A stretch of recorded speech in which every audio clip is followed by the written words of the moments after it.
to the sides and all that. And I think that's their playbook. I honestly do. I do agree that it is their playbook. I mean, that is the book in the Masonic Lodge, the Bible, that is. And the Bible myths, the Bible's a template for mind control, in my opinion. And so I look at Noah's myth, Noah's flood, as just having been brought back in this modern context. And I think many things take that form.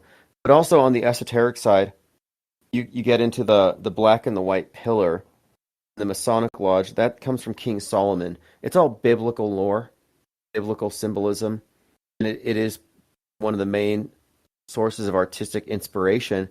But I think that it goes into an initiated interpretation of what the Bible is. And I think that the power elite worship nature. I say pantheistic, but they worship nature. They're panpsychism. I don't think of them as Satanists or belonging to one particular branch of the Abrahamic faiths. Like I look at Judaism, Christianity, Islam, and atheism as Abrahamic religions. And atheism, which is scientism and Nasatology, is an iteration of the Abrahamic religions. It's all about Saturn, which is a symbol of time, and it's about time control. And I'm saying that they control time, literally control time. They have time travelers, which are basically actors that they insert onto the world stage. They write the history, act it out on the stage in front of us, and it goes into our history books. So in a very real way, they have asserted total control over time and I think space, as far as like they make our rather they write our maps, they write our borders. And if we're right about any of this, let's say we're right about everything. There's a unity in mind control from space on down, and this would include ISS as the biggest example. If this is all true, then it could be the case that countries are there as part of space control, preventing movement. Borders are there not to protect you from what's outside, to keep you in your sheep pen, so that the power elite can maintain control over history and geography, time, space.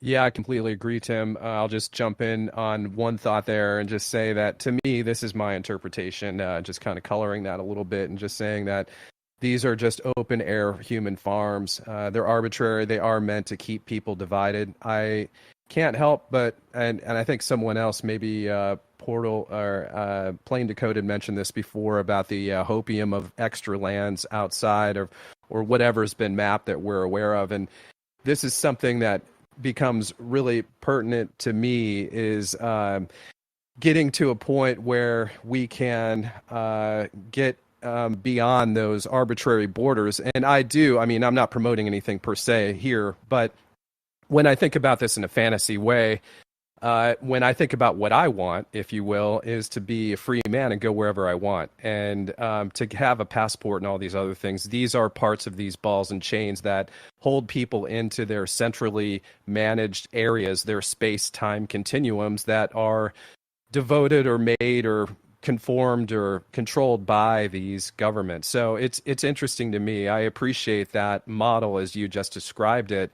And ultimately, this is one of those things that as people become skeptical or begin to think for themselves, these borders really do start to dissipate. And I see that they are arbitrary in history for the sake of this control. And really, if you start looking at the fakery of wars and these other things, then it's clear it's just all part of the stage play. Yeah, and this also trickles down to the mind, right? The space of the mind. They control that too with a lot of people. I mean, not saying they actually control it. They put the internet there for that control because people are, not doing the things that they should be doing or would be doing, spending time on the internet, um, just watching 1 minute videos. So space, taking up space. I don't think control's too strong a word to use here, mind control. Because if you look at interpersonal relationships, like in a cult, a family, or just a couple, if one person in a position of authority is a liar, they can selectively remove elements from reality from everybody else. They can remove their own indiscretions. They can prevent, or rather present fake issues. They can manipulate money. There's so many ways to control people through lying. So at a basic level, if you buy into the internal model of the world that they give us, you're accepting a structure given to you by liars. And if you believe the liars, you are mind controlled. Like Truman. In the Truman Show, wasn't physically held on the movie set. It was the mental construct of the world, built by lies, upheld by liars, that kept him from leaving. So I think that one of the most powerful forms of magic is lying. I have a manuscript I've been working on for a while called The Lie World Order, where I am suggesting that we are in a collective Truman Show. But it's not that it's a physical stage, but it's the mental stage, and it's held up primarily by lies. And as long as we fail to identify lies, have some nuance in our definitions, we're going to be spellbound. And one of Aleister Crowley's more famous grimoires is called The Book of Lies. And I was always put off by that. It's like, is he calling himself a liar? What does he mean by this? And having re-examined it, it has to do with this theory of magic being reality manipulation through essentially any means, by any means necessary, to effect change. And this includes acts of will. This includes manipulation. Various forms of magic don't involve candles and spells, but really just involves the use of symbols and words in order to manipulate the minds of others. And so I think lying is underestimated for the powerful weapon that it is.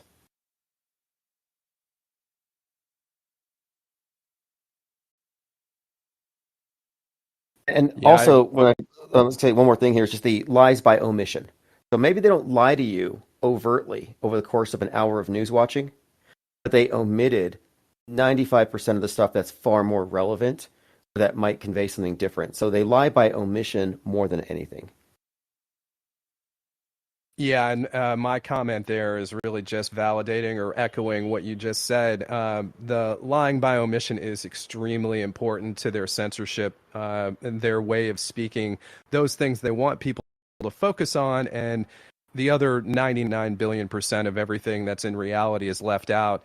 But certainly, just to underscore the idea of the new or the old lie world order, as I've heard you call it before, it is the method essentially of managing the mass consciousness. And I don't know how his name's pronounced. It's Epictetus or something like that.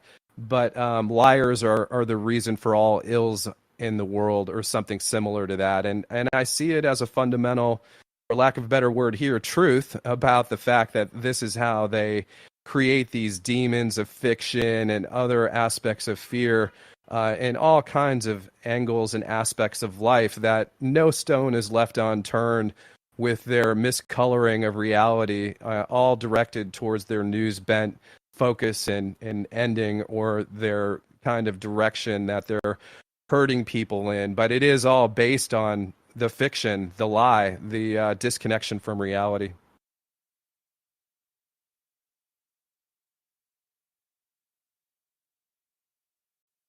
Yeah, great points. And in my forthcoming, I mean, I don't know, I don't have a publication date in mind for this. It's something that I'm just building up long term, because I think it's a very complex topic. And you have different types of lies, different types of liars. You have witting liars, unwitting liars. You have propaganda mules. You have well-intentioned spreaders of mistruths. You have perceivers who are susceptible to what I'd call sleight of mind or logical fallacies, visual lies, optical illusions, people who are deep fakeable, media illiterate. They can't tell real from fake, so they become de facto liars. Then you have liars by tradition, habit, and conformity. And so it ultimately what I'm suggesting is that stepping outside of the screen is primarily an act of true honesty.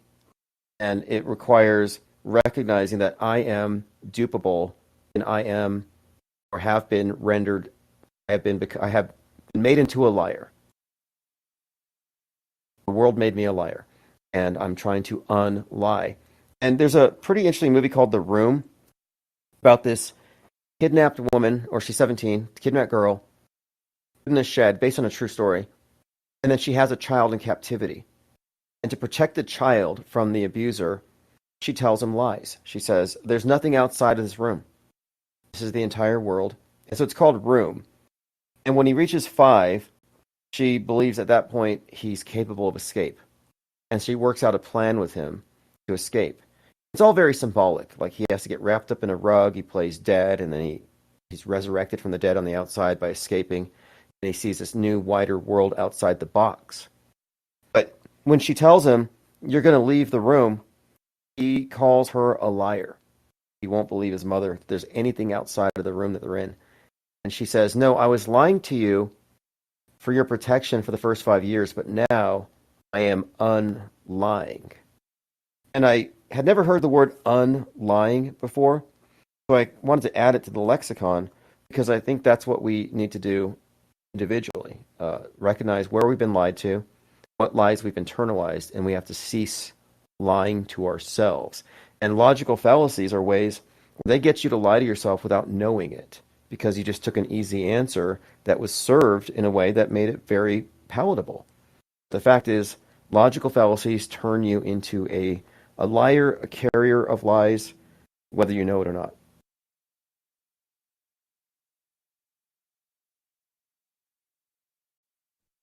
This also reminds me of L. Just the liar part of it. The L's upon L's upon L's of the layers of lies that we've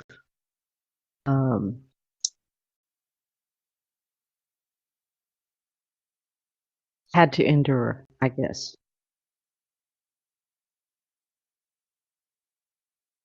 I've been referencing Frank Herbert's quote from Dune about how they're not mad, they're believers. They've been trained to believe because knowledge is dangerous and belief can be manipulated.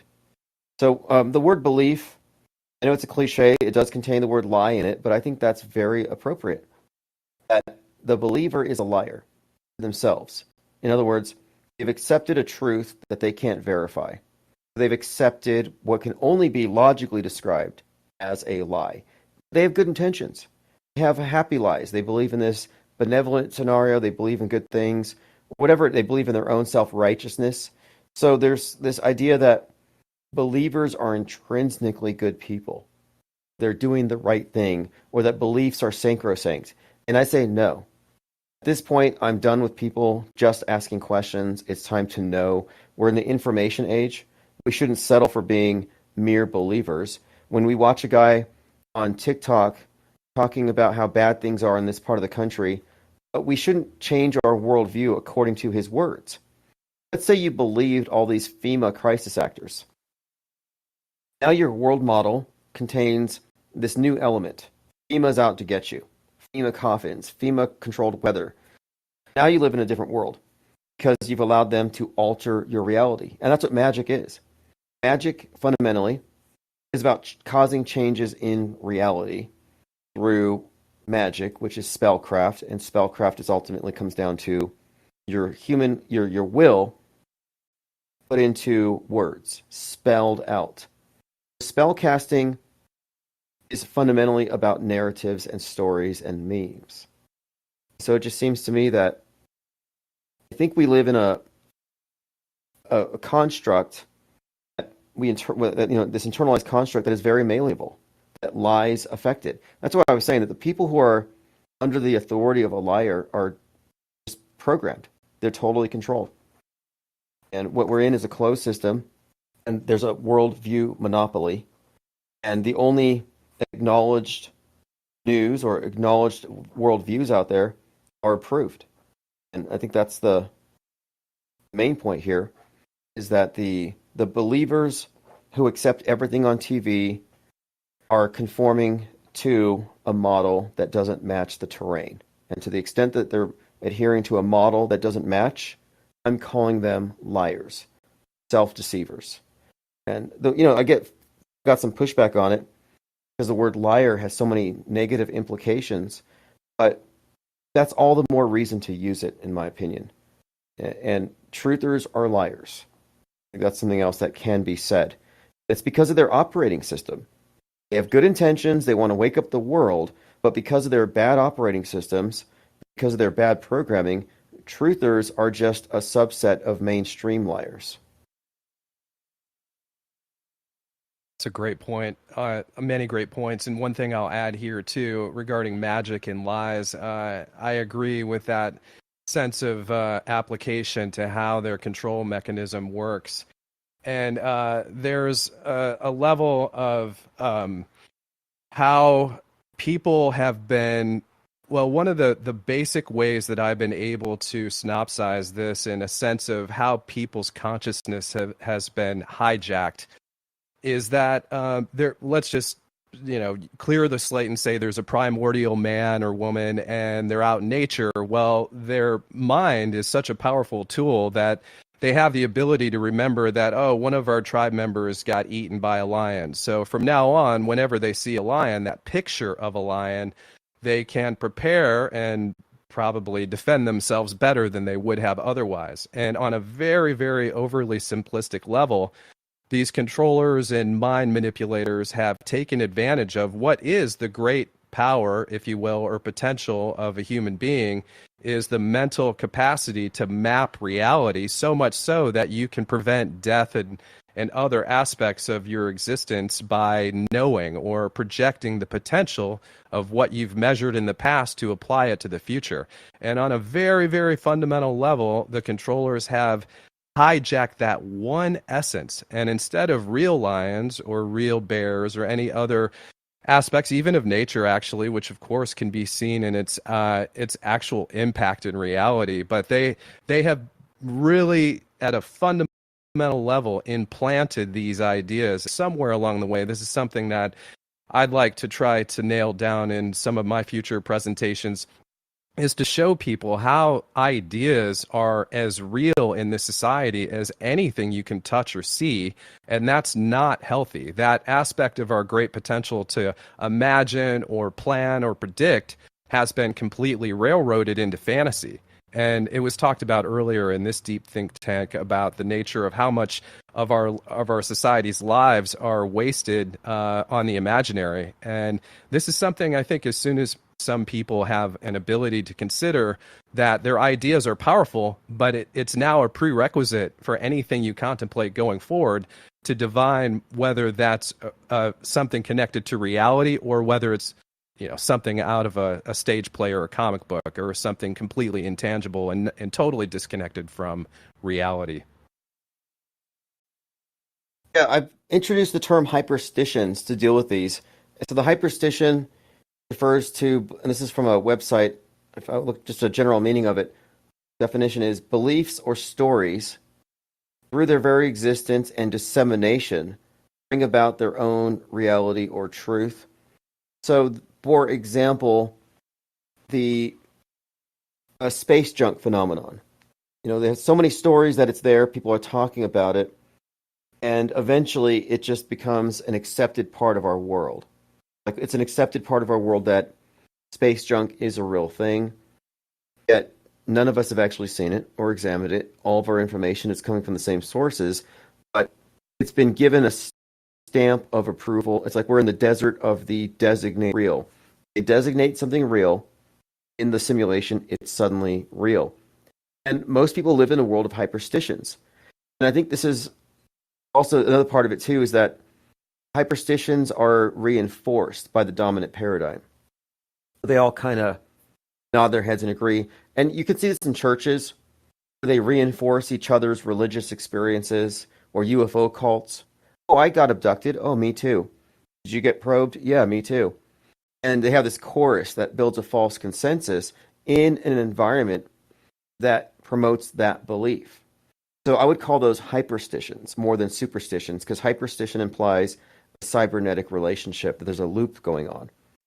And this is similar to what Polybius wrote when he was talking about the use of superstition, maintaining the cohesion of the Roman state.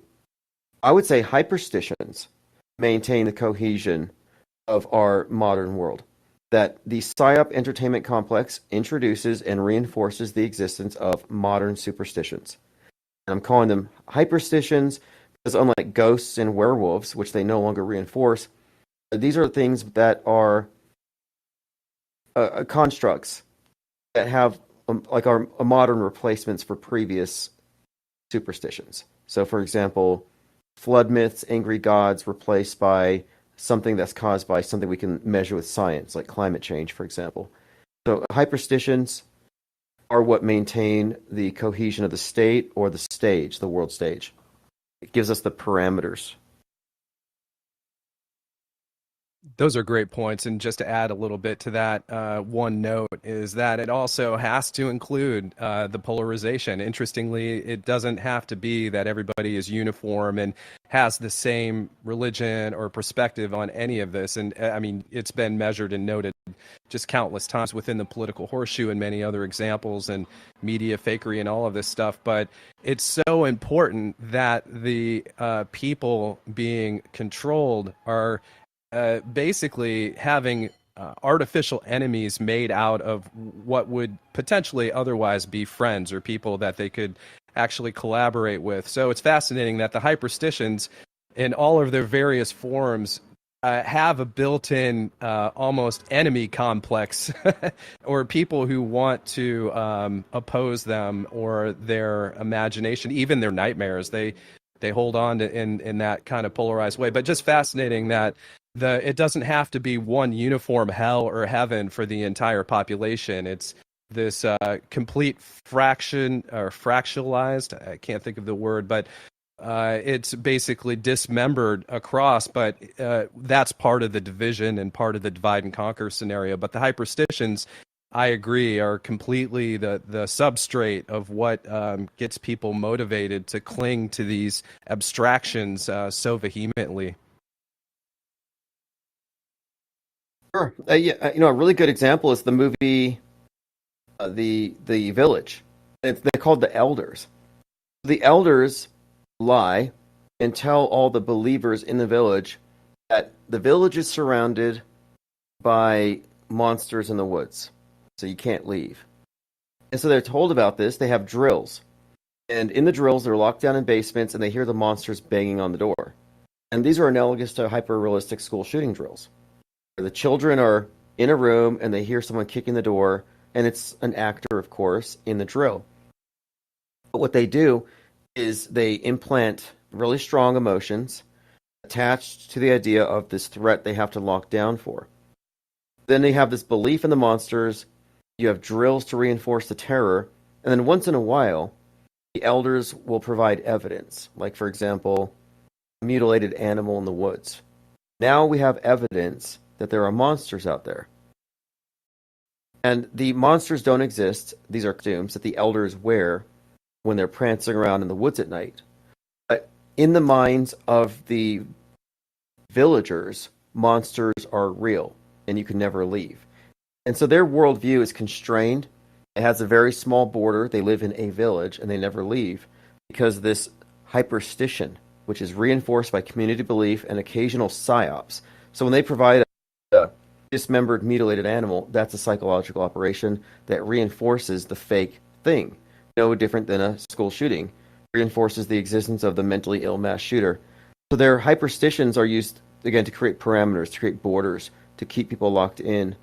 And that movie expertly, I think, really demonstrates, more than any movie I've seen, in a microcosm, how the world really works.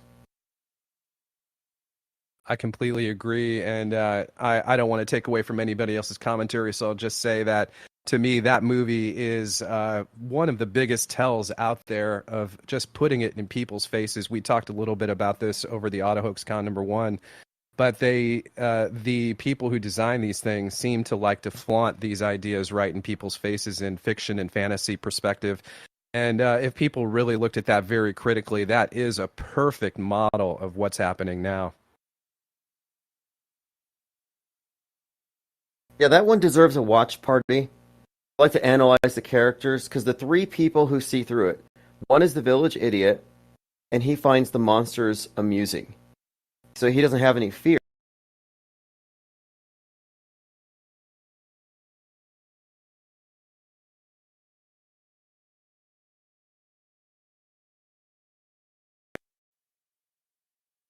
She's blind, so she can't see the propaganda. And if you can't see it, it's harder to build the analogous internal structure. The hyperstitions don't work. So she too is impervious to the mind war. And the other guy, Lucian, played by Joaquin Phoenix, is a critical thinker, lots of intuition, and he doesn't trust authority. And the three of them escape, basically. The three of them inadvertently get through their matrix. And it's because they weren't conformists. But it just kind of shows, like, well, who sees through it and why? And what made you capable, or what caused you to cease believing the elders? The elders represent the media.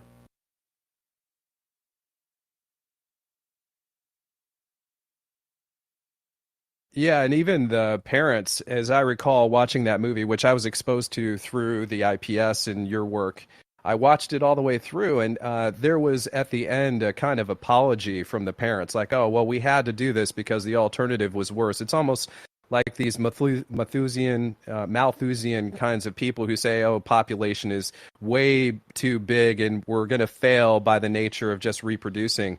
But it's fascinating that even the controllers were saying, no, this is the lesser of the evils that, and the only path forward that we could make. And a lot like I've heard you talk about this, Tim, on occasion, but I've seen this as well, which is these controllers, and maybe it's even just for their insiders to get them to be motivated, like, oh, this is the best solution for humanity, is to lie to them and make up these silly stories so you can get paid a lot and just go along with the program, and the alternative would be everybody dies.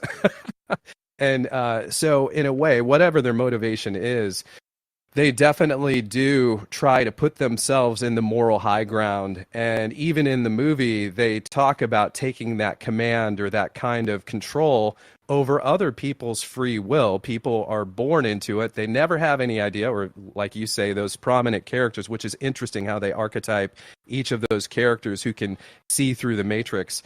But ultimately, they have this recalcitrance to go to the point of saying, oh, well, we should have informed you from the beginning that we're lying to you so you could eventually be self-reliant or self-aware. And this is something, of course, just a quick note on this, is that the academic systems, everything that we're ever taught, hobble us from even thinking critically about any of this stuff. So as a slave culture, it definitely is left out of the story. And here we are. I mean, I'm one of these people who basically believed everything I was ever taught from a young age, and then eventually started to become aware that the stories were inconsistent and contradictory.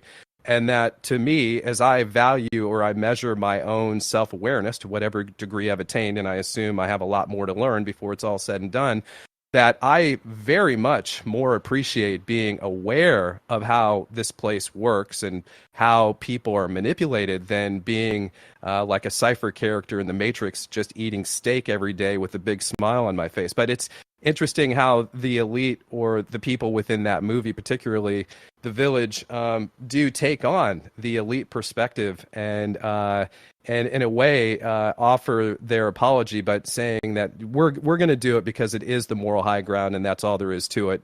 Screw any sense of your self-will or ability to potentially even create something better, because we already figured it out.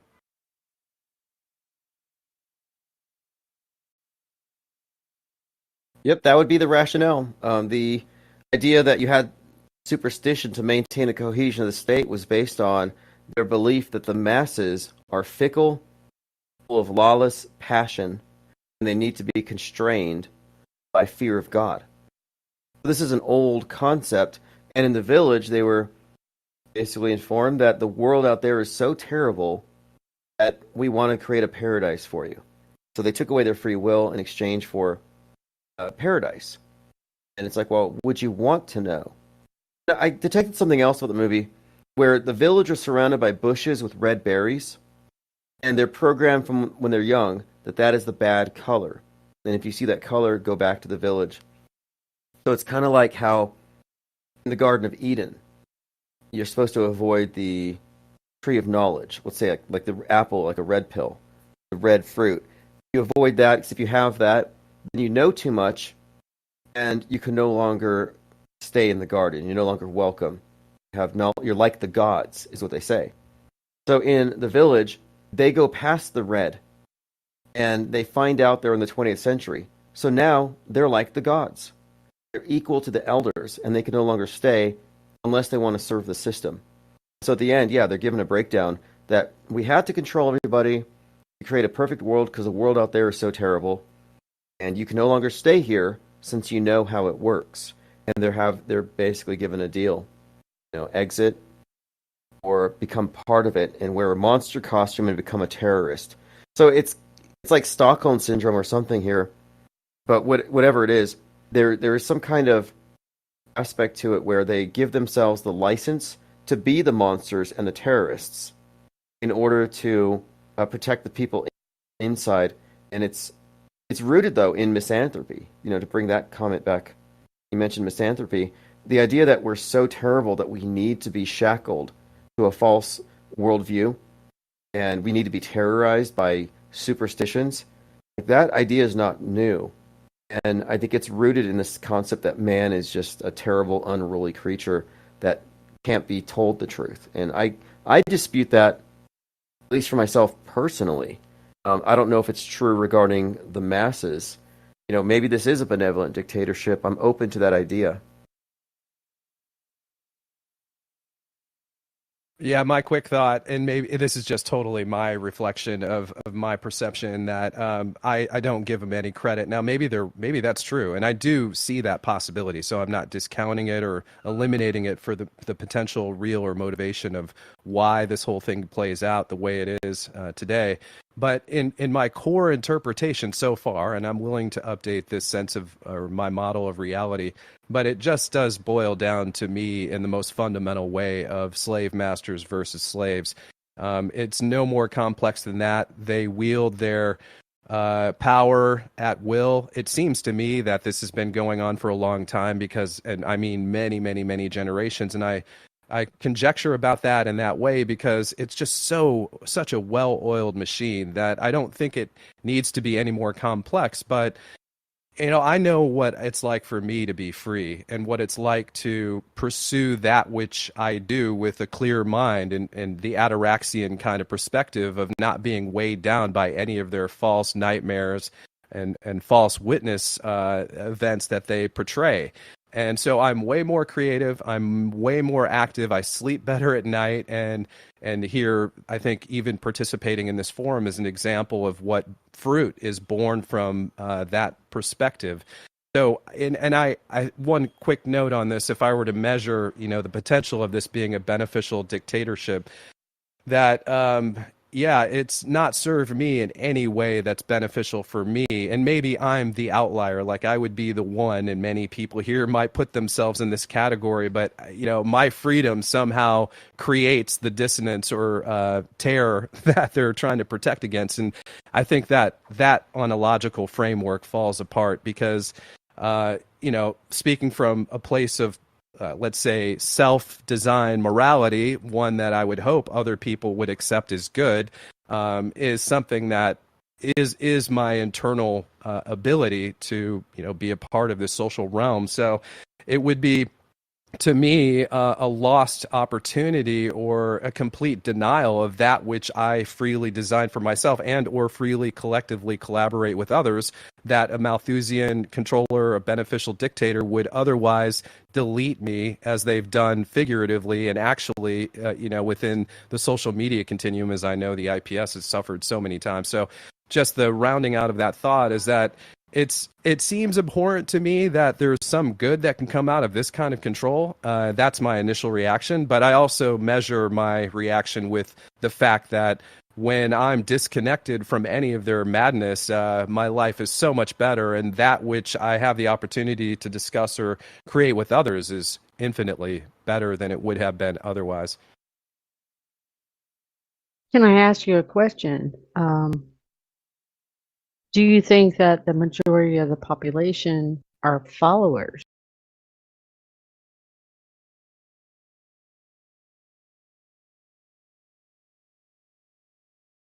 To do something to check. So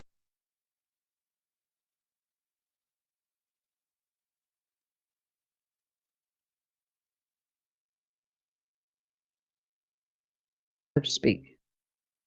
If you're asking me that, Linda, my quick answer is that's a great question. And I have given this a lot of thought. I'd love to hear the rest of the panel's thoughts on this too. But my reaction is that if for instance they just shut down the PSYOP entertainment complex today, what would that world be like? And because of the amount of time I've spent measuring people's perspective and the fact that they do not think for themselves, and as adults, many from young adulthood through the end of their lives have never thought for themselves on a fundamental level. And I can't help but think, and this is just a thought game, I'm not projecting that I would ever participate in something like this, but it just so happens that I've measured that the IPS, Tim's work, is so accurate in its reflection or this modeling of how this social control environment works, that it takes a certain level of self-awareness to really see these wheels turning. And getting back to the thing I was just going to suggest is that we have the power, literally. This might be the thing that the controllers are most fearful of. It's not that we understand how it works. It's that we could literally hijack their system and do it better than them. And basically funnel these majority of people, as you referenced, in any direction we want. Now, that's, of course, not a part of my direction or will. I have no interest or time in any of that. But just to go to your point, and I'd love to hear other people's perspective on this, that the majority is indeed hobbled. Like I mentioned before, they've been mentally handicapped in such a severe way that I would not trust just turning off the PSYOP lights and see what happens over. I'd rather have that. I'd like to see that experiment play out. I'd rather have that than the daily terror. But at the same time, I think, and this is why this work with the IPS is so important, that the philosophic foundation, I think, has to precede any sense of real freedom or celebration of freedom. So if we did unleash those chains, I think it would be interesting to see what happened, but I would have no faith that that majority could figure anything out really quickly. I think it would take an effort like this and a very conscious will to try to design something adequate that, people could graduate from being an ignorant being to be one that's self-directing. But I think to me, they're capable of it. It's just a matter of how you go about trying to educate people about how powerful their own will and action is, and something that they can fill in the void of their imagination with the real. I think that takes as much teaching as it taught them to become disconnected from reality, if that makes sense. Well, I mean,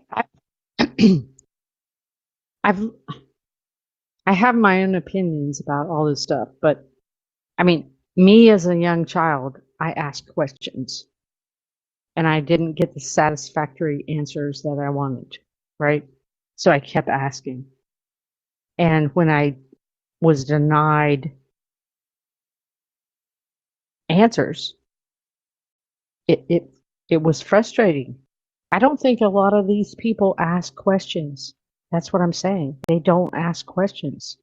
They just submit from the beginning, if that makes sense.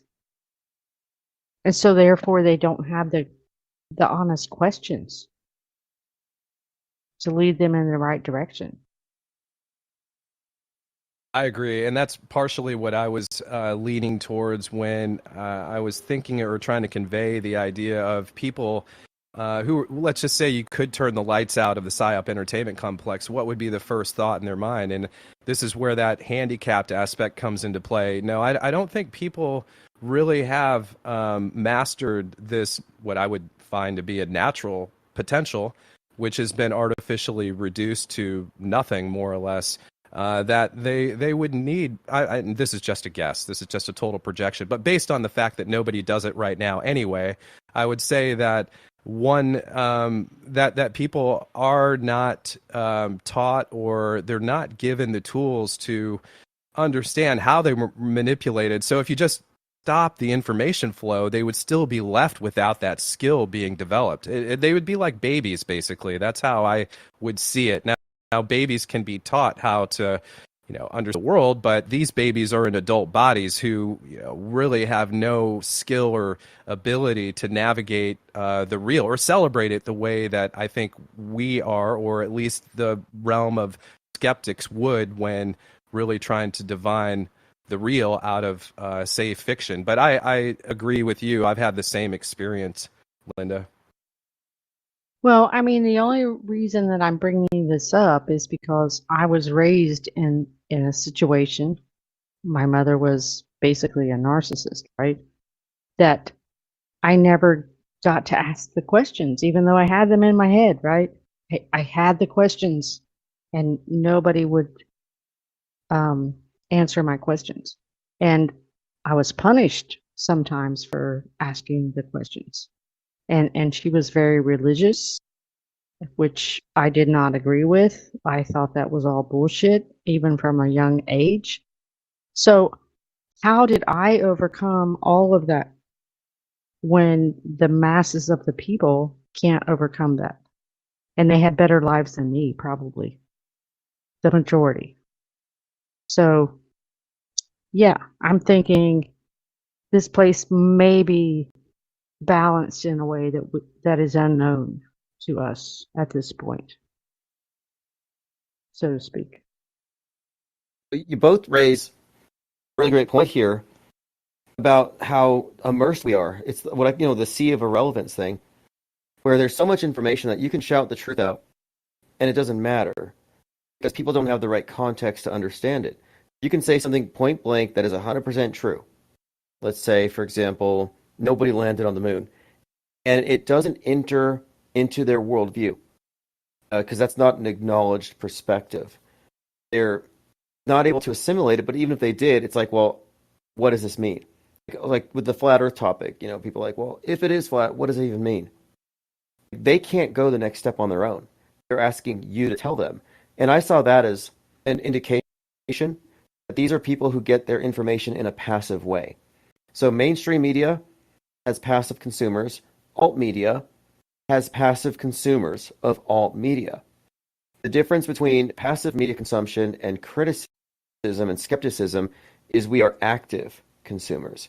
We are parsing the information first, so that at the end of this, what it means is that passive consumers cannot reframe their worldview, and they can't add anything in that doesn't come from a source. They're not the arbiters of what they believe. They're mind controlled. They are delegating a part of their perception to an external authority, and that's not the truther. Because the truthers are designated as, the enemies of the state. So shouting the truth out doesn't work on those who aren't to understand it and put it in the right context. The best we can do, I think, and this is what AutoHoaxCon is for, is we provide a new model. You have to start with the model. It's like we're looking at a worldview monopoly, and when you see the model, then you can separate your own perceptions from it. But if you're in the model, if you're on the wrong side of the screen and you're taking the screen literally, no amount of truth is going to make a difference. It's going to not stick. And we've all experienced this. Anybody who's ever delved into conspiracy theory or trutherism has experienced this bizarre, it's almost like you're witnessing mind control in action. It's almost unsettling when you say something to somebody that makes perfect sense to you. It's a realization you've had, and you get a blank stare, or they change the subject to something completely mundane. Like it doesn't stick. It doesn't stick because they're in the model. It's like they're dreaming. They're inebriated. My point here is elucidate the model, expose that there's a map, and once they can see the map, then you can show them, or you can draw some meaning out of the fact that the map doesn't match the territory.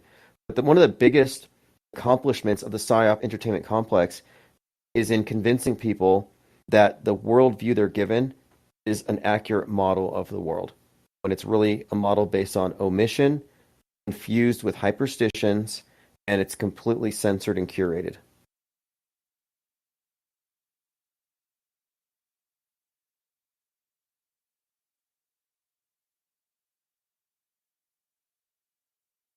I agree with that entirely, and I've heard you talk about it previously, Tim, and this is certainly something that I've come into a sense of realization about, that until people have this philosophic connection or understanding, or this elucidation of the model, as you just so aptly put, then they don't have the tools they need to navigate the world of information.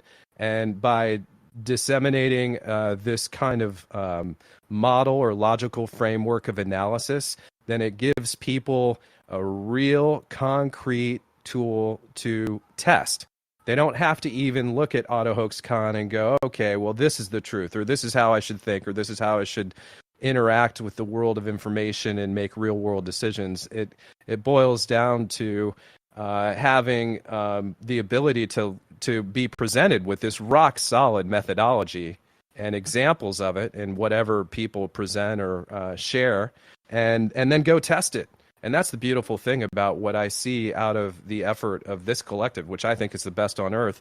This think tank is that the model and methodology can be logically subsumed. It makes sense, but even more so, it can be applied. And once it's applied, the fruit can be born from that. And of course, people may reject it anyway because they're not ready maybe for reality yet. But this is the first step. I completely 100% agree. And the reason I say that is because I know too many people in my real life that would not even begin to make their first decisions on anything that they personally desire to see, or anything they personally invent, which I think many people do that I've talked to. They have fantasies of making the world better. But like you were saying earlier, it's this programming from the external. They're too programmed into that way of thinking that they have yet to really turn on the inside and trust their intuition and whatever it is they personally design or develop, and have faith that that is something worth pursuit. But anyway, the AutoHoaxCon type of communication is a great foundation block, a cornerstone, using the Masons terminology, for anything that follows. It has to be at the very foundation of the building.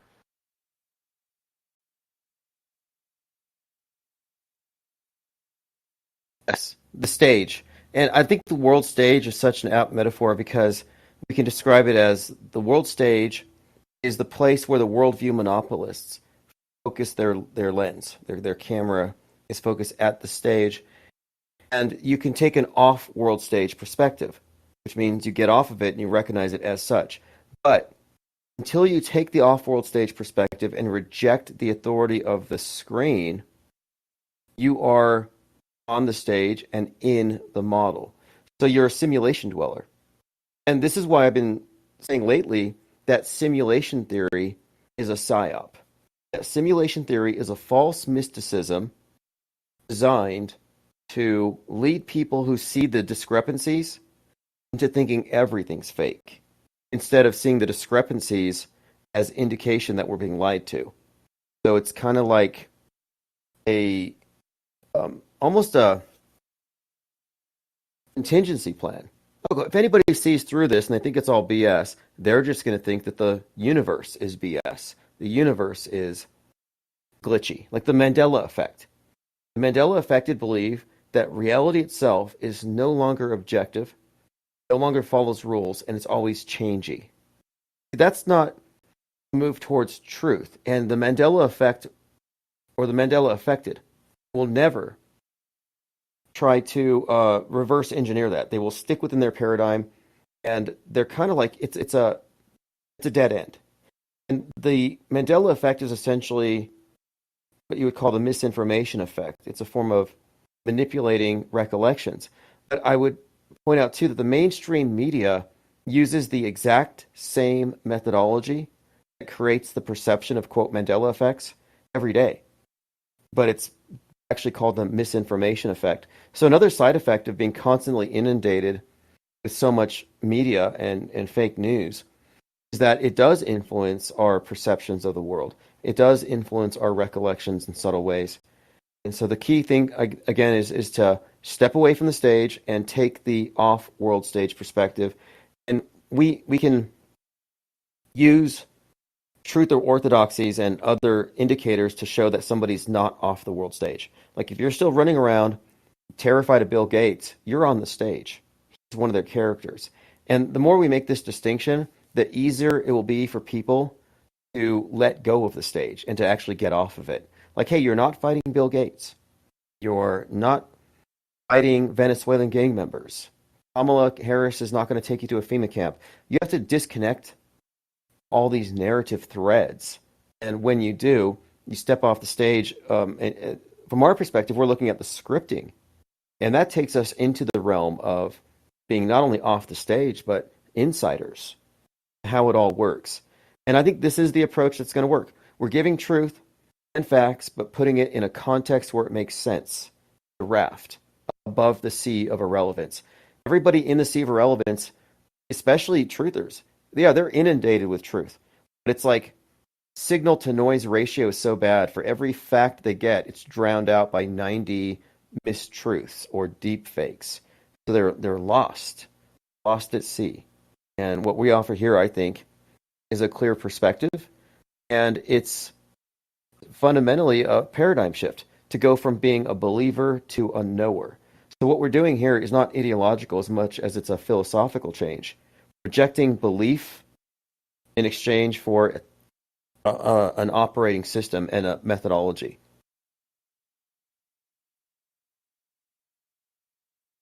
Well said.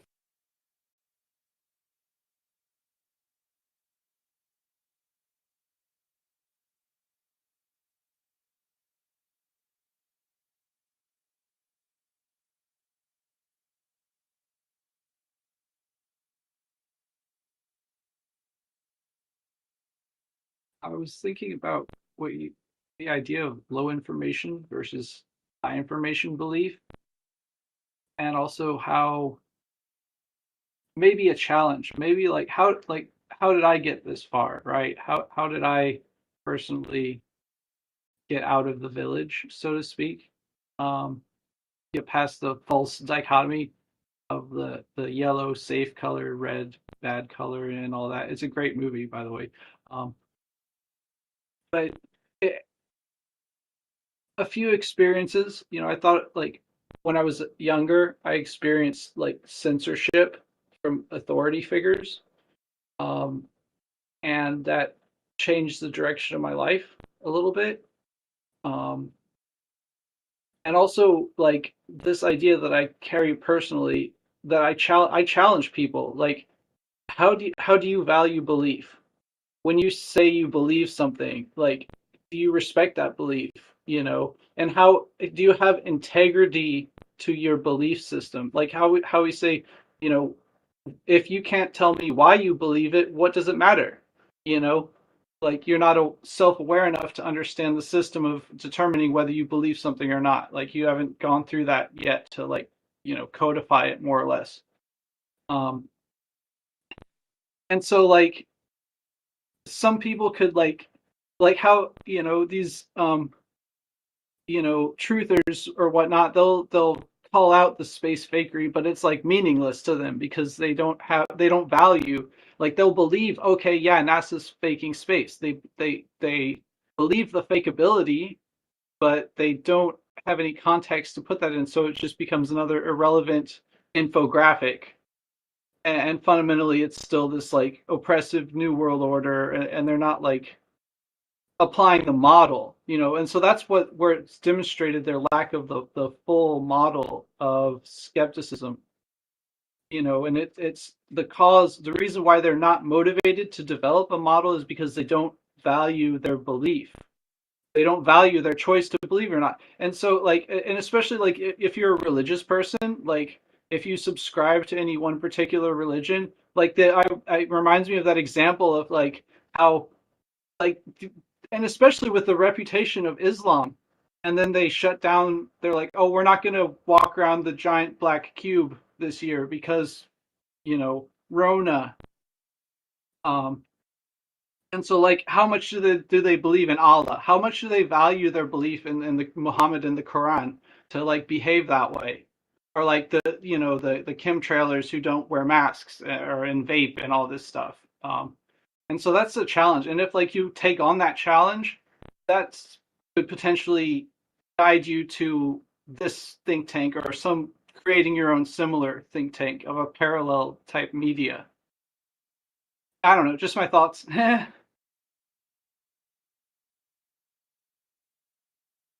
all very good. Very good points. And I think one of the things that we're doing here, it's almost a marketing tactic where we distinguish parallel media as a third branch of media. You got main and alt, and now you have this third branch, and we define ourselves as having a culture of disbelief. We are non-believers. And by making the statement, I'm a non-believer, a believer is going to have to be challenged. Well, am I a believer? I can point out, well, yeah, you believe this and this. Why?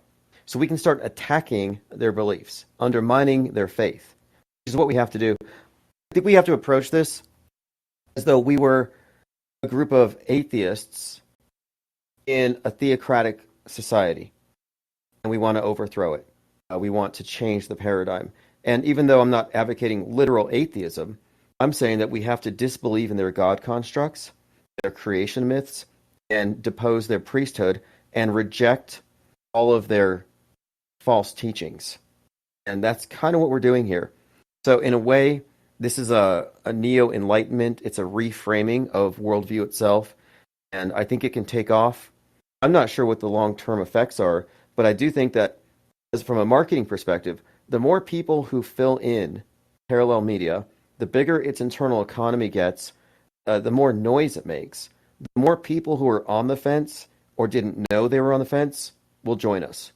Like we can see exponential growth in what is tantamount to a new philosophical movement that is outside of the controlled paradigm. There's nothing that can stop it. I mean, we have little annoyances like their attempts to ban and censor. But becoming a separate media ecosystem means that censorship is going to be a thing of the past when it comes to what we're doing. We don't need to breathe their air. And so the unacknowledged, the off-world stage perspective is going to go ahead and grow off to the sides while they try to manage their little sheeple. But at some point, this is why I say the crack, Gwen. The raft gets so big, it's like a kraken, where they won't be able to ignore it. And then when it decides to move across the land and, I would say, test the integrity of the world stage infrastructure, things can get fun. Because in my opinion, a committed group of free thinkers who have figured this out can turn into something big enough to cause an interesting reaction. We'll make a splash because my goal is to see what happens. Because I don't know, but I think we can test it, and I want to see if we can do $1 billion in damage to mass media infrastructure. As in, it'll cost them a NASA's annual budget to do damage control for what we're unleashing. This is a one-way thing. The instant you flip that switch, you've stepped outside of the screen, you recognize the metascript and how we've all been gamed, you're not going to fall right back into it. If you leave a religious cult and you understand it and you've separated from it intellectually and emotionally, you're not going to fall for future cults. So this is mind war inoculation. I don't think it's been done at this scale or at the scale that I think we can blow it up to. Right now it's sort of small, but it's notable that we're the only ones doing this. I look forward to see what happens in the future, and I want to say thanks to everyone here, by the way, for listening, commenting, and adding to the conversation. I think it's just going to get more interesting as we go along. Indeed, and now I can't help but think when that $1 billion damage comes around, that is it even possible for NASA CGI to get any worse? And that'll be a lot of fun to watch it go further down the tubes.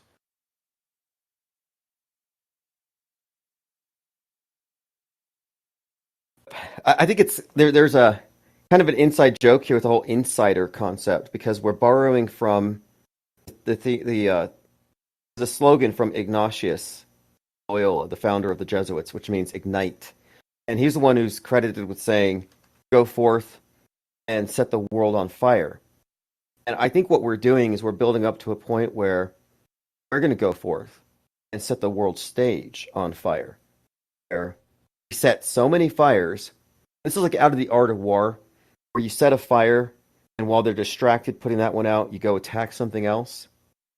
And I could see a multi-pronged campaign that is ceaseless, decentralized, and unstoppable. There'll be so many fires they won't be able to put it out. And I think it's going to be fun, which is a hugely important aspect of it. You know, counterculture should be fun, or especially if you're doing so, with the right intentions and for the right reasons. But the controlled opposition is not only not fun, you're a miserable propaganda mule full of toxic mind viruses if you go with the establishment-friendly counter. So I'm looking very much forward to the future here, and I don't think $1 billion is too much to aim for. When I say $1 billion in damage, I mean it's going to cost a lot of money and a lot of opposition think tanks to come up with ideas on how to counter what we're doing. And we've seen indications of it. I think when Elon Musk agreed that space looks like CGI, it's not a concession. That was an attack. That was them trying to co-opt one of our best observations and twist it. They're trying to gaslight it. So I think we're making progress already because I do see indications that there's pushback against people who see.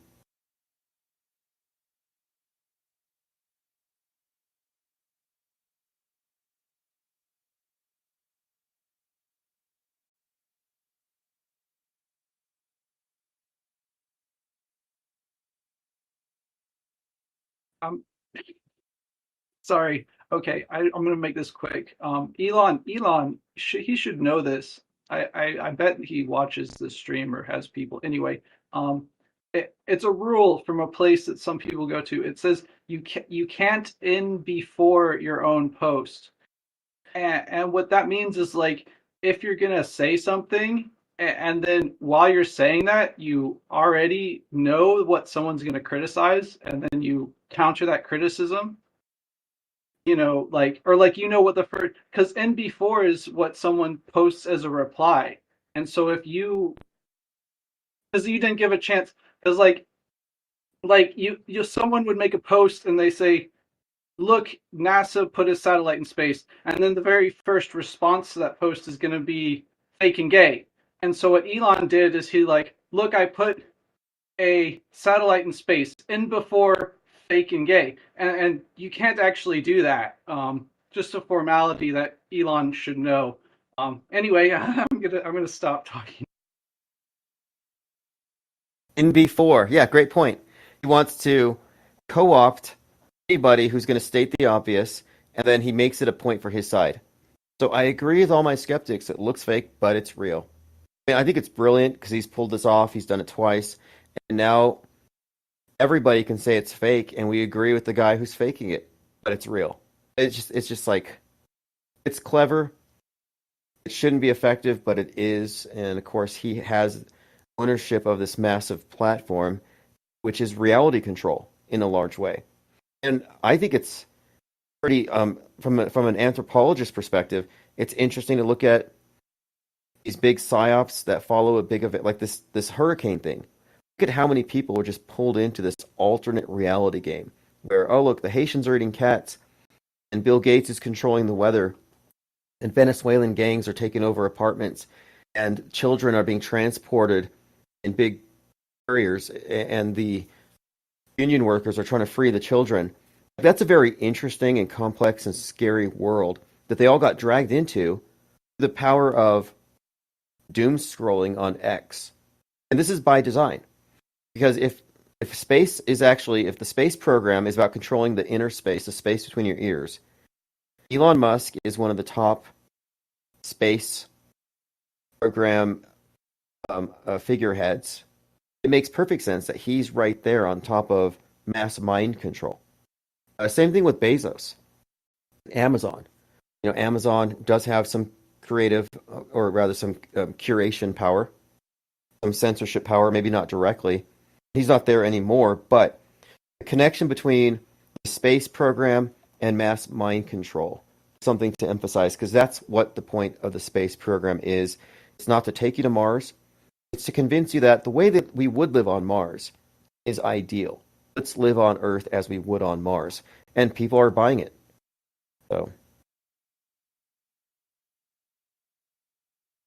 And I agree with the idea, or the reality, actually. It's not just an idea or ideal, but the fact of the matter is, from my experience, that so-called quote-unquote waking up to the real world has been one of the greatest joys of my life. And I think, interestingly, and I'll leave this for maybe further in-depth contemplation on another conversation, but it is fascinating to consider what ops, and I don't want to give them any ideas, of course, but what lengths they would have to go to counter a movement that's about reality. And as far as this group is communicated, some kind of benign morality. I don't see anybody kind of putting any kind of scrolls in front of me to follow any directives or whatever Mosaic kinds of laws there would be.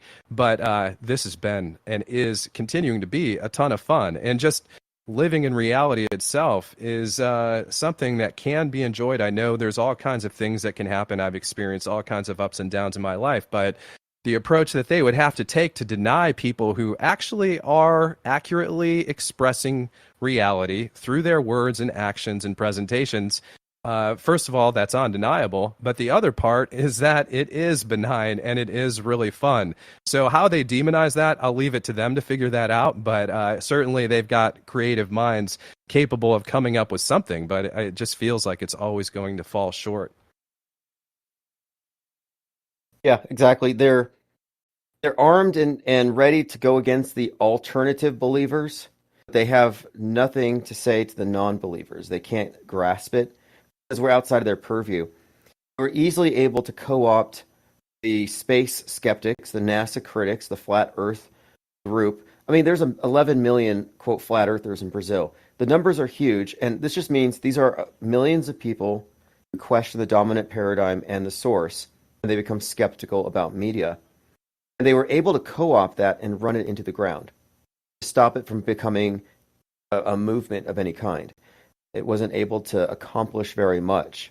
It's just, at this point, it's pretty clear that they sabotaged it because they saw its power. But they had people in place. It was like a limited hangout. What we're doing, however, doesn't have any representation on the world stage. There isn't any foothold where they can just jump in and say, yeah, we're auto hoaxers and we want to do these bad terrorist things. Like, they can't just broad brush us. And so we're outside of their purview, we're above their pay grade, outside their area of expertise. So we're just going to quietly amass and grow and grow. And as a movement, it has an intellectual high ground. It's an operating system, not an alt belief system. We have a moral high ground. Not to mention, I think also a moral imperative to push back against lifetimes of programming. But that's going to happen when we have the numbers. 10,000 auto hoaxers set loose in a targeted way will be unstoppable. There's no guardrail, there's no influencer, and there's no conspiracy that we can't go after with a concentrated focus and do immense irreparable damage to. We can discredit people. We can destroy controlled opposition documentaries. We can blow up narratives when we have the numbers. The numbers are everything. That's just that's a big part of how this place works. But if you can imagine a top tier influencer on the far right, let's say a Tim Pool, he would never talk to us. He would never acknowledge the validity of our perspectives. Well, someone like that, confronted with thousands of people, maybe many of them members, they will find it impossible to avoid us. And at some point, they're going to have to acknowledge the auto hoaxers. And by the time the auto hoaxer is recognized as a being, it'll be too late. We will already have established ourselves through multiple conventions, publications, think tanks, which will splinter into additional think tanks.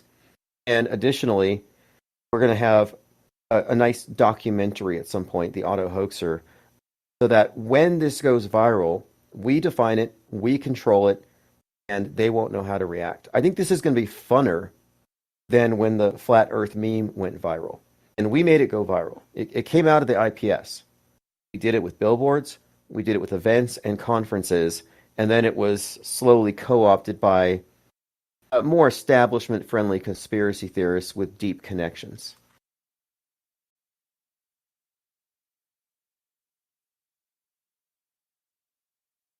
Yeah, agreed with the plan. That sounds fantastic.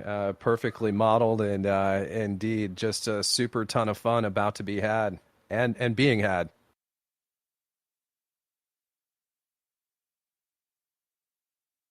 I'm going to leave this open, by the way. I'm not going to shut down this Discord, but I'm going to let Craigbot go. He's the one who does the recording.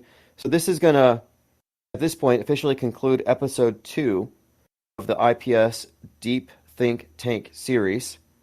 I do 2 of these a week at a minimum. And these will be put through all the usual channels. But this is number 2. I want to say thanks everyone here for your comments and participation and for listening.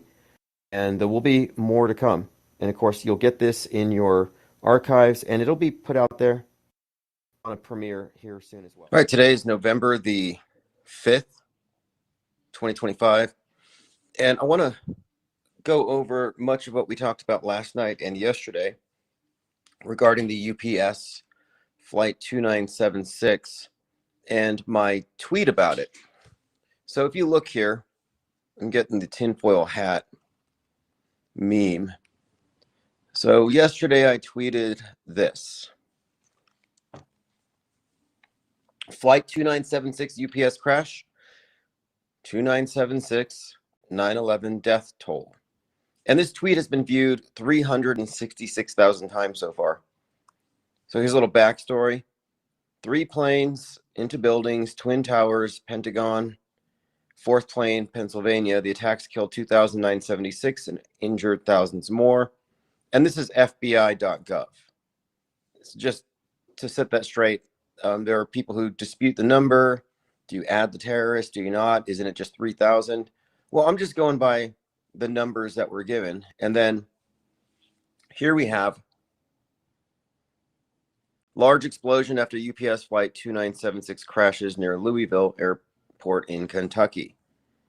So now the reason why I made this connection is because my overactive pattern recognizing monkey brain, or maybe something else. Maybe because whenever we look at a major event, we have to consider who produced it. The same people who produced the previous fake events, the previous staged events, simulated events. It's not like the media is objectively just reporting stuff for us. Everything has an agenda. Now, there might be exceptions. I'm open to them.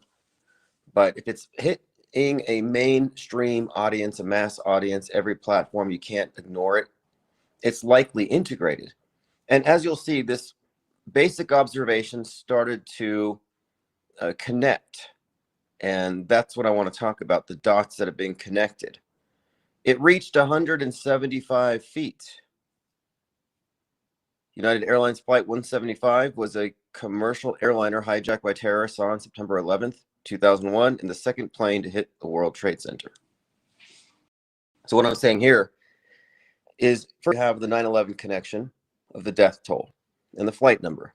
Now you have the altitude correlating with the second plane. Muhammad Ali Airport. Well, Muhammad Atta was the lead hijacker, so you have that. Then you have breaking Dearborn, Michigan, terror plot, Muhammad Ali and Mahad Mahmoud accused of stockpiling weapons for an ISIS-inspired attack. But they got foiled. No virgins in paradise for them. So then I go to the wiki because somebody said, where'd you get the number 275? Could you tell that all from a pixelated grainy shot? And I said, no, it's on the wiki even. And right now the total fatalities is 9/11. Yesterday it was 4/11, which 11/4, 4/11 seemed kind of coded. But here we have 9/11 built into it. And this is weird. You can see this on Wiki. It's quite literally a side view of the plane. But then in the middle of the screen, it looks to be a giant cat, like a cat meme. It's in the Wiki. This is not me. This is in the Wikipedia. Penguinati Auto Hoaxer pointed it out. He said, is that a giant cat staring out of the explosion? And yeah, apparently so. But what's more is that if you look at the 9/11 photography, there's actually a pretty famous example of a devil face seen in the smoke. So if we look at the cat face, that would be another similarity. So we're just piling up the so-called coincidences here. This is for entertainment and deprogramming purposes only. So somebody says, what do you think this all means? And I said, given the timing of Dick Cheney's death, I suspected some kind of elaborate 9/11 themed Viking funeral. And he's probably on the plane getting cremated. And it's probably remote controlled. I mean, that was my first thought. Somebody said, but the number, it was 2977. Actually, it went back and forth. Here's some FBI.gov history / famous cases 9/11. And it says the attacks killed 2976 and injured thousands more. Many first responders are dealing with adverse effects from toxic conditions. Now, I'm not saying the event was real. I mean, we all know my thoughts on it. I think that it was likely directed by Stanley Kubrick, James Cameron. A lot of the script ideas likely came from Tom Clancy, but that's a side note. FBI reports 2976. Here's We Will Never Forget, FBI Kansas City, 2976. So now we've beaten that dead horse. Let's just continue. So again, the reason why it stands out as interesting is Dick Cheney's association with 9/11 and the plane's altitude. It crashes into a building, very Pentagon-y, and then the flames, the dramatic flames, it all recalled 9/11. And then you have Zohan wins New York City and the plane crashes. So a lot of people are noticing the irony in this, where you have who's being cast by the right as basically Osama bin Laden is now the mayor of New York.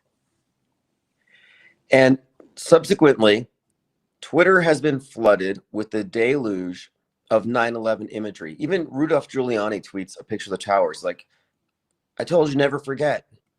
Like their implication is that they literally put a terrorist in the Twin Towers. So now you're seeing a ton, and I'll go through some of these tweets and read them. You see a ton of 9/11 stuff now associated with the same day Cheney dies and the plane hits the building. Someone says they always go for the simulation or the symbolism. It's just the simulation. What the F is this? A lot of people are confused by this. A lot of people are, whoa, this is crazy.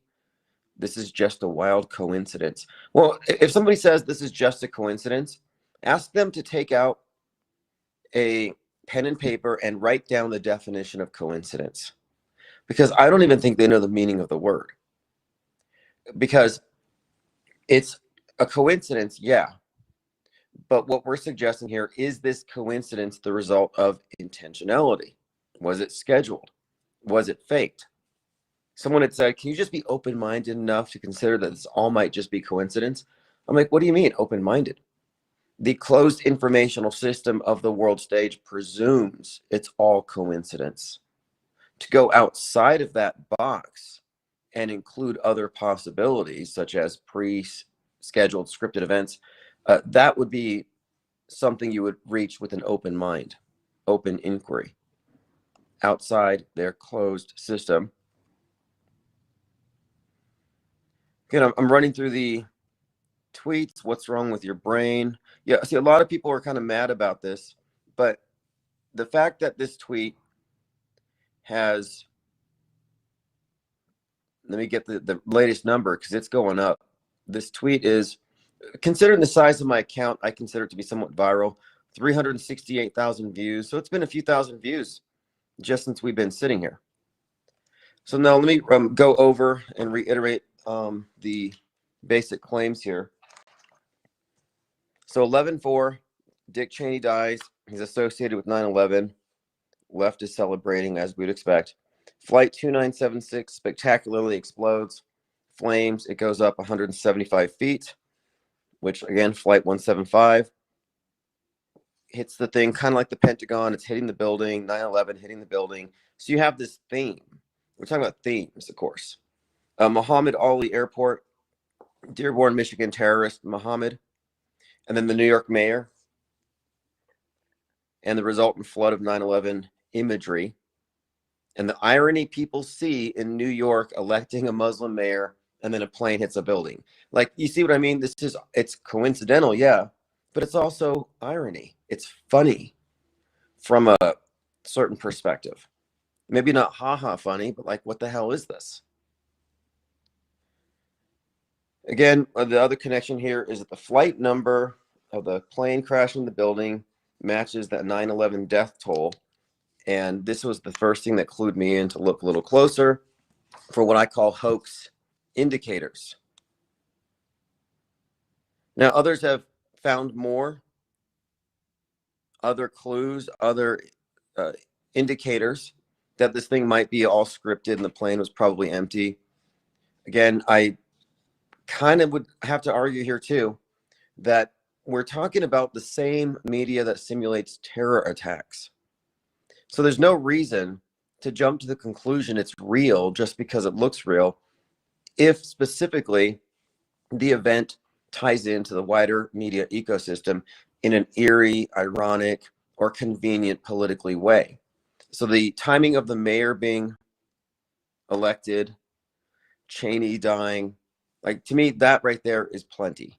Then you throw in the flight number, the altitude, the name of the airport. It just, to me, this looks like a scripted send-off for Dick Cheney. Do I really think he got a Viking funeral in a flaming plane? No, but I wouldn't put it past them. So that's where we're at right now. If you're going to call it a coincidence, I want to know your definition of coincidence. The easy thing to say is, people noticing connections are mentally ill. Put them in a padded room. It's like, that sounds like the system's immune system. Like, what are you, a T-cell? An Agent Smith? Like, what we're examining here is the architecture of media itself, not under the delusion that media is there to give you information for your own edification. No, the purpose of media is to conform you to their prefabricated events. If you haven't noticed, these major events all have indicators suggesting that they are planned long in advance. Obviously, a mass casualty simulation or a drill or an event requires pre-planning. Well, so too do fake news events. Therefore, they are proactively creating history. My present focal point is trying to determine how far in advance are major events being planned. And what does this say about elections? What does it say about everything?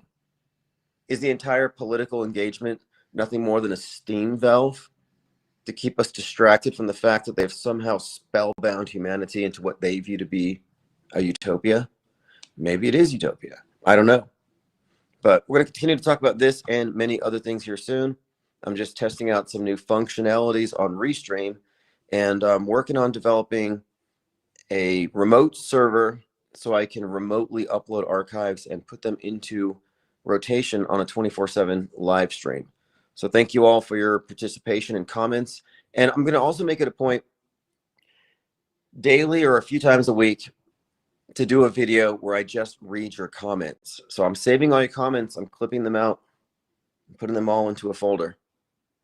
So we will see you. Scorpio. Let me know if the audio is bad. I'm near some water. The title of the live stream is History Bending. It's a very important concept. If you think about when does news become history, and knowing what we know about news what has it done to history? And history is pretty much collective agreement, lies agreed upon. Media is now lies agreed upon. And when I say agreed upon, obviously it's contentious. And nobody agrees on anything, but they agree on the big things. Both sides agree so-and-so got assassinated. Neither side agrees on how. But it's the points of agreement that matter. That's been the pattern.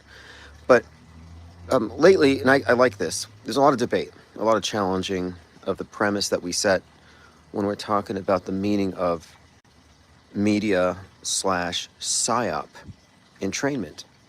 And a couple of points here. One, the reason we're pointing this out is because it's objectively true. It's a pattern. We're just noticing it. Sometimes, like Inside Edition, notice the Netflix correlation with the crown jewels be stolen. Sometimes it's noticed by the media itself. So like, it's not even a question that it's happening, but what does it actually reveal about media architecture?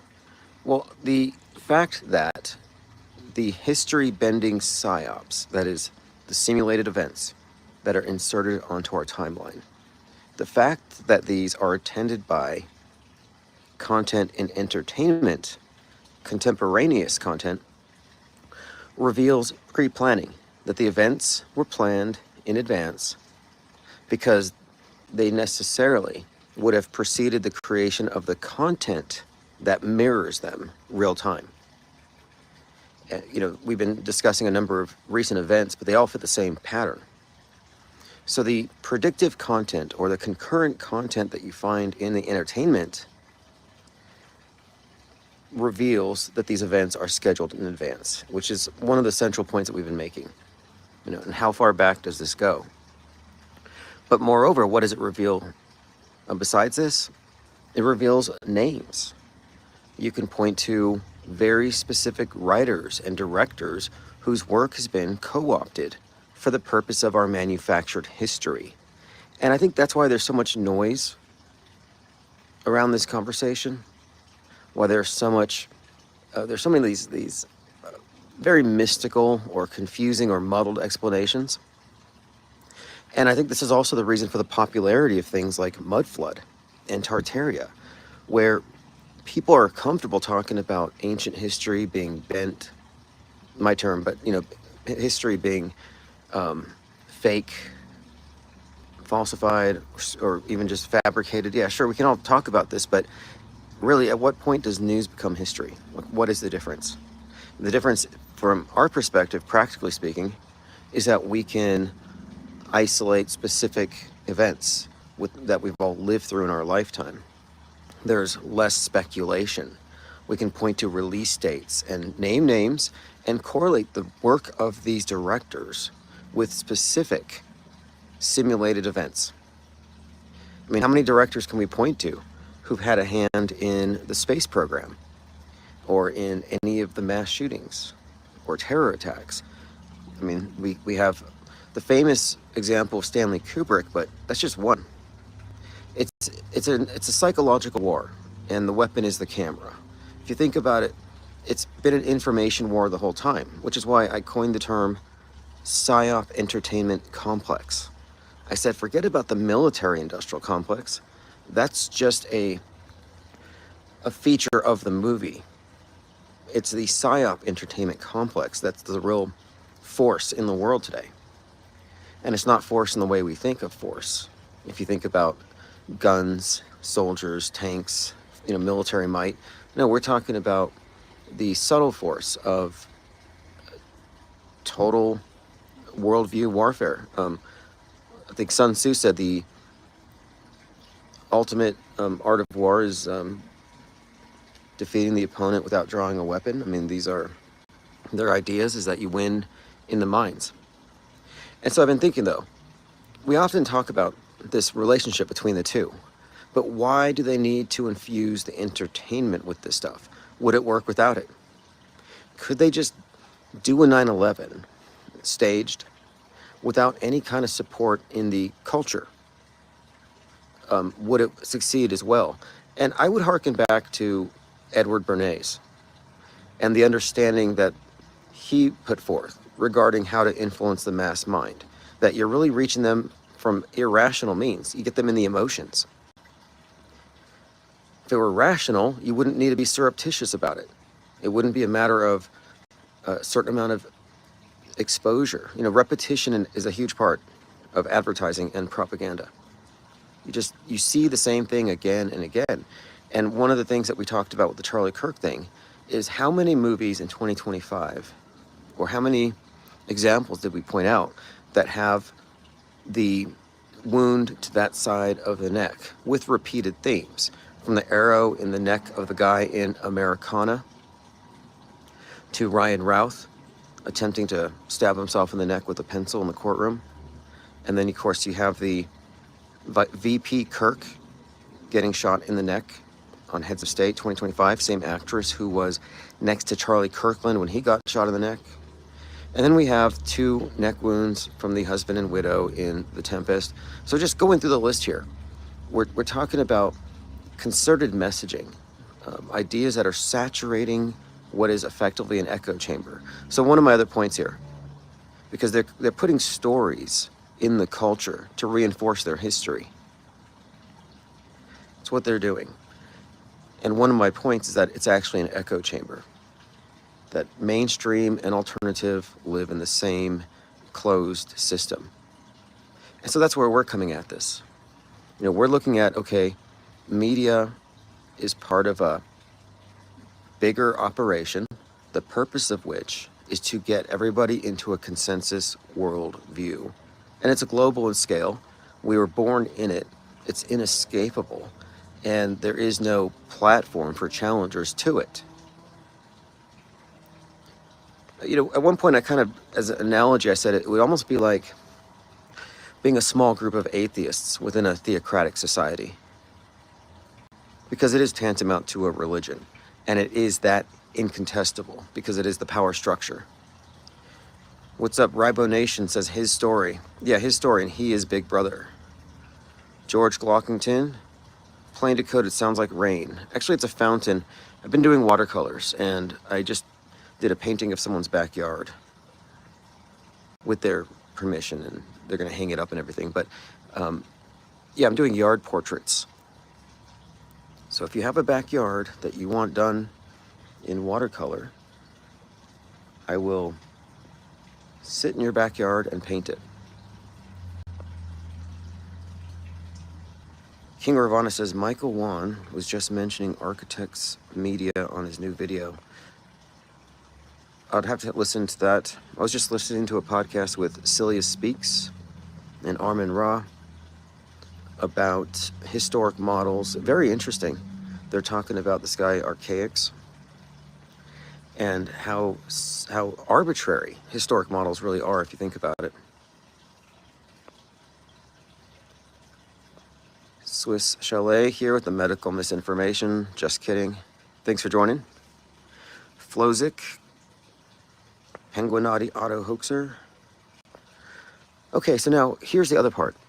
We can all accept, everybody, when I say everybody, it's well understood that history does represent the interests of the influential, the powerful, the connected, that obviously it's somewhat exclusive.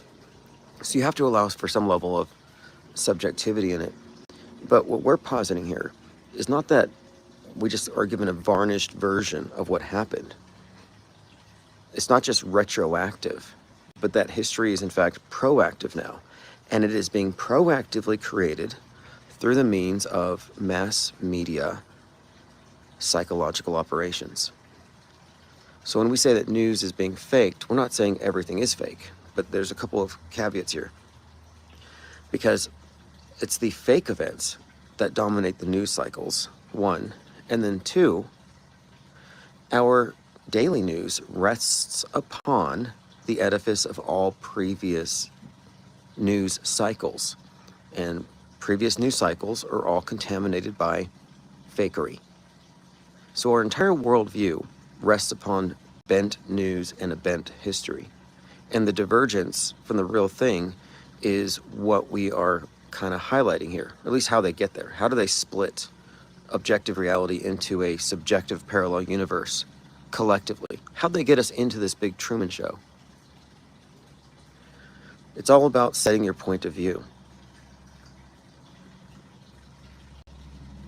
And the point of view of the masses is what I call MSM, which means mainstream mediation, meaning that their entire worldview has been filtered by the mainstream version of events, the collectively accepted, which is a very broad category. It's a big tent. This cult is within a big tent. And the truthers exist within a subset. And this is a key point. Truthers never left the big tent. They just got swept into a corner. And they're running around these rabbit trails that I describe as well paved. They act like they're discovering new stuff because they're truthers. But no, they're on paved rabbit trails with shills doling out breadcrumbs. So they think they're getting closer to the truth. Who really killed Charlie what's-his-name? It's like, it's the wrong question to ask. It's not a whodunit. You should be asking who put these rabbit trails down here and why. Well, it's so you don't get out of the big tent. That's why. No conspiracy theory will lead you off the world stage. It'll pull you deeper in. That's why the extremes of the political horseshoe, both on the far left and right, the woke and the red pill, or the J pill, that's why they are increasingly conspiratorial as they get to the fringes. The conspiracy theories seem to be some kind of intentionally created contrivance to keep the wandering minds, the wandering Trumans, the lost sheep, from exiting altogether. But they're very conspiratorial on both sides, because both far left and right have a central scapegoat. That's their oppressor. And it's all based on the idea, of course, of a recognition of a structural oppressor. What's up, good one day? Here is your wrench. Again, it's kind of late, so I don't know if your wrench is going to be delivered this evening, but sometime tomorrow afternoon, check your front porch for I think it's 18-inch blue titanium wrench. It'll have etched on the side, Infinite Plane Society. If it's not there, check your doorbell cam. A lot of those people will take stuff off your porch.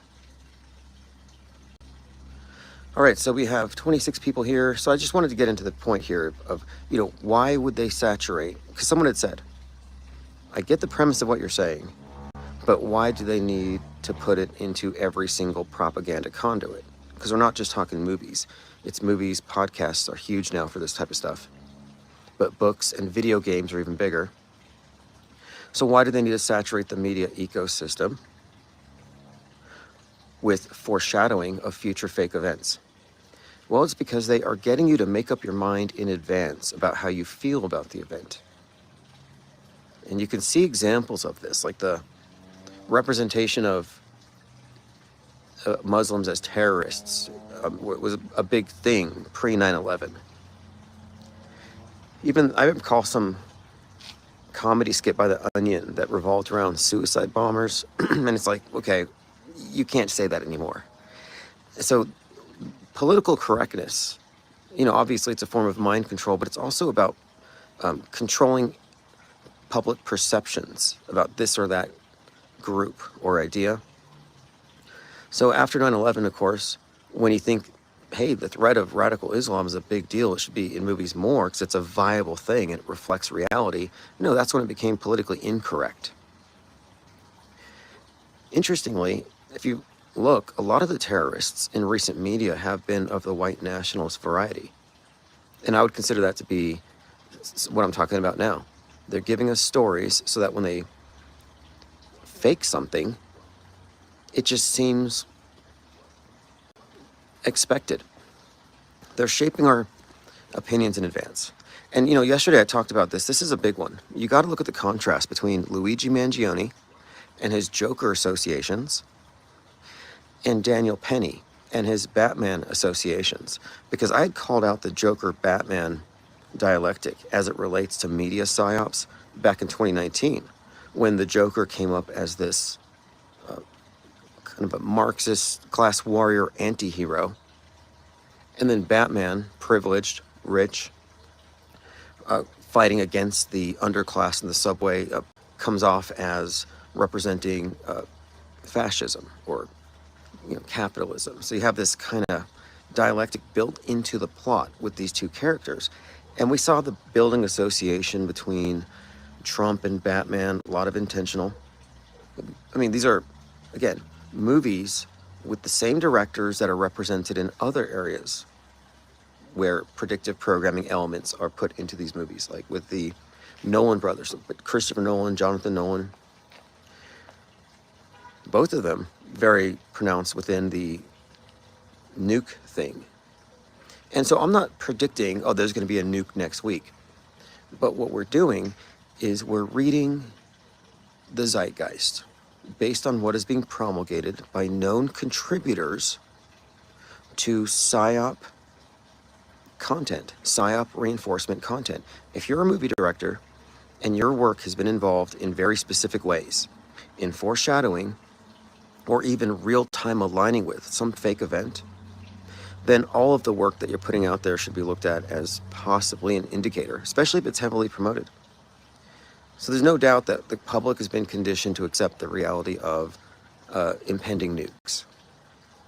Like when it happens, nobody's going to say, oh, that's not possible, or that's just way it. No, they're expecting it. I mean, think about how many decades we've been inundated with UFO invasion stuff. But the conspiracy theorists have already been conditioned to accept that it'll be staged and fake. They've already put a bifurcation in that as well. Another one of our axiomatic statements has to do with the fact that if there's a big story, and if it's perfectly split down the political aisle on how you interpret it, yet you agree it happened, then it's fake.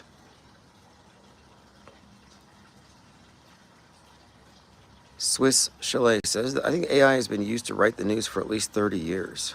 Well, it may as well be. It may as well be. Okay, and I'm glad you bring this up. Because if you want to understand better what I mean when I say points of view, okay, AI gives you a great example. ChatGPT's point of view would be center of the world stage, just right there, mainstream mediation.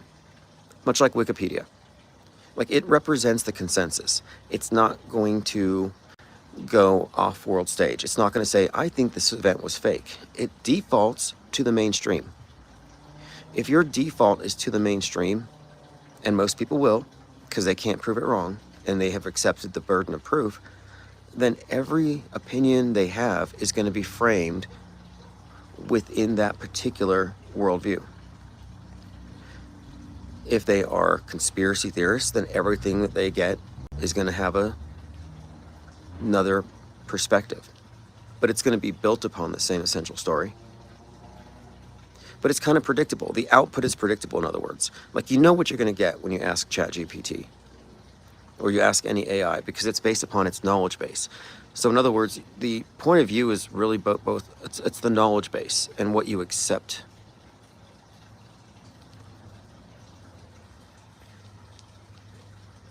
And that's just the default, and it's not going to change.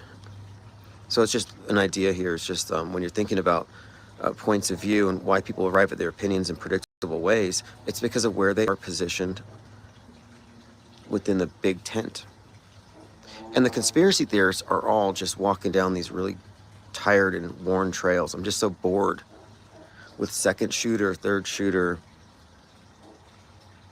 They're so predictable. But something else too. Mainstream and alternative are both what I consider to be passive. So you're passively accepting whatever's coming from your side. And by passive, I mean uncritically. And the mainstream you could look at as credulous, and the alternative as incredulous. And both incredulity and credulity are both passive. These aren't modes of interpreting information that require processing. It's just kind of a low information takes. Andrea says, we have no way of knowing how long they've had AI. Well, it depends on how you define AI. Like, I don't think it's that important of a concept to think that it might have been older, because it requires a knowledge base. I don't think you would need it. I think you just need, I mean, it's just, you just go from analog to digital. It's just intel.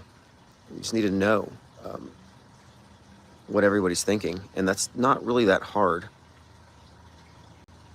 We've always had spies, spycraft. And I think religion has always been essentially what media is. There for shaping the worldview of the masses.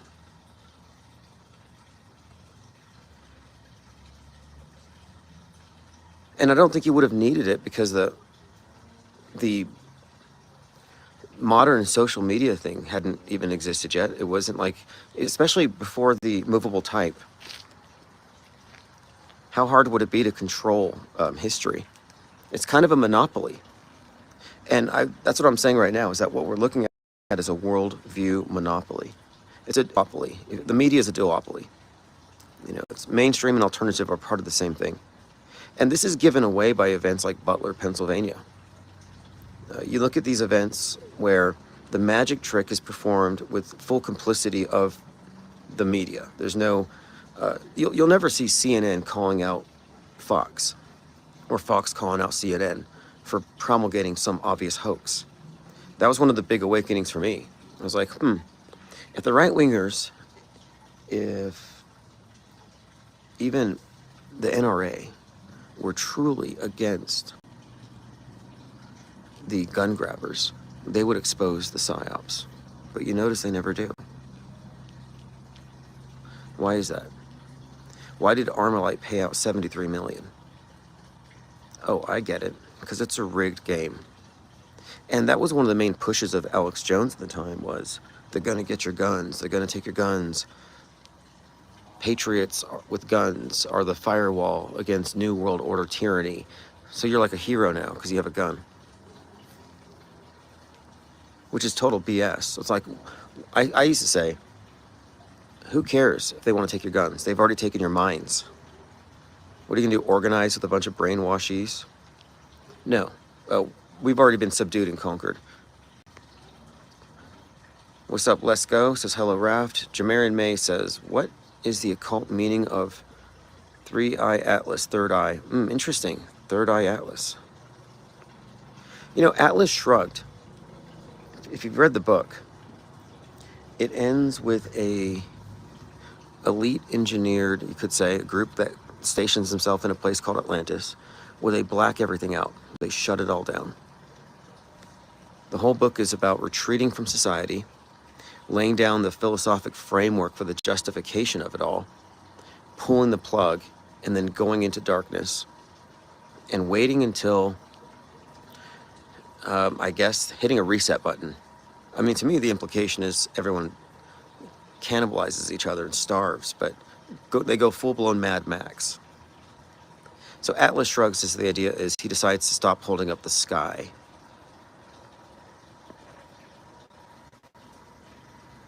Let's Go says, have you seen JLB's latest video titled Where is Offworld Stage? No, I haven't. I'll have to check it out. So the Offworld Stage perspective is a perspective that looks at news, entertainment, and our consensus worldview from the perspective that includes media fakery and the long-term cumulative effect of fake news on what we call history.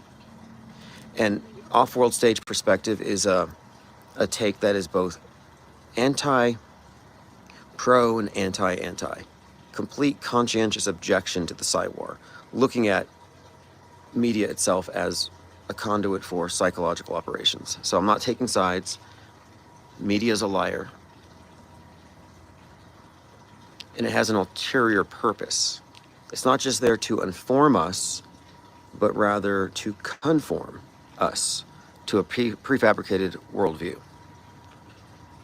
Yeah, if anybody's seen the video, feel free to post a link. I'll take a look. Hopefully it's better than a straw man, because I am opposed to straw man arguments. I steel man people's arguments. And when you do that, you arrive at things that might indicate the thing is kind of erroneous.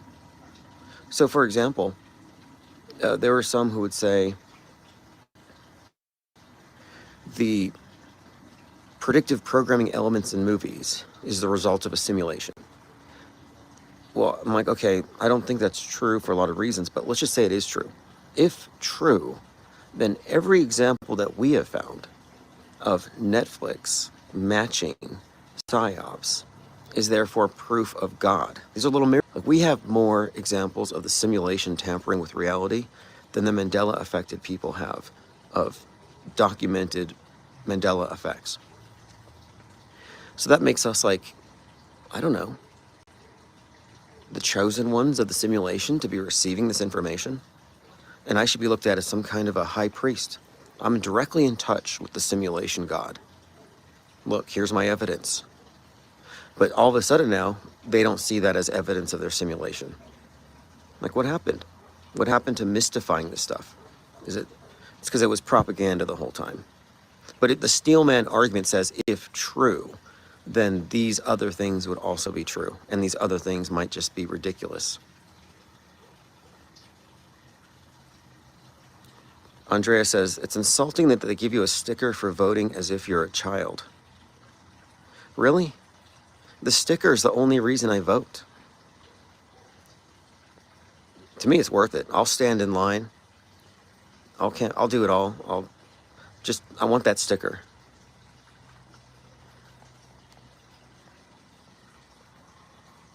Yeah, that's right. They also gave you a sticker for the pokey. And I'm not anti-pokey. I'm non. See, you don't have to be anti-anything. You can be non. Are you an anti-drinker, anti-smoker if you don't partake? No, you're probably just non.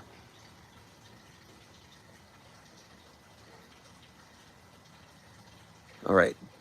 Now let's get back on track here. So the off-world stage perspective stands outside of the closed media echo chamber. And what it recognizes is the fact that it is an echo chamber, meaning, like, even Inside Edition said this with regard to the Netflix show Lupin. It said it has echoes of the robbery of the crown jewels. Now, someone had said, oh, another Netflix movie correlation, and they just cherry-picked like 50 movies about jewelry heists and said, hey, how come you're not looking at these ones? And I'm saying, because we don't cherry-pick. We specifically look for the stuff that is concurrent, because you can't refute it.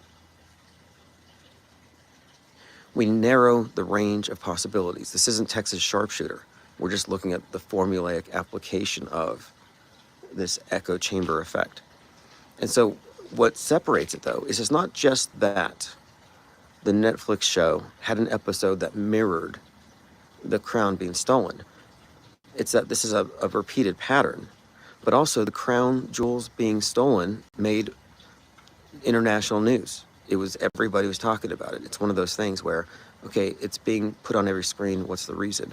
But second, the timing of it correlated with the No Kings protest. And in the show, they were stealing Marie Antoinette's necklace. So Marie Antoinette beheaded at a No Kings protest, essentially. So you not only have the Netflix and the news event matching, but you can also add in the worldwide protests and the essential theme. So now that's another layer to it. So that's what we're describing here. Like, this is a predictable pattern. And when I talked to fakeologists, I hadn't heard about the crown story, but I said the fact that it's so heavily promoted means it's likely part of a psyop, because they are, of course, always engineering events to steer our history along predetermined lines. And sure enough, as I've said before, if it's fake, you're going to find some Netflix or Hulu equivalent of it to make sure it reaches critical mass. And what did we see again? And it wasn't just us. Inside Edition and other media outlets have spoken about this. And Inside Edition said echoes of Netflix.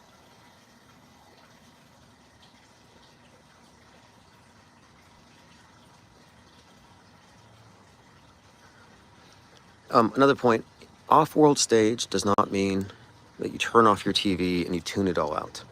That would be uninformed, which you might argue is better than being misinformed, which is everybody else. But what I advocate here is taking the position of the informed disbeliever. So I'm not watching TV, the news media, I'm not consuming it as they are, but I'm watching more how the consumers are consuming it and what it's putting into their heads. They're being programmed. And so when I say they're being programmed, what does that mean? It means they're being conditioned to accept the program.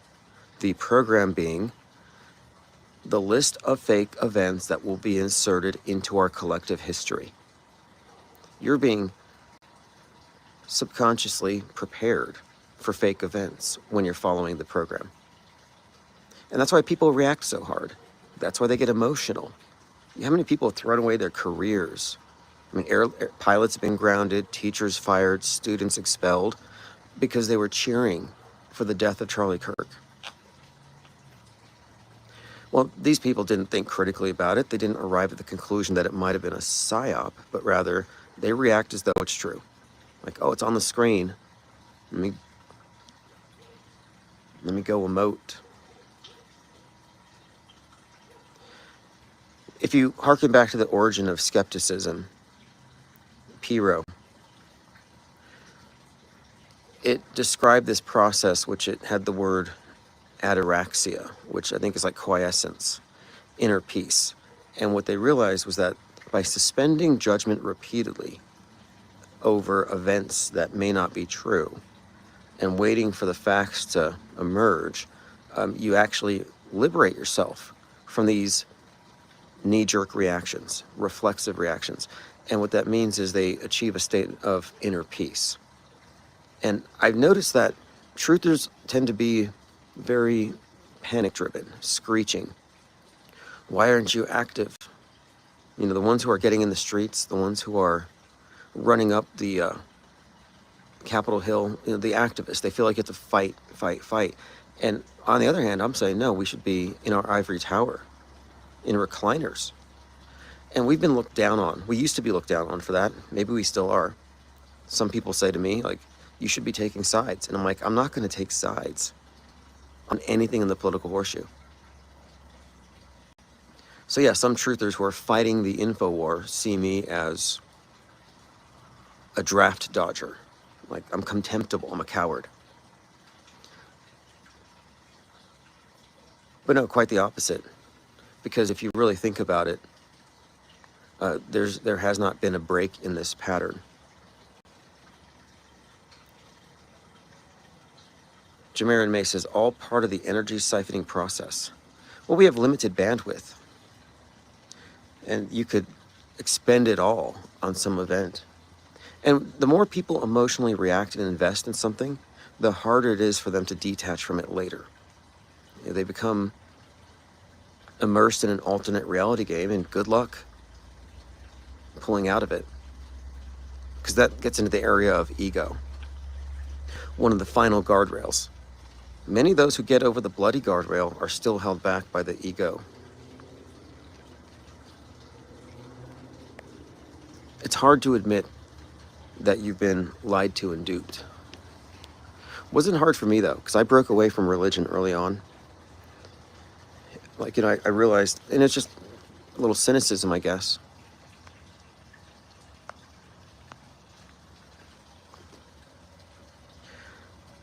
But if someone's going to try to prove to us or demonstrate to us that we're wrong for rejecting the world stage as a perspective, as a starting point, they have a lot of work ahead of them, because our empirical research and recorded observations and our discussions over the years have all centered around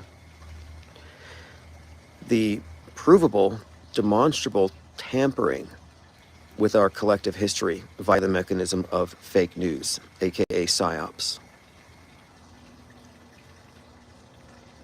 And what really kills the coincidence explanation for those who want to suggest that we're not actually unmasking psyop content in movies, the Erica Kirk conundrum is what they have to contend with now. So what is the Erica Kirk conundrum? Well, whenever we discuss these fake events, it is already implicit that we're talking about actors reading scripts. These are staged events, just like a movie. but they're just presented as real. Now, given that they are actors, nothing they say is coincidental. And if what they say perfectly matches what happened in yesterday's premiering #1 show on Netflix or Amazon, well, then you can say, okay, this fits the pattern. The characters in the movie are mirroring the supposed real-life character. And generally speaking, that's the pattern. But the thing with Erica Kirk is that she's the principal character in a psyop. And she hasn't just disappeared into the news cycle, but now she's an active part of the bigger story. Having taken over TPUSA, she has a very public life now as far as her public appearances are broadcast. We all see them. So they built up this character. So we can safely say that everything she's done since the assassination has been according to script. Now here's the problem for those who believe it's all coincidence, is that her character on the world stage has pretty much followed, scene for scene, her corresponding characters in Hulu's The Tempest, and of course we have these other examples. Snake Eyes, the Heads of State 2025, but specifically The Tempest. The Tempest really makes a big point too about how the widow is staging her grief now and may have been part of the plot. So there's some overlapping events that rule out that it's all just coincidental. Like, how is this character's script matching this Hulu character? You can't just say it's just a coincidence now.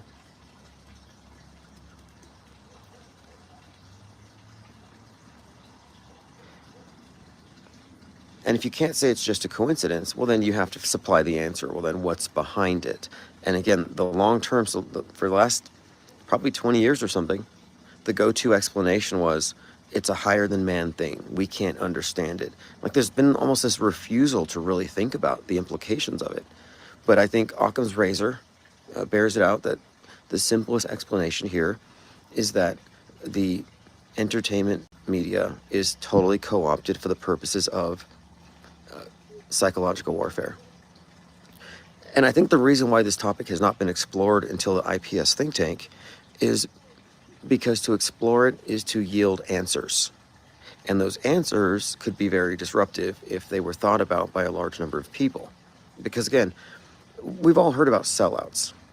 You know, when we think about sellouts, we just think about artists who've compromised their integrity for money, for fame, whatever.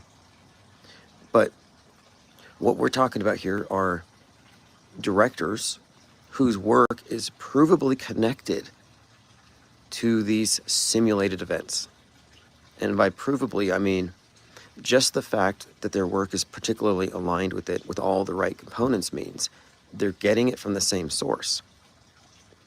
They're having PSYOP content, PSYOP reinforcement content put in their movies and books. That's a scandal, at a minimum, right? I mean, shouldn't it be scandalous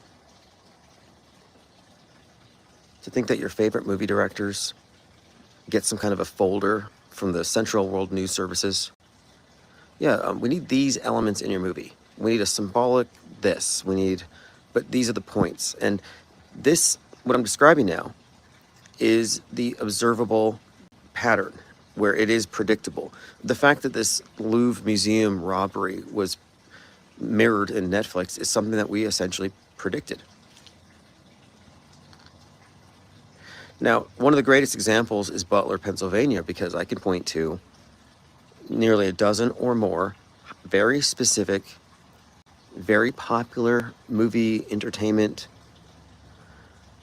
examples of a Trump-esque character surviving a head wound or getting shot at. This is a very great example of both the predictive and the concurrent programming. And when we say something's fake or something's likely staged, we're not solely relying upon the visuals, because you can't always tell. We're looking at the wider media ecosystem. And one of the biggest indicators is real-time entertainment Psywar reinforcement content. And the Trump one, almost unparalleled. Remember that movie poster, Thine Ears Shall Bleed? But going down the list, you know, the Captain America, the Homelander season finale. You had the Batman Caped Crusader. You had the Mickey 17 one is pretty big. Came a little bit after. Beetlejuice. We had the magazine covers that were even talked about by Laura Loomer. But the media environment was increasingly saturated with it. Francis Ford Coppola with Megalon, Make Rome Great Again, with a Trump-esque character, survives an assassination attempt. I mean, I was looking at A Man in Full, repurposed to represent Trump being taken out. But it was, again, this reinforcement content was really peaking as we led up to Butler. And when that was going on, we were expecting it. We were talking about it that day. So when we're talking about this model having the ability to give you some indicator of what's to come, that's what we're describing here. We're extrapolating based on what is being pumped into the minds of the programmed. What's on the program? That's what I'm asking. So I'm not making predictions like the sky will fall on 11/11, or we're going to be, I'm not putting forth anything like that. I'm saying based on what is being put into the minds of these large swaths of the population, they're being conditioned to accept something as inevitable. What is that something? And that's the kind of question we should be asking. And when we ask that question, we arrive at, oh, Trump's going to get it. We arrive at, it looks like we're being conditioned to accept some kind of disease X, mind viruses that necessitate censorship. It looks like we're being conditioned to accept the reality of fallout. You know, these are patterns. And hindsight is often 20/20 on this type of stuff, but you can read the curve under the presupposition that our history is pre-written and it's foreshadowed. And this bears out. The Charlie Kirk thing, one of the great psyops of all time, I think. This is like a JFK scale thing. But one of the things it has provided us is a window into the timeline of these things. Because logically speaking, and this is based on the very specific elements put into all of the concurrent programming for this event, it would tell us that the PSYOP script preceded Snake Eyes, the earliest example of Charlie Kirk foreshadowing, which means the event was scheduled 27 plus years ago. So we're talking about our collectively agreed upon worldview has elements that are planned 30 years in advance? Yes. Yes. The year 2055 is already scheduled, whatever is going to go down.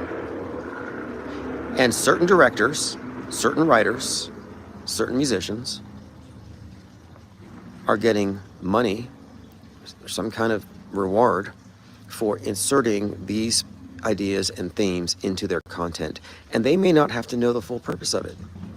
Like, hey, we need you to make a movie, and can you go ahead and blow up the Space Needle? Sure. We need you to make a movie. Can you go ahead and have some Islamic terrorists fly into a building? Like, so you can see how the specific components can be handed to any number of content creators, writers, directors, and they wouldn't have to know the full purpose of it. It was like, here's some puzzle pieces to put in your movie. It's product placement for fake events. Influencing people's opinions to accept things as inevitable. Steve Vasilev says, IPS, what's your take on that asteroid that's supposedly coming our way? Interesting question. I mean, obviously, anything is fakeable. They can fake it in the movies, they can fake it in real life. And, you know, Rosie O'Donnell said the strangest thing. She's organizing a blackout. She wants everybody to turn off, to shut down everything. Don't go to work, don't buy anything. She's organizing a blackout to shut down Trump's economy or something. and we were talking about this earlier. Rosie O'Donnell said something about the Butler shooting. She said it was hinky, which kind of sounds like John Hinckley Jr. Hinky. Jurassic Liars had pointed out that Rosie O'Donnell, who's always been in this dialectic with Trump ever since he called her a pig, that it contains Donald and Rose. Some interesting connections there possibly, with the Hinckley thing too. You know, Reagan's resurrection following the Hinckley shooting, all really does connect to Butler. If we get into the subtext of these things, Lord Laney says, if we keep using AI to pick apart the metascript, they're going to lobotomize it. Yeah, that's what we're going to do. I have Perplexity Pro. We're using Perplexity to start filling out, and we're going to engineer some AI bots, some AI agents to assist in this. We need to recreate a historic narrative of essentially mirroring the mainstream, but then also having a second column. This is the alternative version, as in the alternative media's version, and then the off-world stage perspective, because these are three distinct perspectives, which I describe as MSM, MSM plus, which are the subsets, and then MSM minus, the subtractive view, our view, the view from outside of the closed system. What's up, Mango Penguin? Thanks for joining.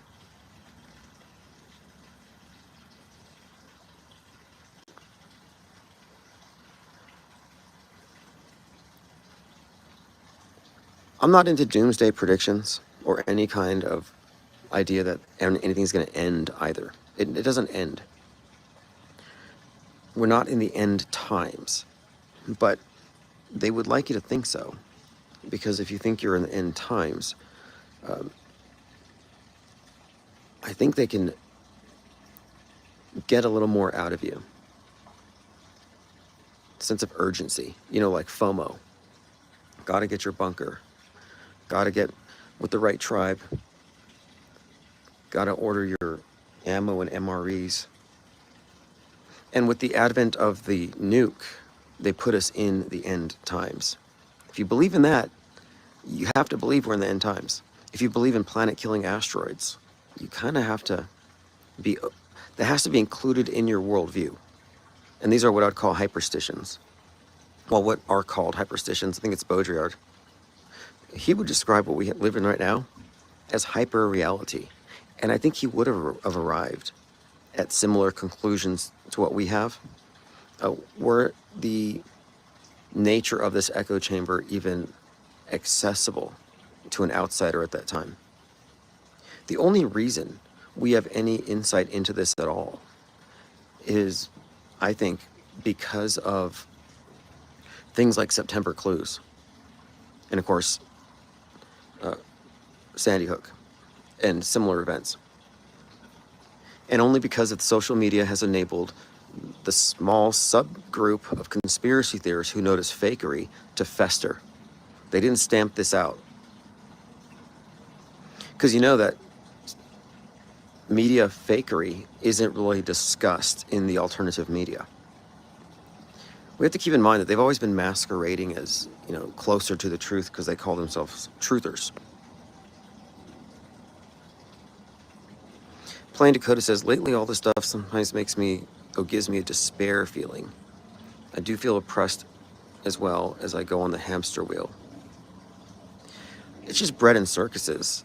We're being entertained. They're entertaining us as a form of government. I mean, if you think about it, this might be utopia. I'm still reading, because I have like an addiction to books, but I read too many at a time.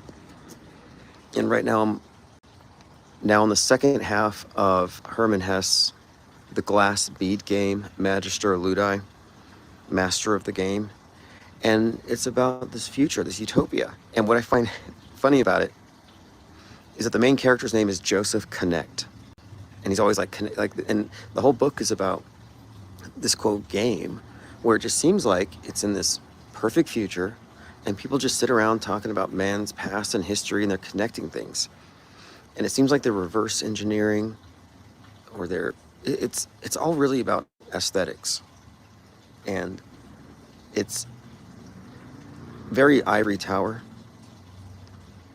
But anyway, looking at it, I see it as sort of comparable to what we're doing. And so I think of connect, like connect the dots. Like here we are looking at a psychological warfare zone that we know to be essentially simulated and fake. And kind of in a detached way, trying to come to an understanding of it all and making a game out of it. And that's kind of what I mean. It's like, I feel like, if anything, like this is a, not a game necessarily. And it's not that I'm doing it for entertainment, but it does have this quality to it. I don't know if that makes sense. Because I'm not saying I don't take it seriously, but in a way, it means that things aren't as serious as we would think. Like, isn't it good news that all those kids didn't get blasted at that school? Isn't it good news that we're not in the end times? Or that the thing in 2020 may not have been a thing? That it's safe to eat undercooked bat soup?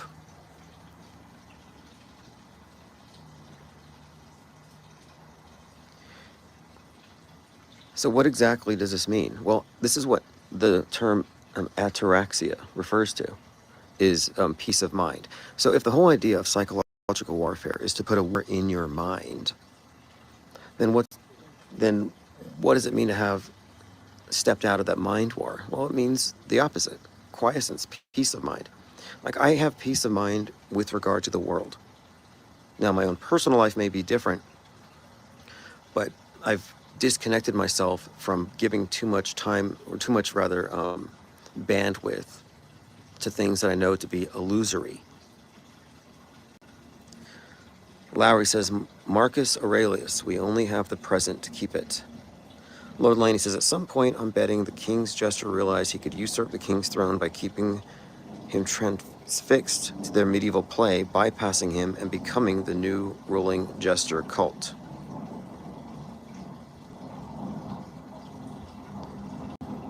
Yeah.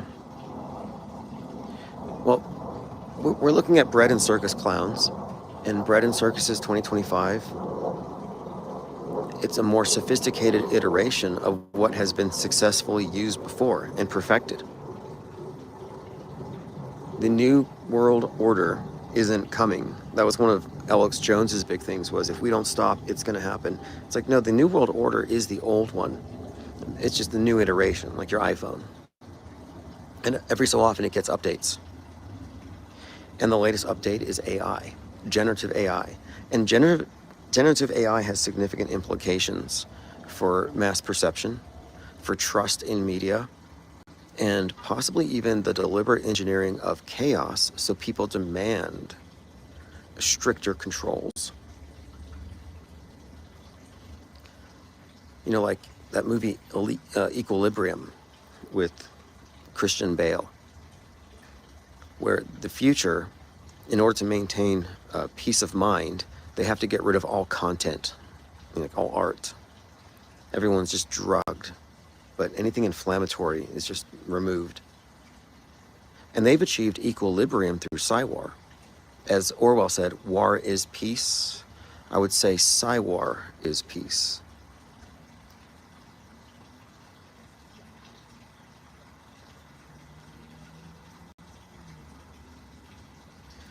Let's see what else we can discuss today. So the main topic today, history bending, is simply that there is a measurable, observable, long-term effect of fake news on what we call history. That the simulated events that are collectively agreed upon do in fact steer the worldview. And there is a worldview monopoly exerted through this influence, and the influence isn't merely limited to what they show us on their boring news channels, but they infuse it throughout the entire media ecosystem within entertainment.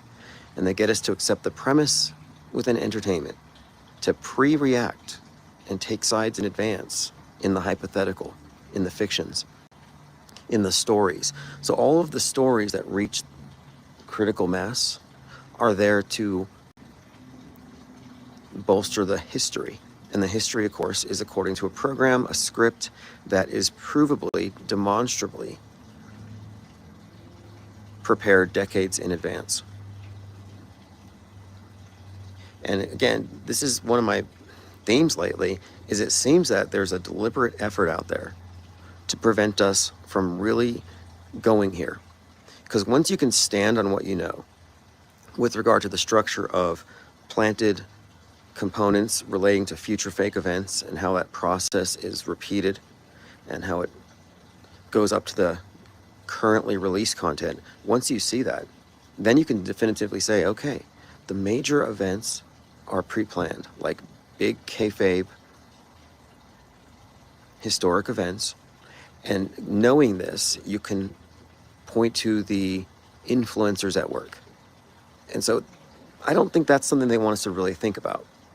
What does it mean when you could say, oh, well, Osama bin Laden didn't do 9/11. No, that was done by Kubrick, James Cameron, Tom Clancy, and about 1,000 other directors and writers who all prepared us for the event in advance.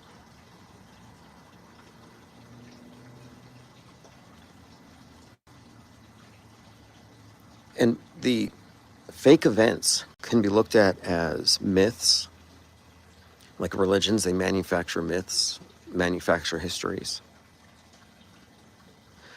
And then another point I've been making is that anybody focused on ancient history being tampered with, alternative models of history, mud flood theories, I think they're involved in a mass distraction campaign to distract us from looking at recent faked history. Because again, there's no culprits. There's no one who could be held accountable.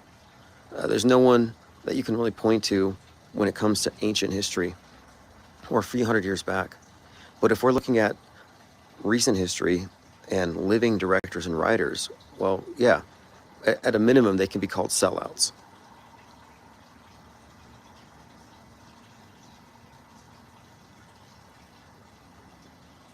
But for me, the question isn't really about whether or not they're going to suppress it, because I just don't know how far this information can really go. You know, are people prepared to accept it? I mean, to me, it's like, at this point, it's just common sense, you know, looking at media this way. You know, like you start a school year and the teachers all talk in advance when are we going to have the fire drills, or if they're going to do a school shooting drill. Hey, on this day, we're going to have a school shooting drill. You plan these things in advance. It's not that difficult to imagine that major events require years of planning. And they can use drills to set the stage, to put components in place. I mean, that one of the other elements that we don't talk about enough is that the big fake events are often attended by, if not always, by drills that also eerily resemble it. So we talk about eerie coincidences in entertainment. Let's talk about eerie coincidences in drills. You can't explain that away. That's another level to the pattern that diminishes the ability to wave it away as a mere coincidence. Case in point, London bombing. London bombing was eerily mirrored by the BBC documentary that was about Islamic terrorism bombing the subway. During the bombing, there were two drills going on. Well, there's a drill and two tunnels. And the drill involved bombs. And the tunnels where the drills were happening are the exact tunnels where the actual bombs went off in the terror attack. So you got the entertainment version, you got the news event, and you have the drills. People ask, well, how could they have done 9/11 in the middle of broad daylight with all those people? How do you know those people were there? Because on that day, and this is, you can look it up, there were many dozens of drills going on. Well, a drill is a closed movie set. If you're doing a drill, people who aren't a part of it aren't in it. You see, it's a closed set. So you have dozens of closed sets. How hard is it going to be to maintain that seal?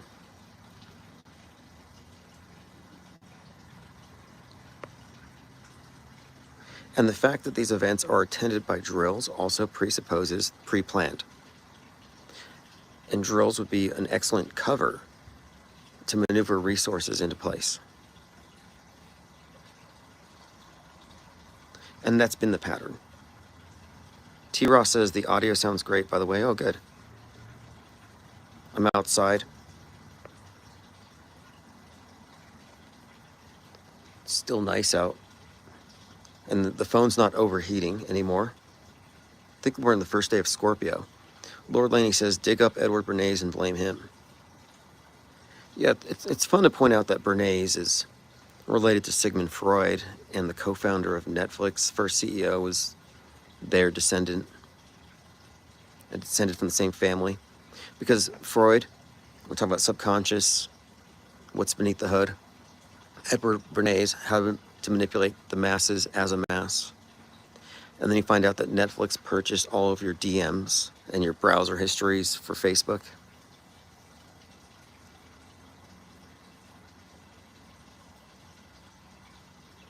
Plain Decoded says, I had no awareness of any sort of alternative thinking about the way media consumed prior to 2008 or 7. Frank Castle says, is there anything besides Newsbenders that shows that extreme point of view similar to it? You know, that's a good question. And I'm thinking not, but there could be. I discussed that book last night, In the Country of the Blind. In the Country of the Blind is about a small group that controls history. The Foundation series is out right now, and it has this element of future history. Not quite analogous, but it kind of gets there.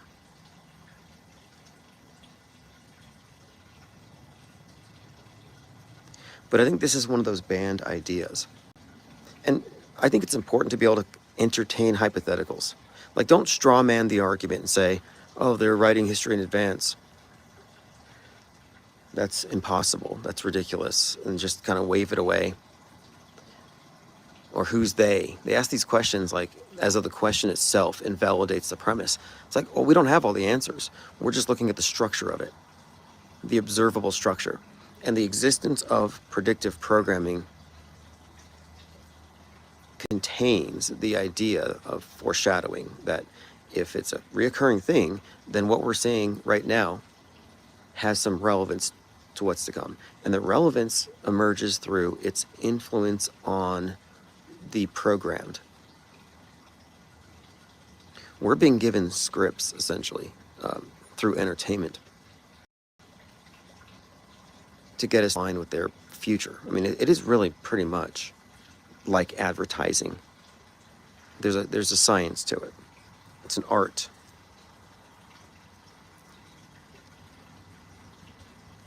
Good One Day says, Newsbenders is probably a fluke that it got made and broadcasted. Right, I think so too. I mean, it's like Black Mirror stuff. They could probably put it into science fiction.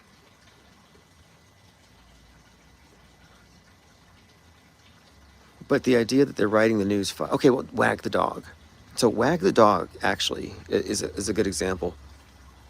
Because Wag the Dog is not only about news bending, about PR stunts, about the government using Hollywood to manufacture events to influence public opinion, on the fly even. Like, okay, that right there is a pretty strong premise, and I think that it does show us something about the power of media and how media could serve government in such a way and warp the opinions of masses.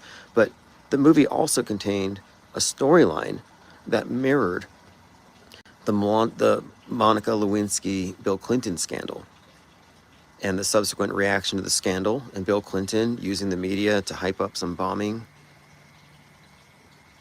near an area that affected ethnic Albanians.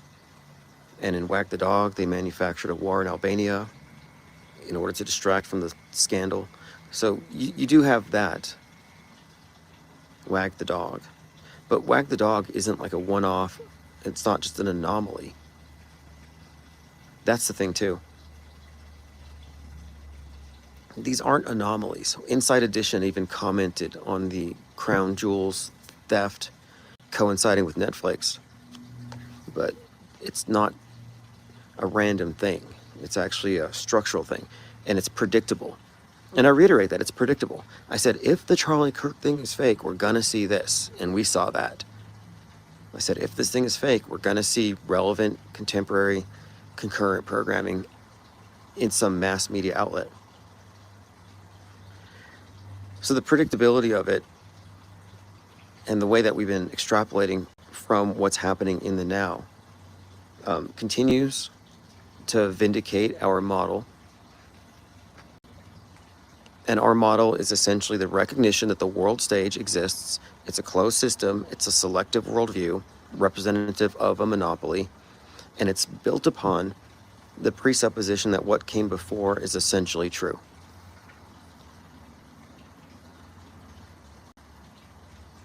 Like, we're just looking at the architecture of the Truman Show. And no, the Truman Show is not going to end. It could end for you individually.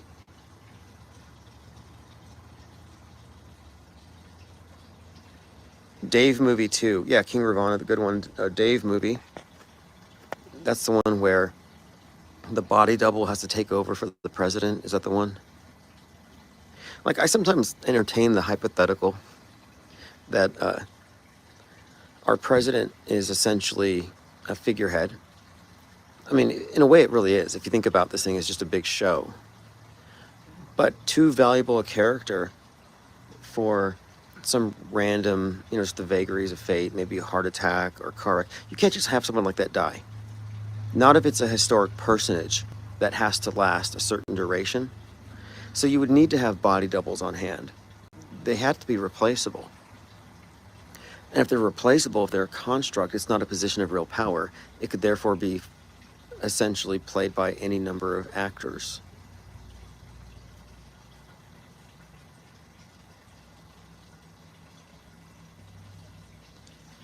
All right, so here we are, 72 people live, 10/22/2025. We're discussing history bending. History bending is the only real conspiracy. All the other conspiracy theories are part of a meta-conspiracy, which is to keep you locked up on rabbit trails that are paved, pre-paved, not new, not leading you off world stage. The only real conspiracy is history bending, and it's accomplished by news bending. With the complicity of the public, which is largely engineered, consent is manufactured via the mechanism of bread and circuses, entertainment. But the only real conspiracy is a successful conspiracy, and it's conspicuous that none of the conspiracy theorists have noticed it. And we point it out, and they don't want to hear it. Conspiracy theorists who live in this realm of questioning everything, but never really settling. It's always vague. They're always in the fog of Psy-War. But they're the last ones to want to entertain the idea that there's a present ongoing conspiracy that we can all point at. Frank Castle says, best info available, always cutting edge. Thank you, Tim. I will champion your work until I die. Hey, I appreciate that. I will too. I'm 100% committed to this thing, the think tank. And the work of the think tank is going to go now in the direction of imposing the MSM standards on Trutherville. And they can't take it. There's no... We're outside of their purview, outside of their realm of experience, and they only have the assumption that they're correct. And their assumption is built upon an edifice of lies. And I'm not trying to change the minds of the influencers, but we're destroying the credibility of the guardrails they defend. And if they're still defending these guardrails after we've incinerated them, then they just look very questionable. But we know that there are enough people among their audiences who are deprogrammed enough to understand the premise of off-world stage, who would then make that exodus. And if you're not off-world stage, you can't fake it. Noticing conspiracies, noticing psyops isn't enough. If you cannot connect the psyop to the broader media ecosystem and the Psy-War and the long-term effects of concerted news manipulation, then you have not recognized the model.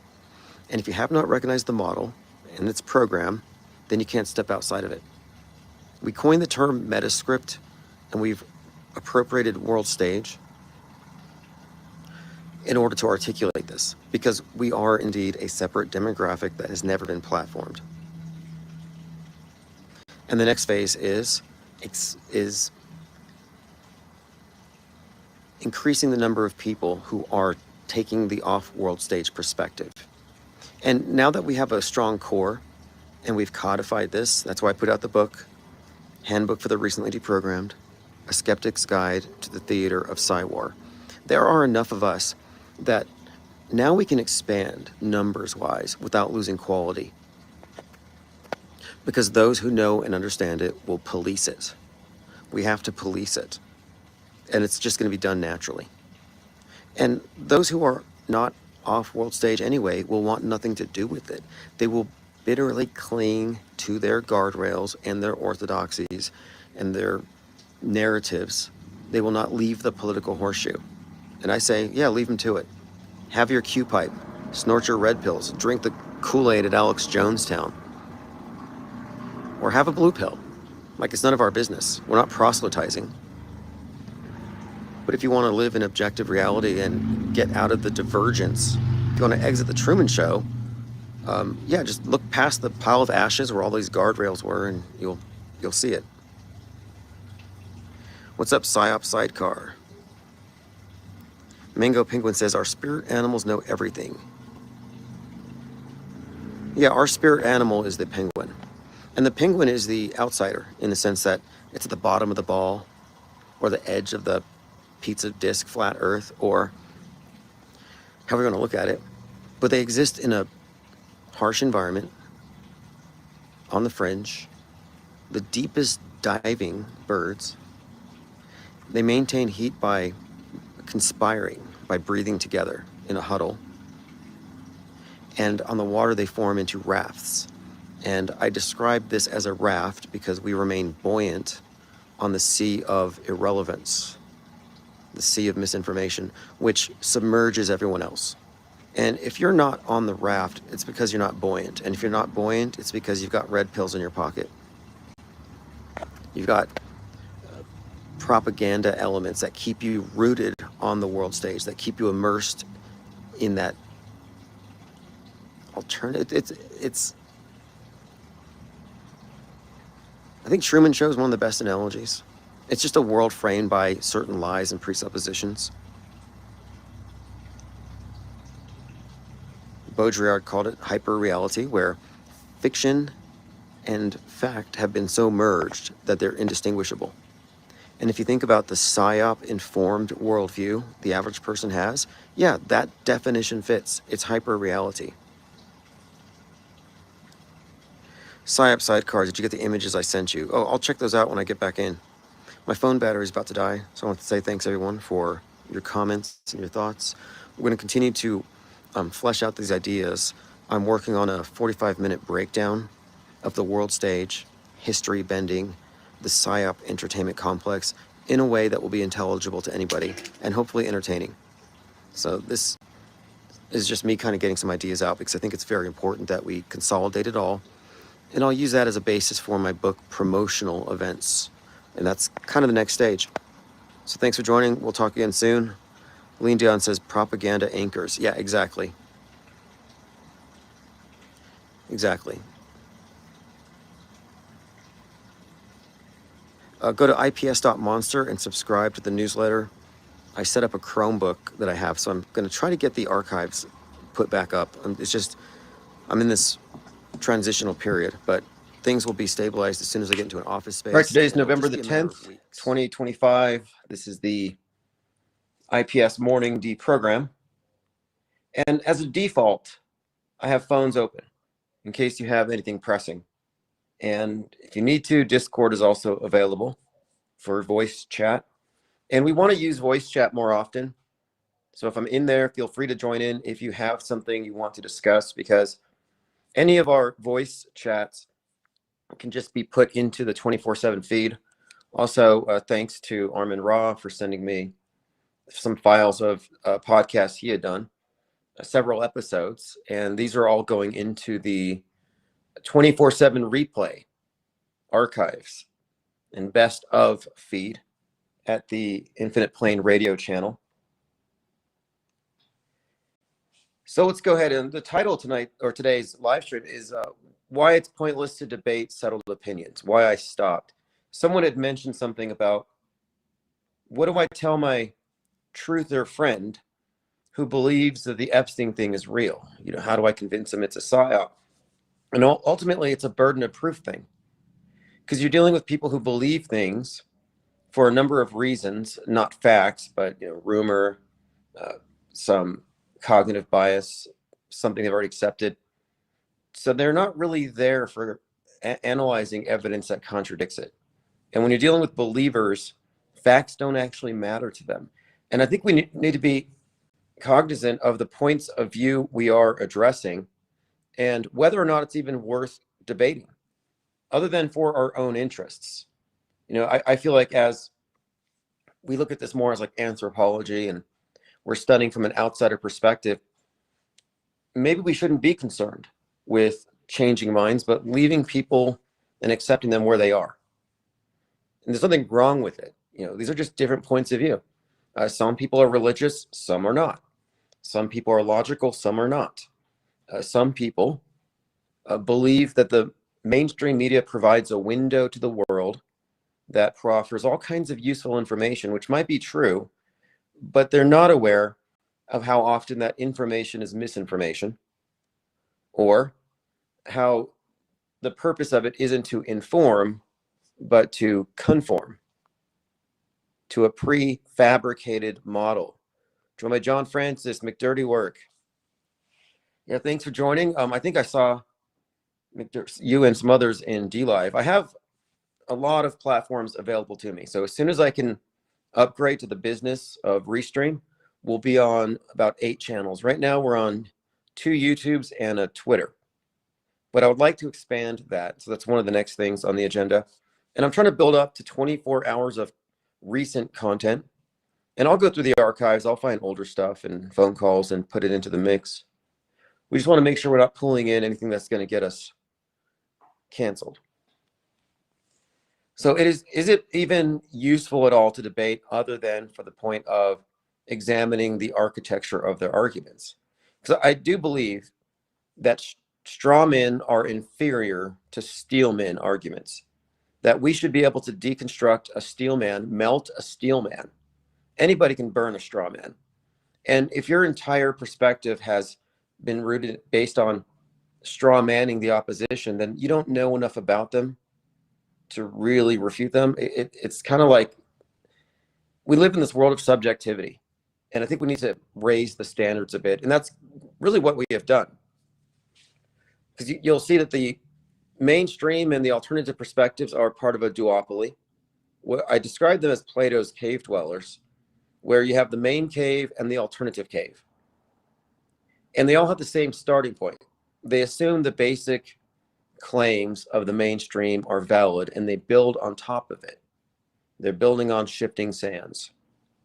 And what we're doing is we're starting our perspective, our take on anything, from the off-world stage perspective, which recognizes short-term and long-term news and history manipulation of our timeline, and therefore our worldview and frame of reference. We're confronting the design authority as represented in Francis Ford Coppola's Megalopolis. They looked like strangers from Dark City, but these were the black-clad, black-rimmed hats, this Saturnian brotherhood who could control time. Well, that's what we're actually looking at, time control. The only conspiracy worth talking about, because it's real, all the other ones are fake, and they're contained within the closed informational system of the mainstream. And they have settled opinions, and they assume the supremacy of their perspectives, which is very common with all religions, and mainstream media is a religion, where the believers will just presume that they are the authority on the topic. And if you can't refute it to their satisfaction, they feel very comfortable defaulting back to what the mainstream believes. So the mainstream does not have the right or the authority to be the default arbiter of what is true. It shouldn't, not if you've been paying attention for any length of time. The same people who lied about fill in the blank psyop are going to lie about tomorrow's psyop. It's not like we wake up tomorrow and everybody's honest. It's not that it's lying out of malice. It's lying because that's what it's built to do. And by lying, I mean it's creating a worldview. So it's not doing what news is supposed to do if you think news is objective and open to facts, open to revision, but it's not. It's like settled science. It's kind of a contradiction. We're looking at settled opinions, a lot of settled hearsay. So to get back to what my response was when someone said, how do I provide a video to show somebody the Epstein thing is fake? There's not a video, a book, there's not a list of facts you could provide, because you're living in a world of subjectivity where facts have to be rooted in objective reality to even matter. Well, facts don't matter on the world stage. Feelings matter. Thumbs up, engagement, virality, popularity, ad populum. That's really what matters on the world stage. It's a consensus opinion thing. American Father says, as a book says, I choose to look at the evidence and become a knower. Yeah, and I appreciate your reviews on the book. The purpose of the book is to consolidate these ideas and show that we indeed have a separate framework from the duopoly. But what you're referencing is the fundamental difference. We have, whether you're mainstream or alt, you're in a closed system of misinformation, but you believe stuff. And when you believe something, you have no reason to continue to investigate. So these beliefs are, what I'm suggesting, are ones that have been handed to you by broadcast media in some way that you have no direct way of reality testing it. So it's tantamount to, I have faith in Fox. I have faith in CNN. And I'm saying, no, we should reject faith because it's their job to prove it's true. If they can't, you're under no obligation to do so. So instead of becoming a believer, you can remain a seeker and take the stance of the informed disbeliever. And if you were to put low information belief or faith-based belief on one side of the scale and informed disbelief on the other, guess which one's going to weigh more? The informed disbelief, because it consists of more information. Low information belief, high information disbelief. And the reason for the disbelief is the additional information contradicts the central claim. So we're not saying things are fake out of ignorance. We certainly do not say everything is fake. And I get accused of that every once in a while. Someone says, you go too far when you say sports might be manipulated. You can't just say everything's fake. It's like, I've never said everything's fake. I've consistently made the point that a small percentage of news is fake. Good liars don't lie with every breath. That's a bad liar. That's somebody nobody could trust. A good liar gains your trust. They lie strategically for advantage when they know they can get away with it. Media is a good liar. But the fact is, the fake events, the simulated events that are planned long in advance, these are the ones we're talking about, the psychological operations. These are tantamount to lies, and these are strategically placed. And they are not the majority of all news reportage. The fake stuff could only be 3% or even 1%. But it's the fake stuff that grabs the headlines, that all the opinion pieces and talk shows bounce off of. The fake stuff permeates the entire media ecosystem, and it dominates it. It is given the spotlight. So we don't even have to say everything is fake. But even the stuff that isn't fake, like when they report that the sky is blue, the reporter is standing on top of an edifice of fakery, a worldview built upon known and well-documented and exposed lies.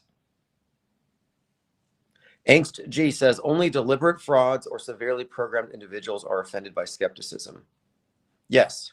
And another point, too, that I think is important to clarify is that the mainstream worldview doesn't really investigate our claims. They reject it. They say, oh, you need to touch grass. You're crazy. Put on a tinfoil hat. And you hear this from conspiracy theorists, which is ironic. Mainstream says, oh, this subset of people are all tinfoil hatters. Well, the tinfoil hatters are calling us crazy. But they're calling us crazy because the things that we say are outside of their box. They don't have the information we do to share our conclusions or even to deconstruct them. Instead, they become incredulous, which some mistake for skepticism. Our perspective is inherently skeptical. Skepticism means you don't judge with low information. You wait until you have high information and then you judge. So we're talking about suspension of judgment until we get more data. We want to know as much about the proposition we disagree with so we can effectively get rid of it. On the other hand, the mainstream approach, the mainstream approach is to not look at the other information, to call it crazy, throw an ad hominem, shoot the messenger, and ignore what they have to say. So their perspective is willfully ignorant, especially when you explain many times in a row that we're not calling everything fake. We're talking about strategic propaganda lies. So now let me get to something else too.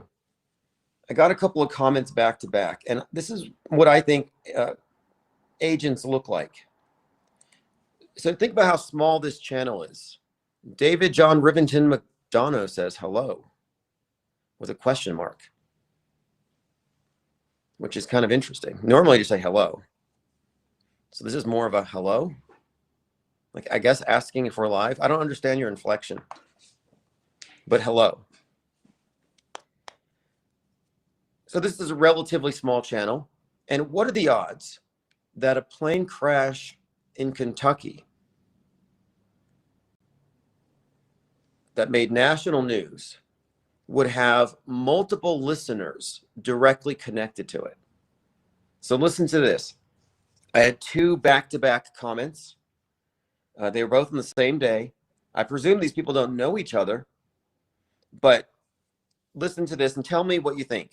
Are we dealing with liars or agents? So one commenter says, I live 29 miles from that airport. I have a nephew who works for the UPS. So there's two people being referenced. Both the husband and the son of one of my clients works there also. The son was in the mechanic shop 50 feet from the crash where it happened and is shaken up over it. So now we have four people who have been brought into the picture as witnesses or directly connected to it. And one of them was 50 feet away from the airplane. Like, what are the odds? Like, I remember watching this truck attack PSYOP in Nice, and there's like rubber dummies dumped on the ground and a blurry cell phone guy running around recording it. And some guy's like, how dare you say this is fake? That's my girlfriend on the ground. Like, your girlfriend is that rubber crash test dummy? What are you doing on a YouTube channel with 33 live viewers instead of sitting at the hospital bed beside your dying girlfriend? Like, take a picture of her to convince us. And that's when I realized a lot of these people in the cult of mainstream media will lie. Self-appointed T cells, like they're the immune system of the beast media. And they're like, I must defend mainstream lies at all costs. And I call these people out as media advocates. Like, how dare you call it fake? I'm like, why are you a media advocate? What's your evidence? You're just citing what you saw on TV? And like, I'm not a media advocate. Well, then whose advocate are you? What is your perspective? And I'm just bringing up the point that the mainstream perspective is the default, and people assume it's the same thing as objective. By the way, the plane apparently clipped some telephone poles, very 9/11-y. How many flights have been grounded? Thousands and thousands of flights have been grounded. This whole event, I'm talking about the plane crash, has had 9/11 written all over it, from Dick Cheney's death, Muslim mayor, car blowing up in the Bronx, injuring 5 firemen. Somebody got some white powder sent to them. The shenanigans of the airlines shutting down. Not to mention the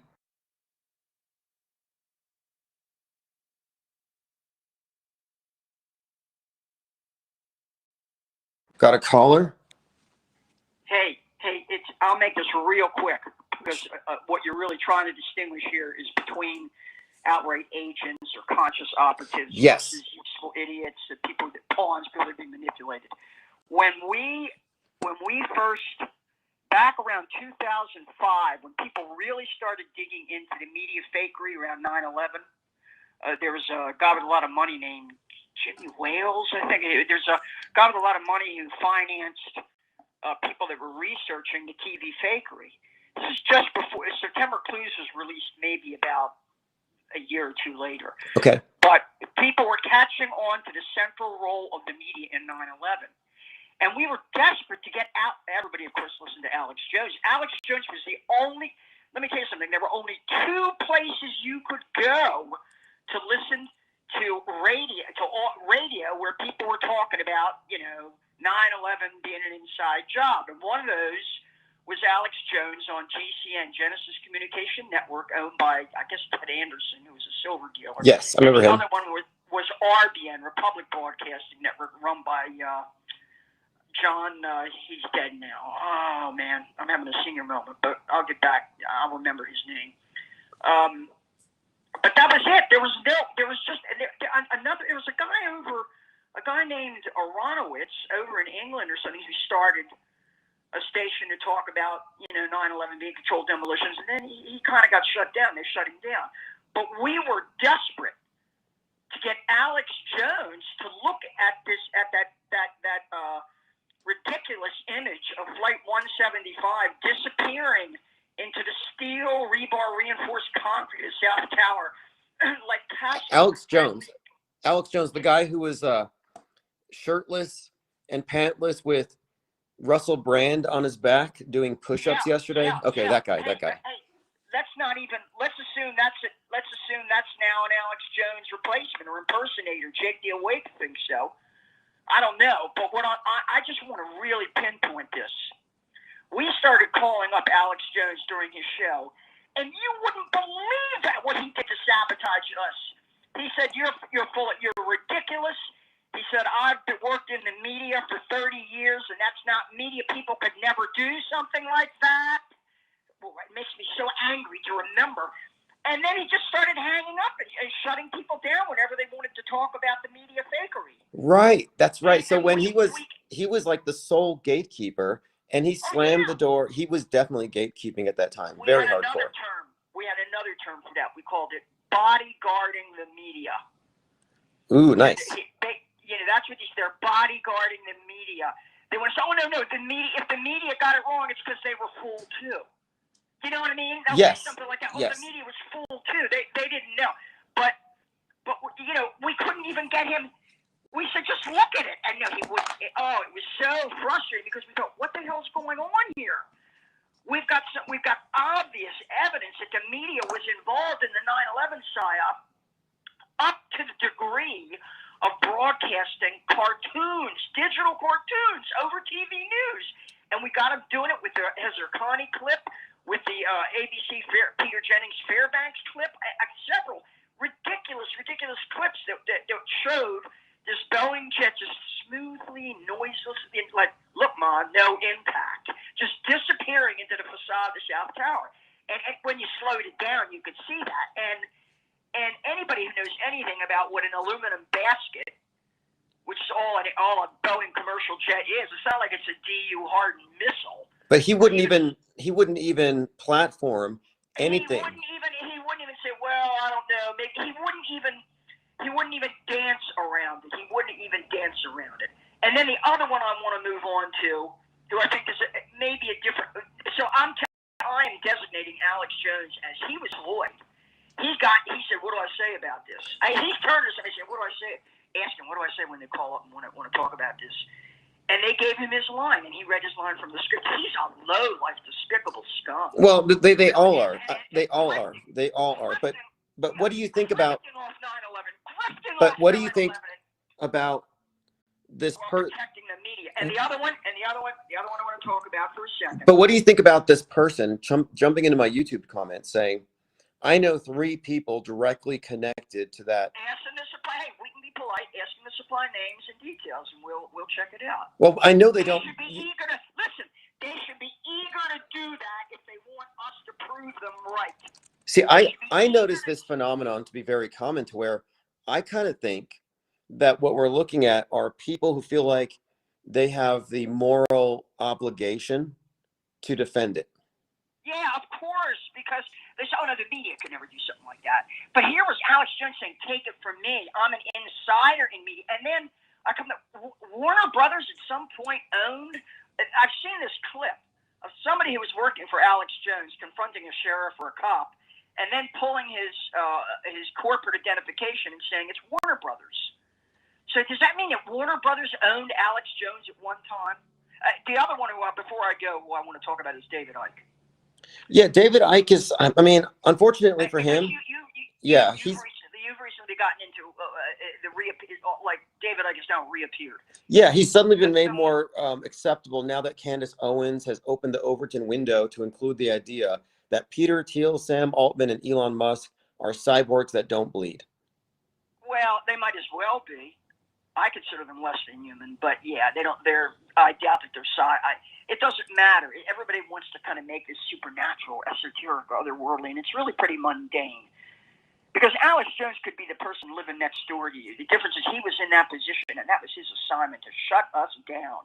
And that's what he did. And I'll bet to this day, if you said, hey, the media really broadcast fake bullshit about a fictional, there wasn't Flight 175, there were no box cutter hijackings, there were no crashing planes, except what you saw on TV. He would continue to defend that. Or, here would be his fallback position. If we put it out there and said, look, this is fake, this is a cartoon, he would say, oh, well, that's what the media was handed and they were fooled. He's about defending the media. Okay, that's the point. I want to talk about David Okay, Icke. well, the defending the media thing, because this is the premise here, is that when they call us hoaxers, they're suggesting that we're calling things hoaxes, and that the media just shows up with their cameras, shows up with their microphones to interview people and record what's going on and tell us. So the media is always presumed innocent and objective. And the main paradigm shift that we're offering here is that the media is not witnessing this stuff as we are and telling us what's going on, but they're producing it. And that's what he's hiding. I hate to shoot down your paradigm shift, but all we're doing is arriving at the same place that average citizens in the Soviet Union and the Eastern Bloc, before the fall of the Berlin Wall, that they arrived at. In other words, they didn't have as many we had 3, then 4 stations. Well, they had underground literature, which they used. Samizdat. Right? Samizdat, exactly. And that's kind of what we're doing. That's the thing I'm saying is, when they turned on the television or the radio, they knew they were being lied to, and it was just a part of everyday life to them. There's nothing particularly brilliant about us saying, oh my God, the media isn't objective. They're not a fourth estate. They're actually controlled by these. There's nothing particularly original or brilliant about that. But the one who you see really falling for it would be David Icke. Because at the moment of truth for me with David Icke it was only a couple of years ago. It wasn't that long ago, maybe 2 years ago. David Icke it might have been Sam Tripoli that invited David Icke to come on, and he had Eddie Bravo there with him. I think I've told you this story. It's got to be out. This clip is almost impossible to find. But basically, David Icke was taking questions about and explaining, going on, talking about stuff. And then Eddie Bravo said, so, David, what do you think about the NASA and the Apollo 11 moon landings? And Icke, he froze. He froze, and then he said, well, I haven't really looked into that. Yeah, and boy, did they move on. Boy, did they move on from that. And I thought to myself, well, this is a guy, this David Icke is telling us he's got the secret.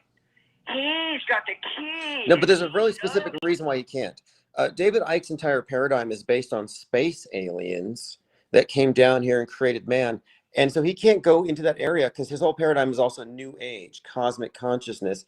And I think his role is he comes in to Trutherville to cater to the non-Christians with like a new age simulation theory bent, whereas Alex Jones can actually pander to the Christian conservatives, Christian nationalism. So Icke is multi-level marketing. Yeah, he has the. He and I both marketed each other. Yeah, they marketed. They have the same red pill perspective, but one of them is traditional religion, and the other one is non-mainstream new age. Here's what I'm saying. here's what I'm saying.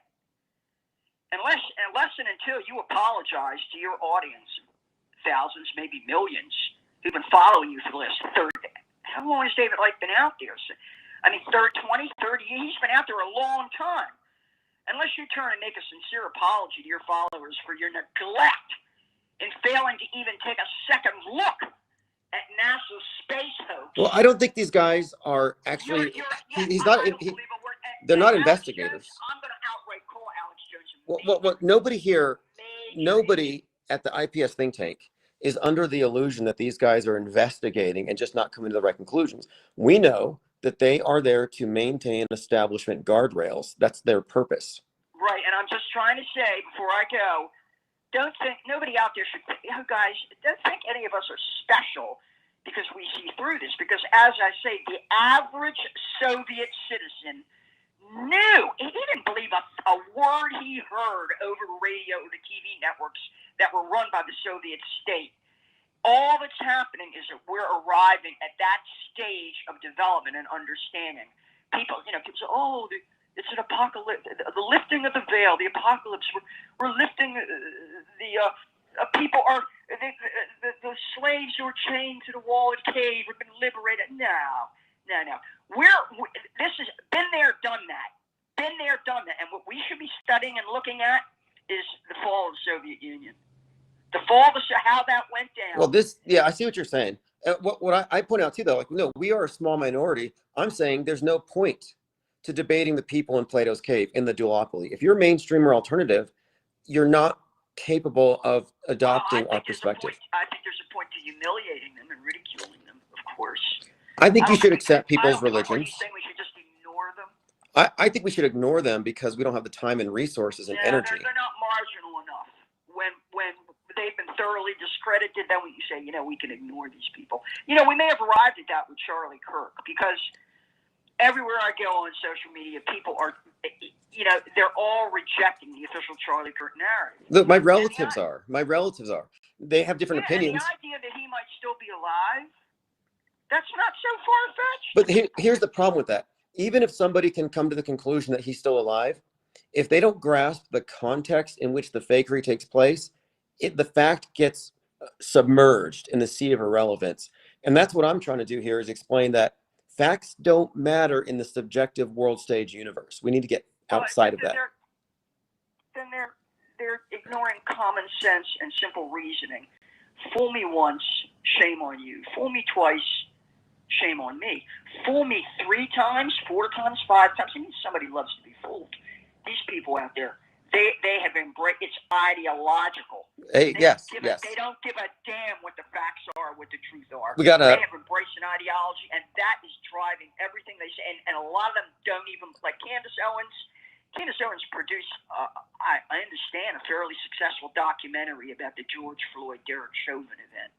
That was more, and I think she's contractually obligated to the Daily Wire because they were the ones. She produced it when she was still working for them. She's probably still working for Ben Shapiro, doing the controlled opposition, woke right thing to help make him look good. I don't think these people are separate. Yeah, I wouldn't be surprised. Let me go and leave, and let's get other people to call. Okay, well, we're going to use your term, media bodyguarding. That's an important concept. Absolutely, bodyguarding the media. That's what they're doing. They're bodyguarding the media. They're saying, oh, no, I'm standing in front of them and protecting them and telling you, you have to go through me, and I'm one of these people. Yep. This is what Jones would say. At that first couple times people called up to talk about the TV fakery, he got real annoyed. And then he would say, that's ridiculous, he said. I've worked in media that was his argument. I've worked in media for decades. Yes. And there's no way they would be we must call out. They could get away with that. There's no way.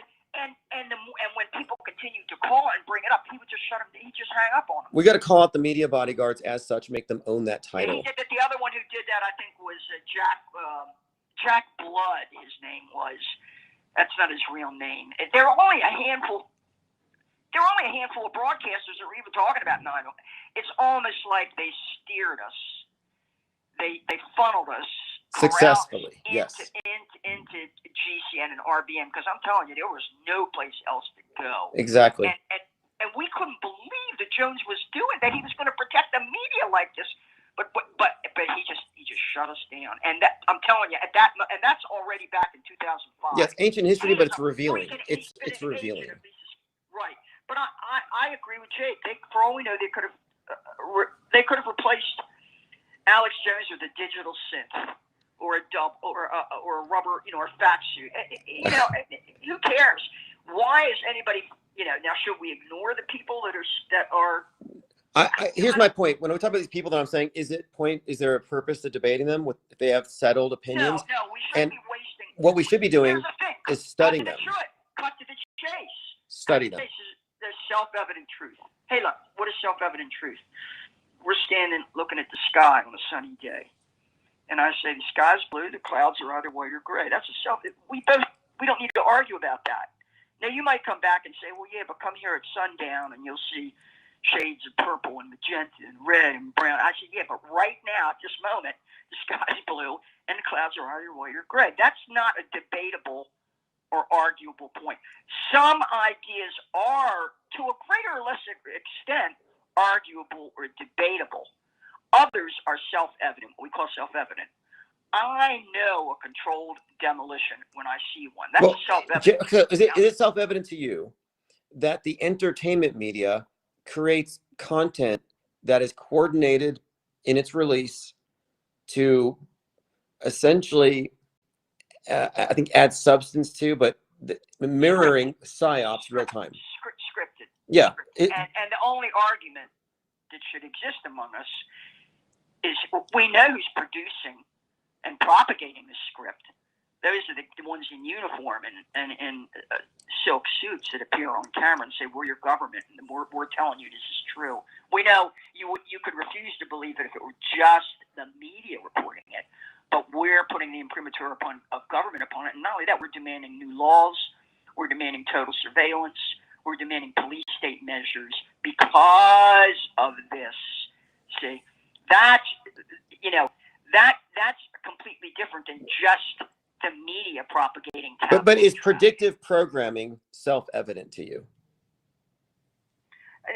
No, I've never. See, I disagree. I can prove it exists. Well, it doesn't matter if it does. All you're saying. But it exists in a way that. It's called Kulturkampf. That's the German word.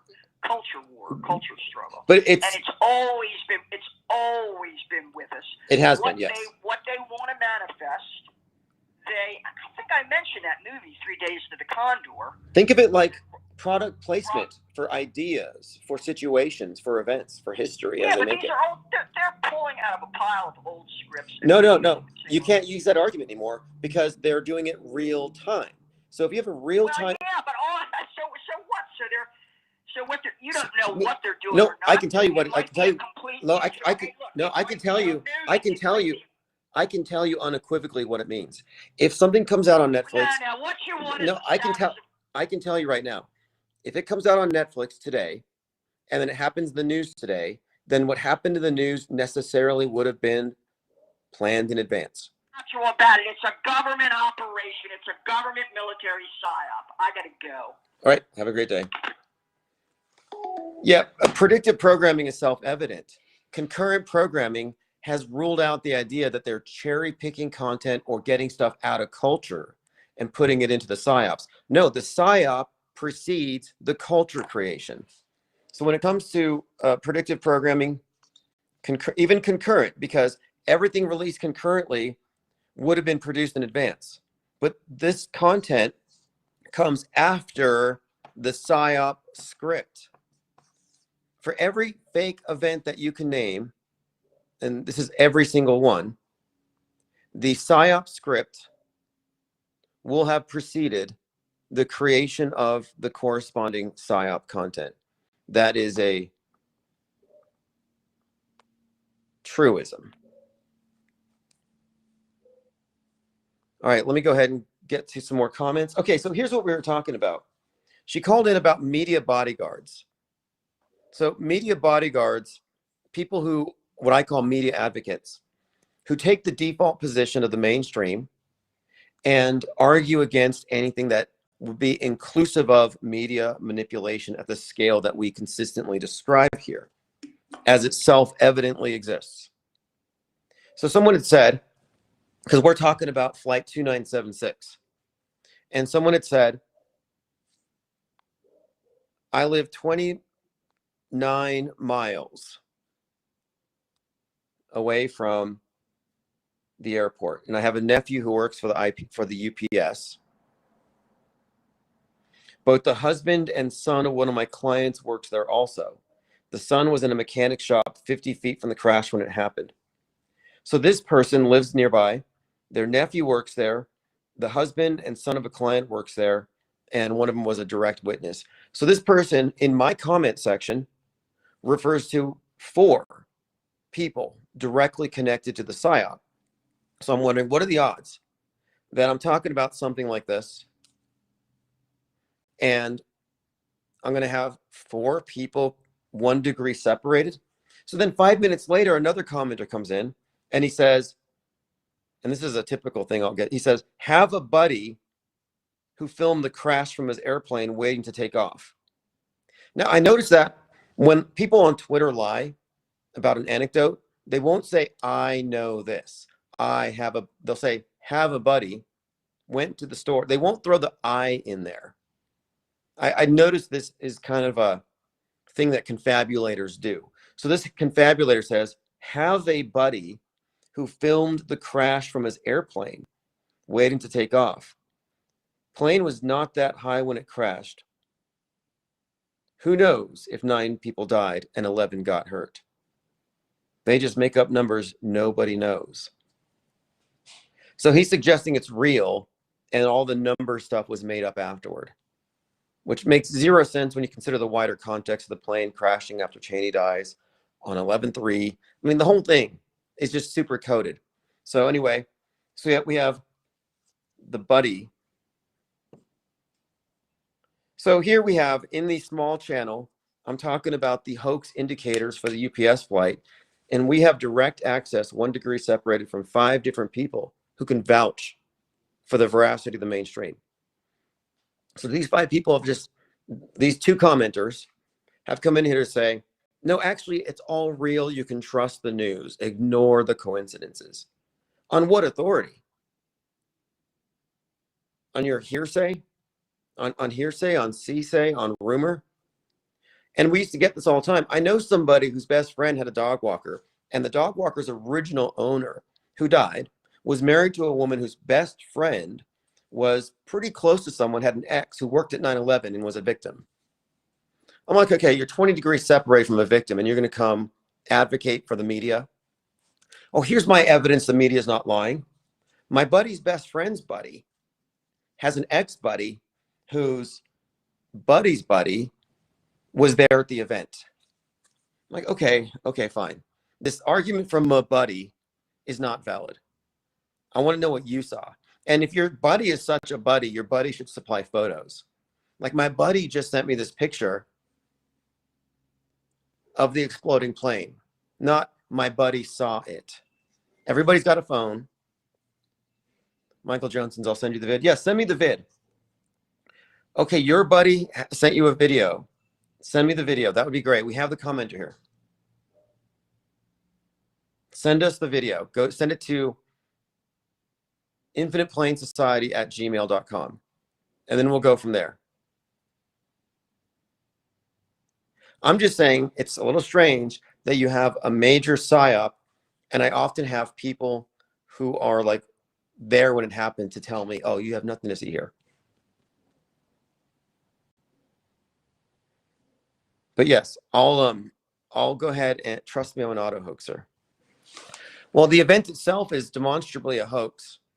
So if it was a real plane, I mean, first of all, it happened in the context of a simulation drill.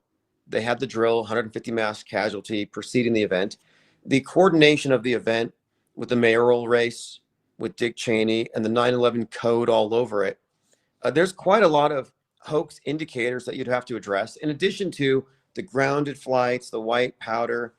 All these 9/11 callbacks that we've been inundated with are undeniably suggestive of a fake event. Now, did your friend see the pyrotechnics show? The 9/11 themed Viking send-off for the architect of 9/11? Did he watch the cremation of Dick Cheney's corpse? Possibly. It's possible. I highly doubt it. I highly doubt it. But if your buddy has a video, has it gone onto Twitter and gone viral? If anybody recorded that thing, their video would have been seen by the millions. Because I've seen all the available footage so far on Wikipedia, the profile shot that looks very Pentagon-y, by the way, except there's a plane. The same angle as the thing that hit the Pentagon. But I'm just saying, you shouldn't have to email it to me. You should be able to post a Twitter link to your buddy's video of this globally famous PSYOP plane crash that everybody's talking about. Like, where's the video? Or is your buddy keeping it to himself? And then why would he share it with you? So I could share it online. Because if it's real, I will upload it. And I'll say, one of my subscribers' buddy is an eyewitness to this event.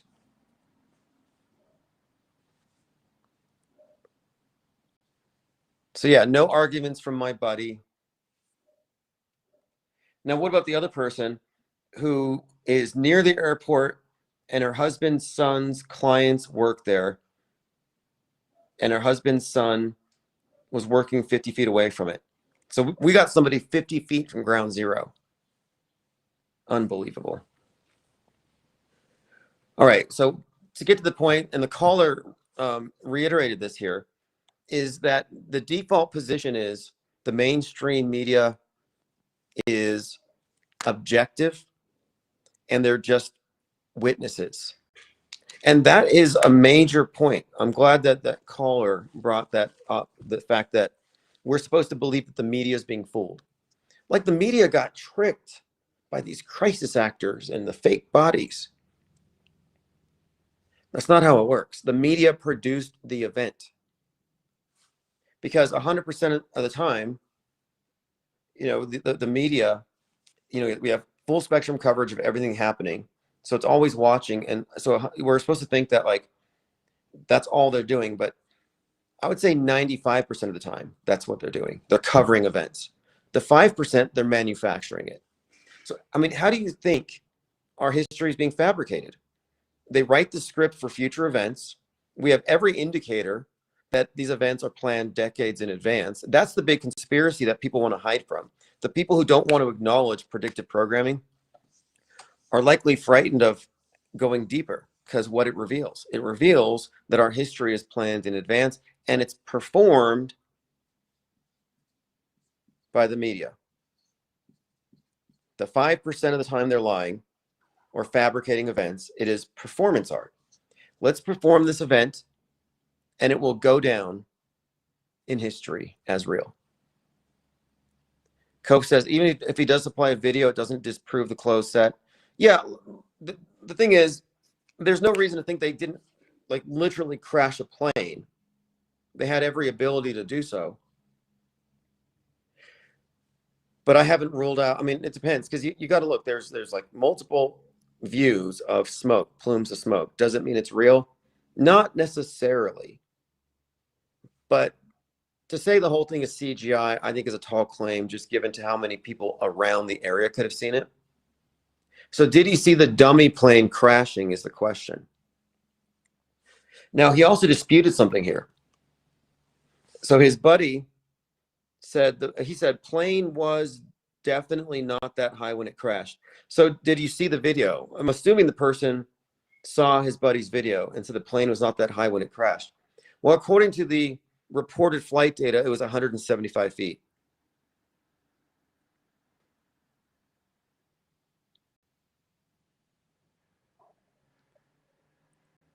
But I'd like to see the video, and I'd be very curious if somebody recorded it showing that it did not go 175 feet.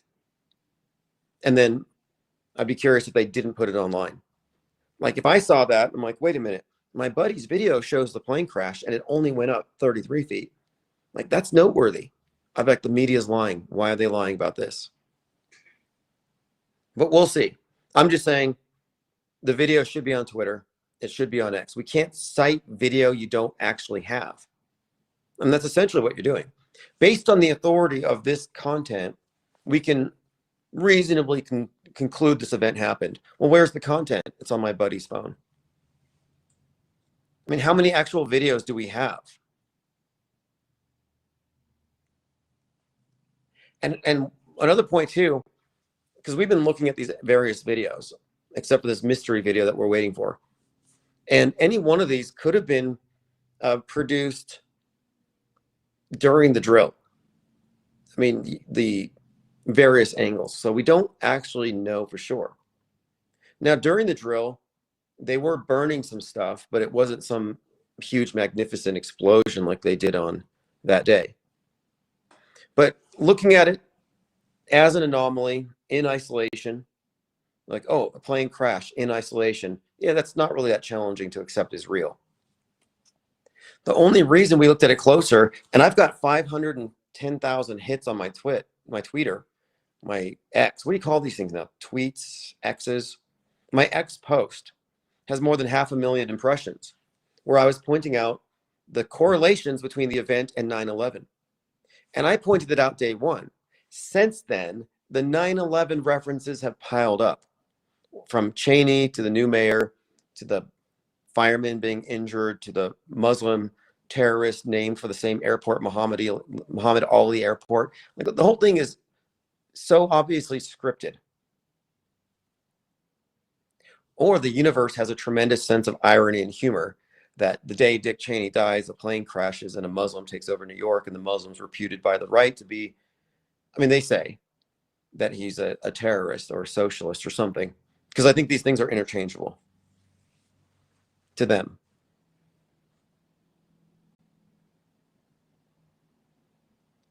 But we have to challenge the media advocates. And I like the term media bodyguards, because you have to put them in this position of like, well, why are you defending Fox News and CNN? If you're not media, you're not paid, why are you defending it? What makes you want to defend it? And when you put people on the spot, I think it's helpful, because they may not be aware of what they're doing. And I say media advocate because I used to get callers who would say, well, I've heard all your points suggesting this thing is staged, but can you just be open-minded? Let me just be devil's advocate. Can we be open-minded to maybe the mainstream is telling the truth? I'm like, well, first of all, we're the devil's advocate, because the media has the authority, the stamp of approval. They are true, according to everybody. We're the ones going against the grain. We are the devil's advocate. So you would be the media advocate. And second, you cannot claim to be open-minded if your perspective is guardrailed by mainstream presuppositions and narrative frameworks. That's not open-minded. So you're like, I see these coincidences. I only have two possible answers: simulation theory or coincidence. If you only have two options, you're not open-minded. We bring about a third option, which begins with, I don't know. Let's consider additional facts. And the third option is, well, maybe it's not the simulation because that's fake. Maybe it's not coincidence because this is coming from a media infrastructure known for fabricating events, and this is a standard template style of event. So maybe it's intentional. But in their universe, in the fictional mainstream universe, they don't have a framework in which they can include the possibility of intentionality when it comes to coordinated occurrences. They can't figure it out. Even people, if you're stuck in the MSM box, you think predictive programming is a conspiracy theory, just a bunch of coincidences we're making too much out of. It cannot enter into your mind if you are MSM plus or MSM. It cannot enter your mind, because your mind is guardrailed, that historical events are planned in advance. Now, some truthers will say, okay, 9/11 was planned in advance because look at all the predictive stuff. But what they fail to grasp is that it's a fake event planned in advance. Rick Capuchin says, coincidence isn't an option. Yeah, the thing is, coincidence is the default. The mainstream is its default. So when someone comes to us and they say, can you be open-minded and just be considerate of the mainstream default option? I'm like, what do you mean? Open-minded and go with the program? Just be open-minded and go with the program. Be open-minded and Don't deviate from what Big Brother has reported. Stop peeking behind the curtain. So like, yeah, you're bodyguarding the media. Why? Like, I respect crisis actors as far as I respect the hustle, the grind, they're getting the gigs, they're getting paid. They're getting paid to lie for the media and to defend mainstream lies. But what's your excuse? If you're not getting paid to bodyguard for the MSM, lie on their behalf, reinforce the efficacy of their psychological warfare ops, then why are you doing it? Oh, you're just a volunteer mind effer? Just going to go around messing with people's minds because you think it's like a moral obligation? Because it's actually not. The mainstream perspective does not have a moral high ground. It's built on lies, mendacity, deception, I would say covert coercion, psychological and emotional manipulation, and endless lies. So how can you defend that? And it's ironic that the truthers are the ones who defend that stuff. Useless term. Dark Ghost Wind says the plane was 34 years old. What does that refer to? So one more point. I've seen other people using this term and I like it.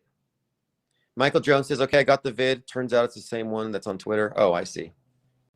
Yeah, the one on Twitter, though, it doesn't show the full flight because I don't think people got it until they saw it going low. I don't think anyone was just randomly recording it. I don't think it went 175 in any of the videos. The reason I have that number is that it became a number on Wiki. And I said, well, flight 175 was the second plane that hit the tower, the second tower. So I saw a couple channels using the word duopoly, and I'm very happy about this. I'm not saying I started it, but this is a very important word to use because mainstream and alternative are in fact a duopoly. And that is the Plato's Cave. And no, it doesn't take any great deal of insight to call things fake. But what we're doing is a paradigm shift. Because what we're doing is we're putting things into context that no one else has yet. You realize that nobody in Trutherville has figured out what predictive programming is. Not one. They all still think that it's wizards or simulations or video games, or they can't even confront it. I encountered many of these. The bigger the channel, the harder a time they have with this because they're attached to the program. They can't even confront it. And I don't think it's that they're paid not to, because that would presume they knew there was something to it. And I think it's a big secret. I think we're just looking at indoctrination and alternative indoctrination. Worst Nightmare says the forest of fakery. Yes. See, let me draw the forest of fakery for you. So if you're not familiar with it, there's actually a book, a short ebook that I have on Kindle called The Forest of Fakery.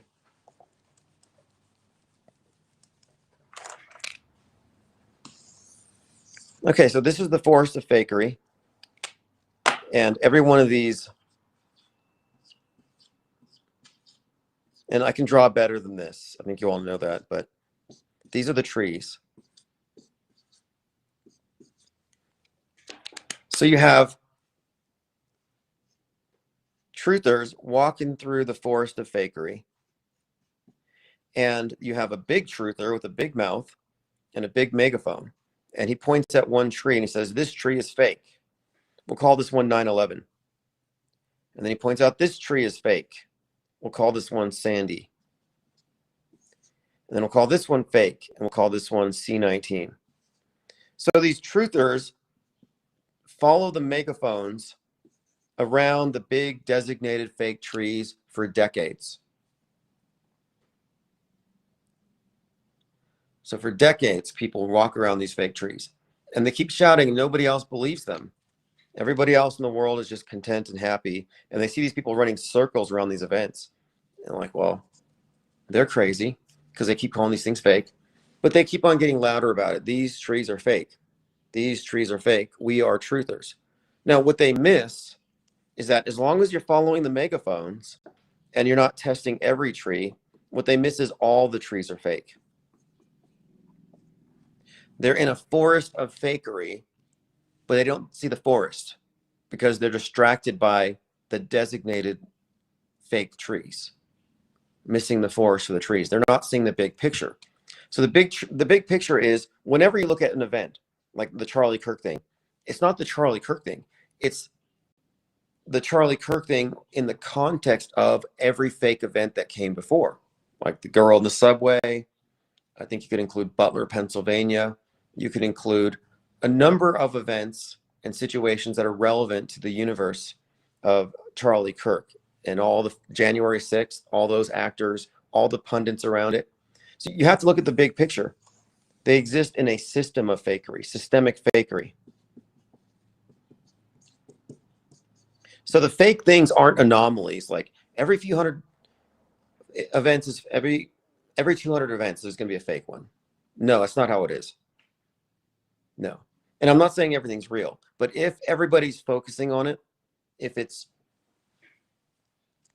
suspiciously similar to previous events, yeah, it's certainly worth looking at in the context of it's probably fake until proven real. So 9/11 is ancient history. Sandy Hook is ancient history. There's 30 other mass shootings we should be looking at. And we should be looking at the commonalities. And one of the commonalities, and this is one of the other things as well, because there was a drill before the UPS crash, and I think this is relevant. So you have the predictive content, predictive programming, foreshadowing, and that's the stuff that leads up to the event.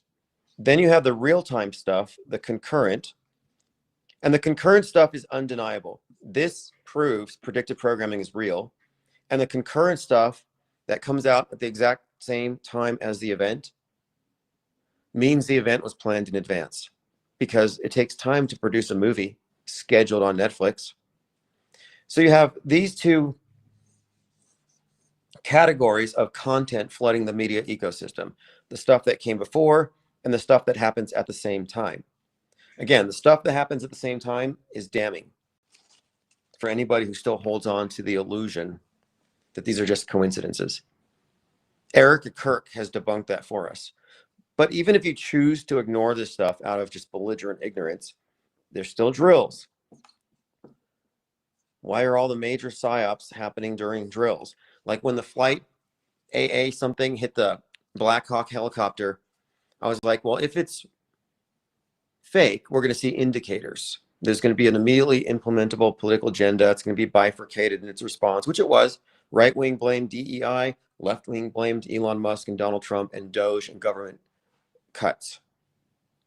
So we saw hallmarks of fakery, but then we had this, drills happening at the same time. Now this happens every time. This happens so often that it's as prevalent as predictive and concurrent programming. So you can say, well, these are just coincidences. The movie industry has nothing to do with hyping up psyops. No, Hollywood directors would never be so corrupt as to platform government propaganda. Okay, you can believe that if you want. You can rule it out as coincidence, but the drills also indicate that the event is pre-planned. And if it's pre-planned, it's fake. Pre-planned equals fake.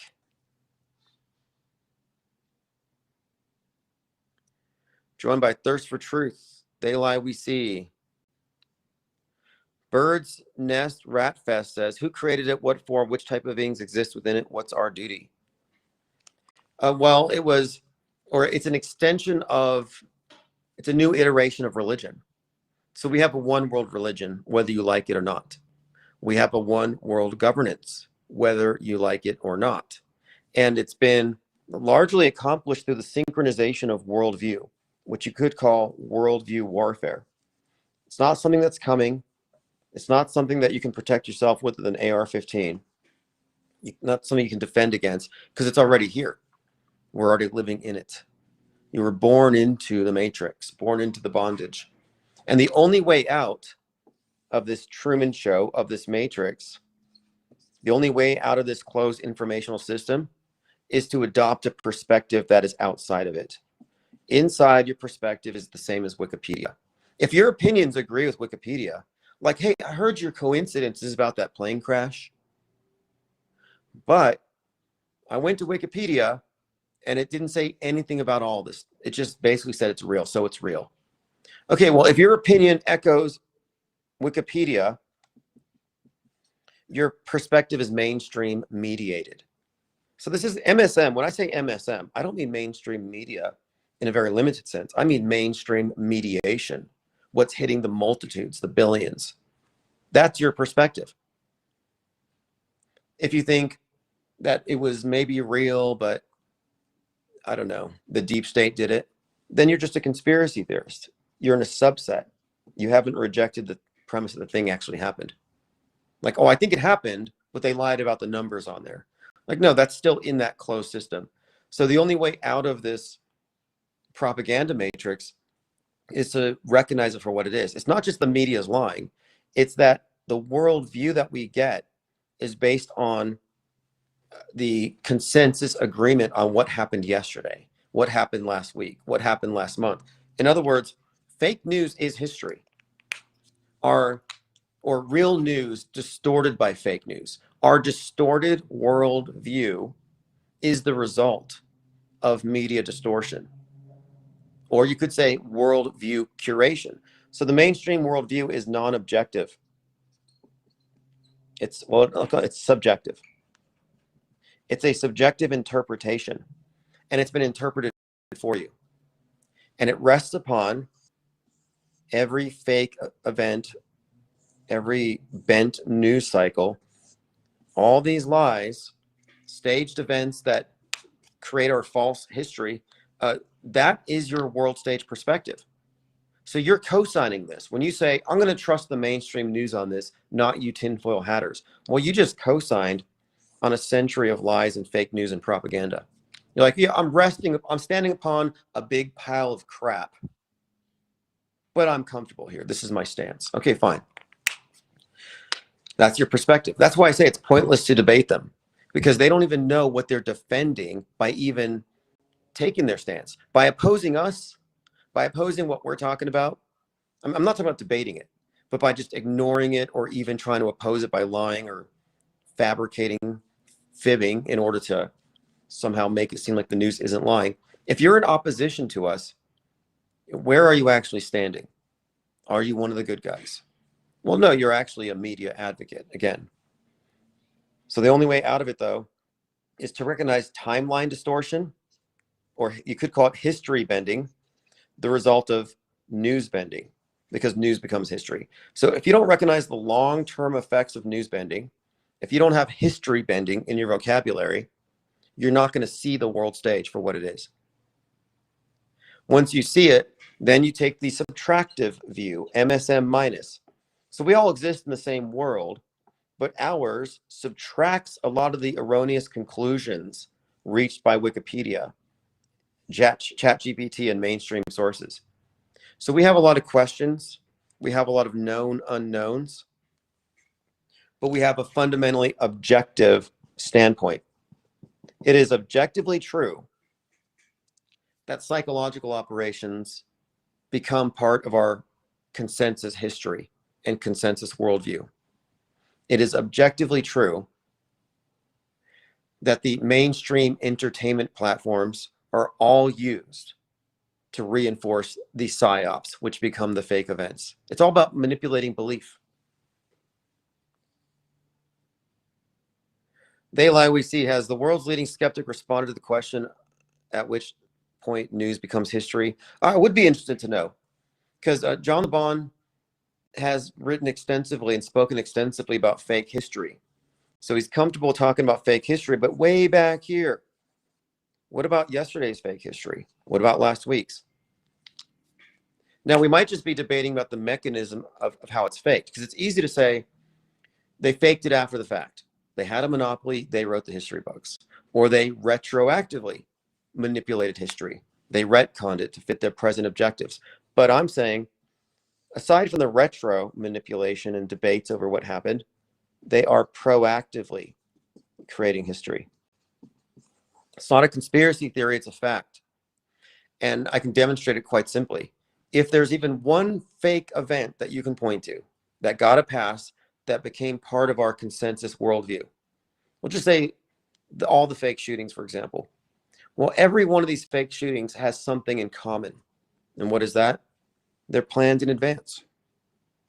Could be a week, could be a month, could be 10 years. Doesn't matter. The fact they're planned in advance means proactively pre-scripted events. These pre-scripted events are proactively planned, coordinated, and inserted into our historic timeline. So the fake news is actually putting stuff into history, our timeline. That's why I call it history bending. History bending is real. It doesn't exist from the mainstream perspective because they only can see coincidences. They don't understand the bigger picture, and truthers can't see it either. Because truthers are triggered. They're fighting the info war, and we're telling them the war's already been lost. And that might be the reason why a lot of truthers are not willing to have the paradigm shift and join the off-world stage. Because the off-world stage is a position of conscientious objectors, inactivists. We're not activists here. We're outside the political horseshoe.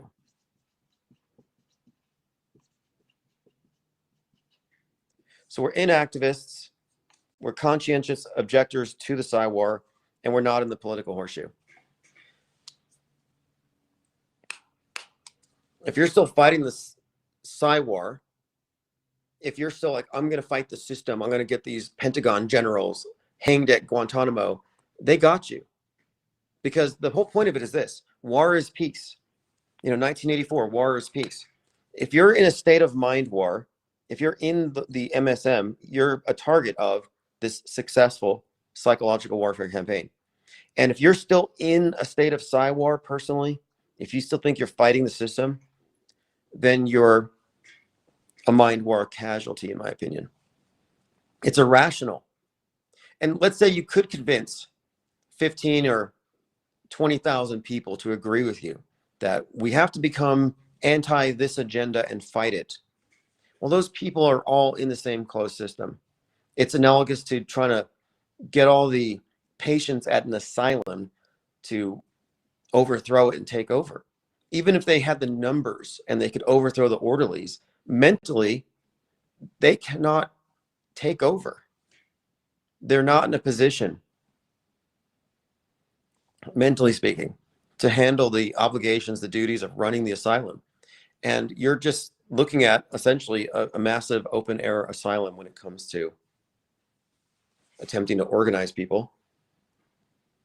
Another point that I make is that we do not take any anti-positions. So if you're anti-geoengineering, you look like Greta to me. Might as well grow some pigtails. Because if you're anti-geoengineering, you are the equivalent of a climate change activist. I saw this. There's this guy goes by, he changed his name, I think, and he grew a beard. He used to call himself the millionaire flat earther. And now he's pushing this new thing called climate trails. And I said this for some time. I said, climate change versus chemtrails is a Hegelian dialectic strategy, meaning both anti-engineering and climate change activists both agree that Gaia is under attack by man. They both agree on that.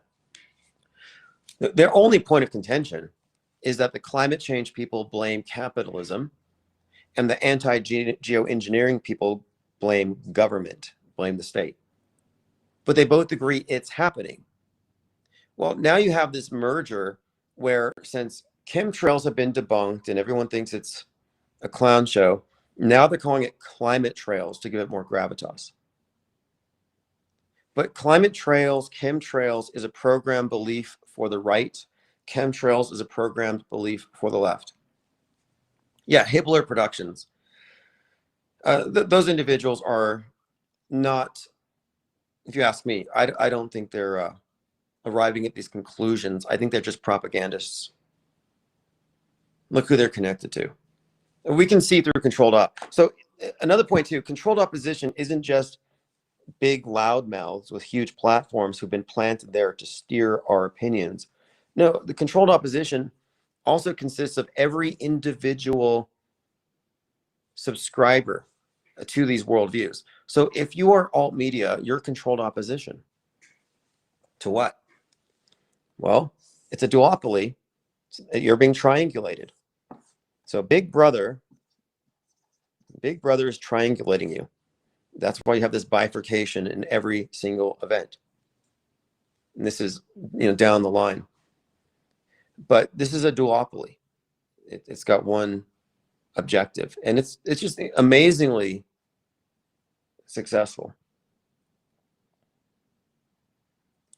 But let me get back to the main point, though. The main point was this: it's pointless to debate those with settled opinions. If you're alt media or your mainstream media, your opinions are fixed. They're not your original opinions. At some point, you have to admit this about any event. If your event is contained in one of these boxes, like, oh, I'm pretty sure Charlie Kirk was killed by a Chinese space laser. Okay, well, that's an alt media proposition.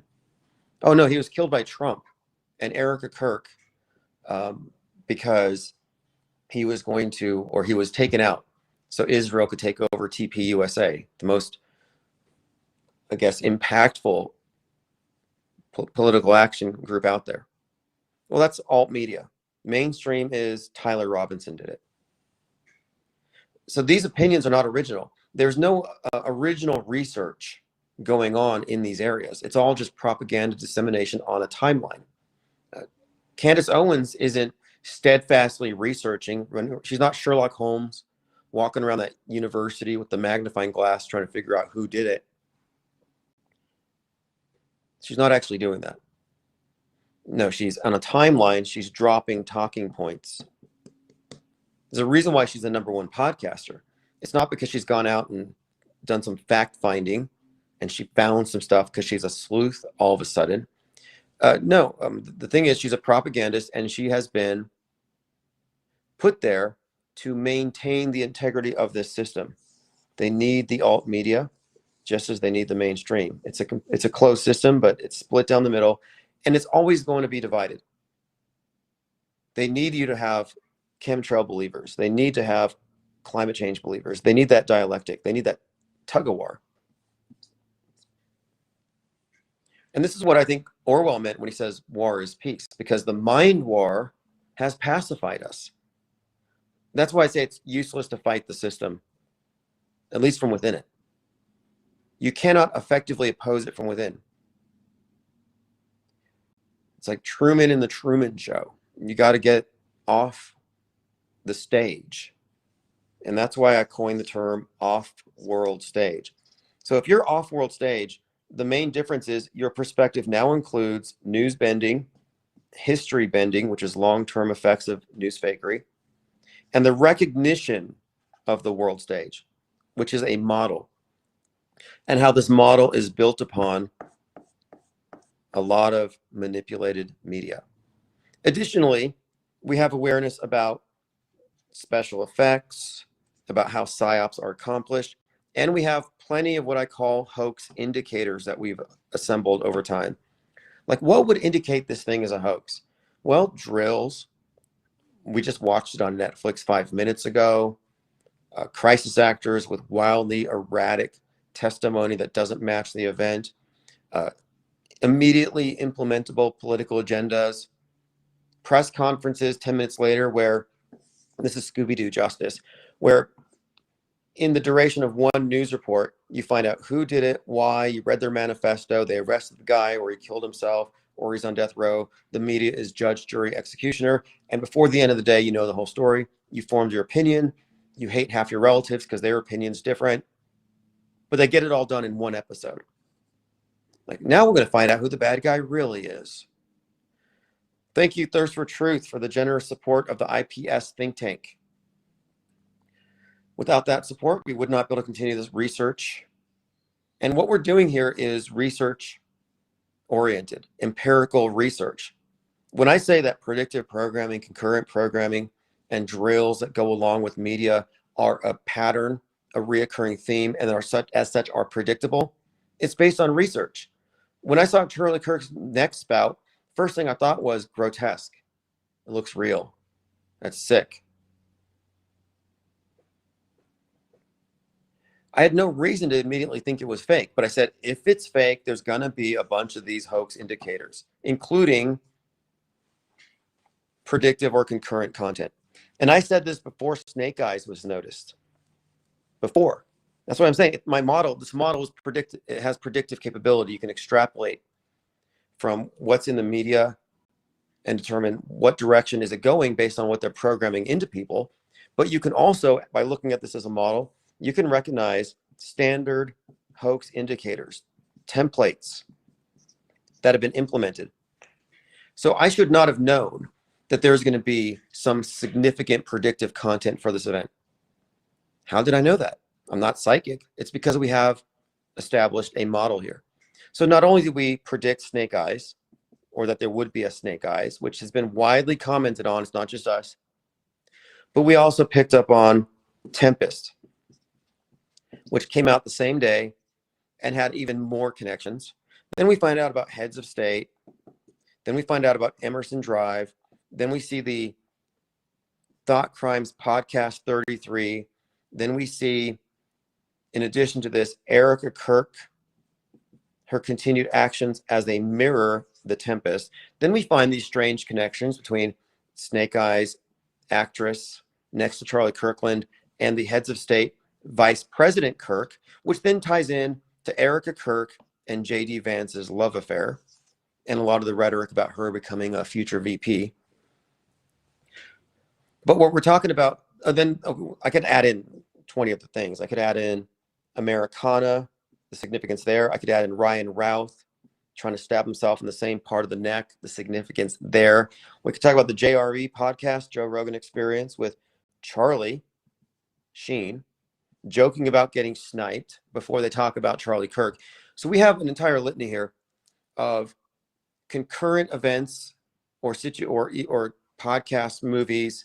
Roger Stone, for example, he's like, oh, it's too bad CK just died because he just called me and he wanted to do a podcast about the JFK assassination. And now we have the real-time comparisons of Erica Kirk to Jackie Kennedy. And the list is just blown up. And these aren't cherry-picked. These are things that were, in a very coordinated way, synchronized with the event. Now, all of this is just to say that if the event were real, none of this stuff would have also have occurred. That's not how reality works. Reality does not follow Netflix. PSYOPs do. PSYOPs imitate Netflix.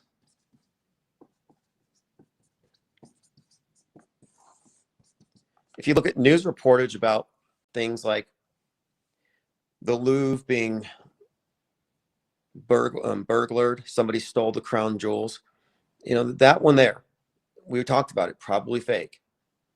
We'll see.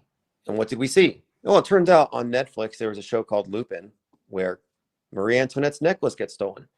So then we're like, okay, yet another example of Planet Netflix at work, of a fake event or suspected fake event that had a disproportionate amount of attention that happens to be mirrored by Netflix. So that alone, you could say, oh, that's just a coincidence. Go touch grass, bro. Well, explain this then? Because there's thematic connections. There's themes that we're seeing at work here. So the crown jewels being stolen occurs during the No Kings protests. Oh, that's weird. If you kind of read the storyline here, the subtext, and then in Lupin, they steal Marie Antoinette's necklace. What's the significance there? She lost her head in a No Kings protest. Multiple points of alignment. Like when I said Ryan Routh tried to stab himself in the neck, he tried to Kirk himself, he was going to squib all over the courtroom. If you look at the courtroom drawing, he was poking himself in the exact same spot where Charlie Kirk got shot. And of course, this was a Trump shooter, the would-be Trump shooter. So you already have the assassination connection. Then you have the point on the neck connection. You have the martyr connection. I mean, there's some significant overlaps here. And we haven't even seen the end of it.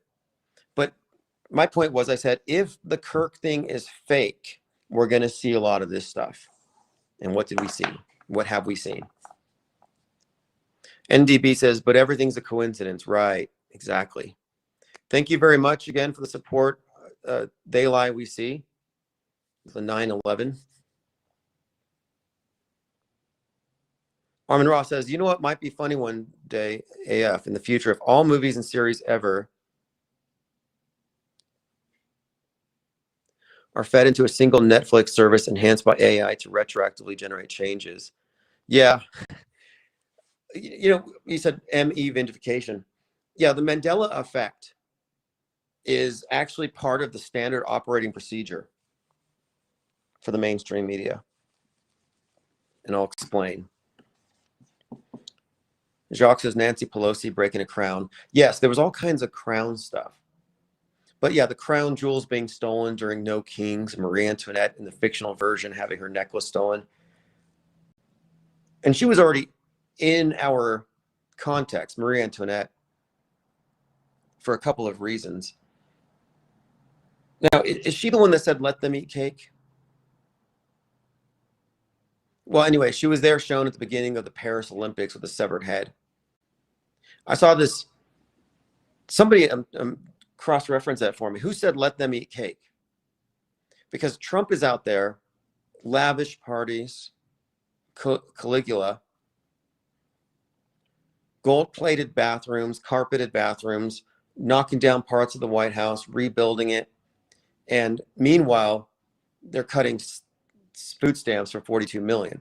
So just the optics of it are absolutely terrible, but I think they're engineered to be this way. Like, it's all engineered. The Erica Kirk, JD Vance, leather pants fiasco, 100% scripted to look shady, scripted to make her look like a Jezebel witch who probably had something to do with infiltrating the good guy's life, Charlie, in order to get him taken out so she could become JD Vance's VP and TPUSA could be handed over to Israel. That's the subtext of the conspiracy theory in which Erica Kirk is a star. That's what Candace Owens implies and denies saying, but that is her implication. So the Mandela effect is technically the misinformation effect. And the misinformation effect is what happens when you recall something and your recollection is affected by your present context because your memories are always malleable. So the misinformation effect is how your memories are altered by what you're experiencing when they are recalled. That's why the Mandela effect people are not lying. The Mandela effect people legitimately believe that they saw fill in the blank Mandela effect happen, but they didn't actually see it. What happened is when they were queried about it, hey, do you remember A or B? Their imagination was prompted, and this imagined version of it gets filed with the memory. That's the misinformation effect. So the Mandela effect is actually a weaponized misinformation effect. Can we mess with this body of people and screw with their memories? And the answer is yes. The answer is 100% yes. So if you're Mandela affected and you believe that Kit Kat used to have a hyphen in it, or that the Ford logo used to have a swirly, or that Fruit Loops was spelled with a UI, like if you believe these things, as meaningful as they are, you only believe it because your memories were actually altered. So now how does the media do this? The way they employ the misinformation effect is whenever you have, and I think they do it proactively. So here's another explanation for predictive programming. So predictive, people ask, why do they do it? I call it like product placement for future events. I refer to it as foreshadowing, which is just good writing. But it's also to set you up for something. It's about suggestibility. Because if they plant something into your frame of reference that wasn't there before, it can influence your future choices. Your future decisions are now going to be somewhat tampered with. And I brought up this psychologist who had this poster made up of Warner Brother characters at a Disney theme park, just on the wall. And she would ask people, have you been to Disneyland? Yes. Did you see Bugs Bunny? Yes. Well, Bugs Bunny's not there. but people would describe Bugs Bunny at Disneyland. And she said that's how easy it is to screw with somebody's memory. Because when they recall Disneyland, it's also being done in the context of a room with some Warner Brothers misinformation. That's the misinformation effect, real time, working on normal people, just regular people. So the predictive programming, what it could be doing is they are planting these fictional versions of things into your memory. So you have a memory of a movie. You have a memory of the scenes. You've seen things before they happen on the world stage, if you've seen them in the movies. So for example, in 2010 Machete, Robert De Niro's character, Senator McLaughlin, is on this anti-immigrant rant and he's shot while he's at the podium. Assassination attempt. 30 minutes after Butler, there were people flooding that video clip. Like, oh, this was Trump's point of view 30 minutes ago. So like, you're telling me that these people had this terrible movie stored in their memory for instant recall at a similar event 14 years later? Yes, that's it. So the predictive programming actually did inform their perceptions of the event.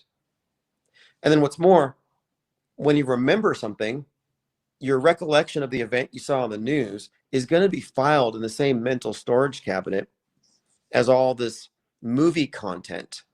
So all this movie content could quite literally be programming you to be susceptible to the misinformation effect, to tamper with your recollection of things as they happen.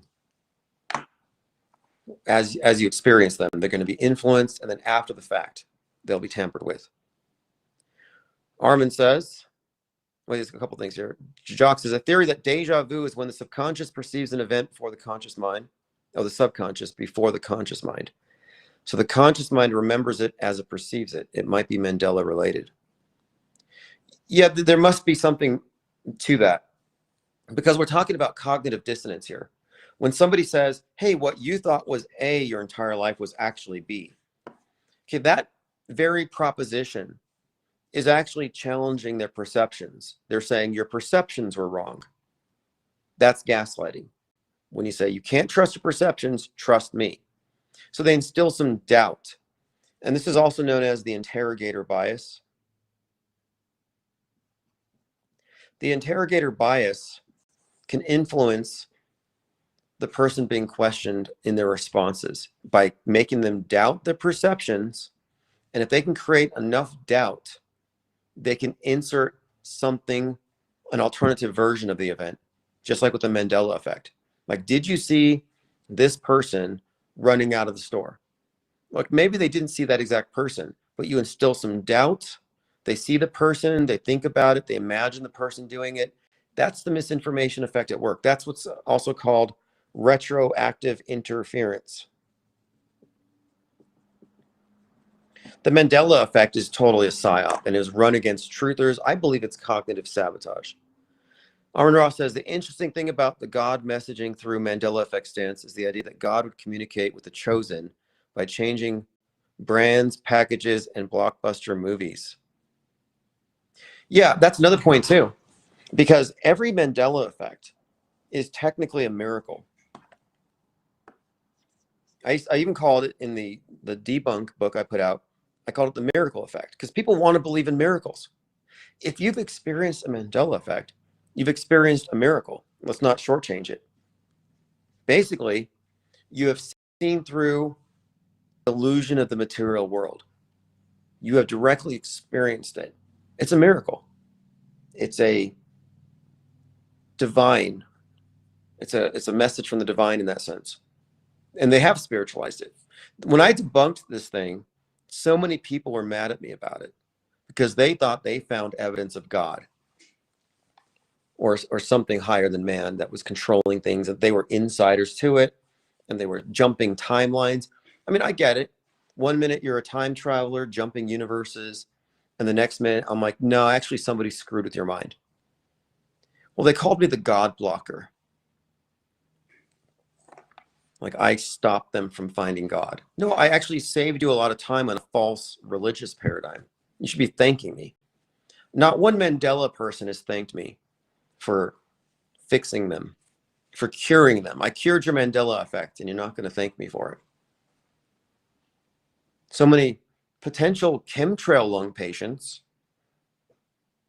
have stopped believing in chemtrails, yet they haven't thanked me for that, or us. Because these beliefs are harmful. If you believe in chemtrails, you could psychosomatically have an effect like chemtrail lung.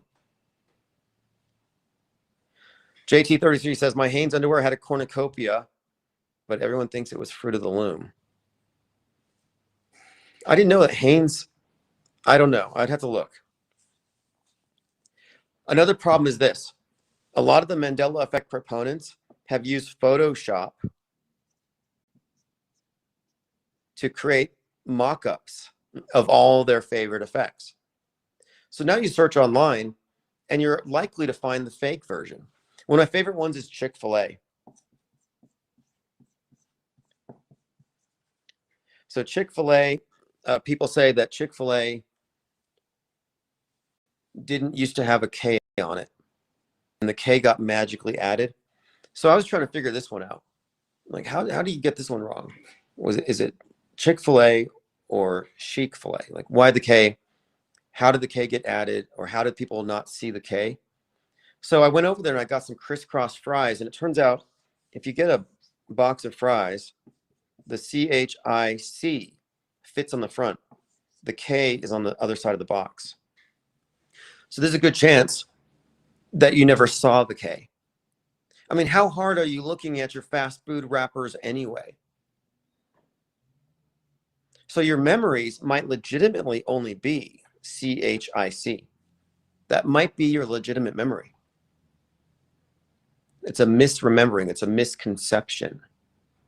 And being a misconception doesn't make it a reality shattering, paradigm shifting revelation from a simulation god. No, it means that you just didn't look at the side of your French fry wrapper. But that's not as sexy as the Mandela effect.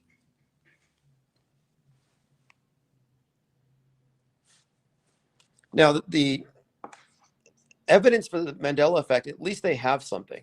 At least they have some kind of evidence that they brought forward that you can debate against, even though it's been debunked. But at least they brought their evidence forward. So I asked, what's the evidence for simulation theory or any simulation? And here's a list. Here's a paper, list all the evidences. They actually don't have any. What is your evidence for in a simulation? The evidence used to be Simpsons, predictive programming, any kind of predictive programming.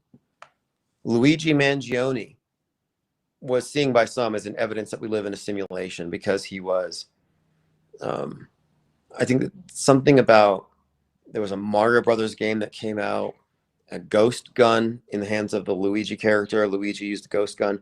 So the same types of coincidences that we always point out have always been lumped in by many as simulation evidences. And that's one of the reasons why a lot of the simulation people have had problems with me, is because their whole belief system, like Mandela effect, was based on some misconceptions about what this information actually meant. So we actually have done away with that. It was never a theory anyway. And it was too heavily promoted by Elon Musk and Joe Rogan for me to think it's legitimate. But if you want to take spiritual advice from Joe Rogan and Elon Musk, be my guest. But there's a reason why they want you to think nothing is real. Because if you think nothing is real, then what is fake news? If reality's fake, who cares about the news? Like, oh, nobody died at this event. Well, maybe tomorrow 30 people will have died. And the next day, it'll go back to the fake version. Nothing is real. Your perceptions are invalid. You just need to go ahead and rely upon your mainstream trusted source to tell you what's going on, because you can't tell yourself what's going on. That's what they want. They need us to be dependent on their pundits. None of these things affect us. That's all cognitive sabotage. That's all highly destructive misinformation for people who are trapped in the duopoly. Your mainstream and your alt media friends are in a controlled paradigm, the result of a very successful psychological warfare campaign. They've already been subdued. The system has already won. You can't fight it. It's incontestable. You certainly can't fight it if you're in their system. The only people in any position to launch a valid criticism against it are off-world stage. And how many of us are there? Gabriel's YouTube says, I always thought Chick-fil-A was a Chick-fil-A without the C. I've used that spelling even last month texting a family. Glad I tuned in because I need to learn to... Yeah, and it's understandable. It's a common misconception. And there's also this hubris that you get from the Mandela affected. Like the word dilemma. How do you spell dilemma? How many L's is it? Because some will say there's one L, there's two L's. Well, the fact of it is, none of us had perfect spelling. Unless you were a spelling bee champ, misspelling is a huge part of the process of learning. We misspell, we learn grammar. We have to continually improve because it's a complicated thing and there's a lot of error that goes on. That's why they invented red pencils. So when you say, I remember the word is spelled this way, but they say it's this way, the dictionaries are wrong. The dictionaries changed. It's like, well, what's more likely, Occam's razor? That you had a misspelling or that all the dictionaries in the world changed and you've been right the whole time. So I'm right and 8 billion people are wrong.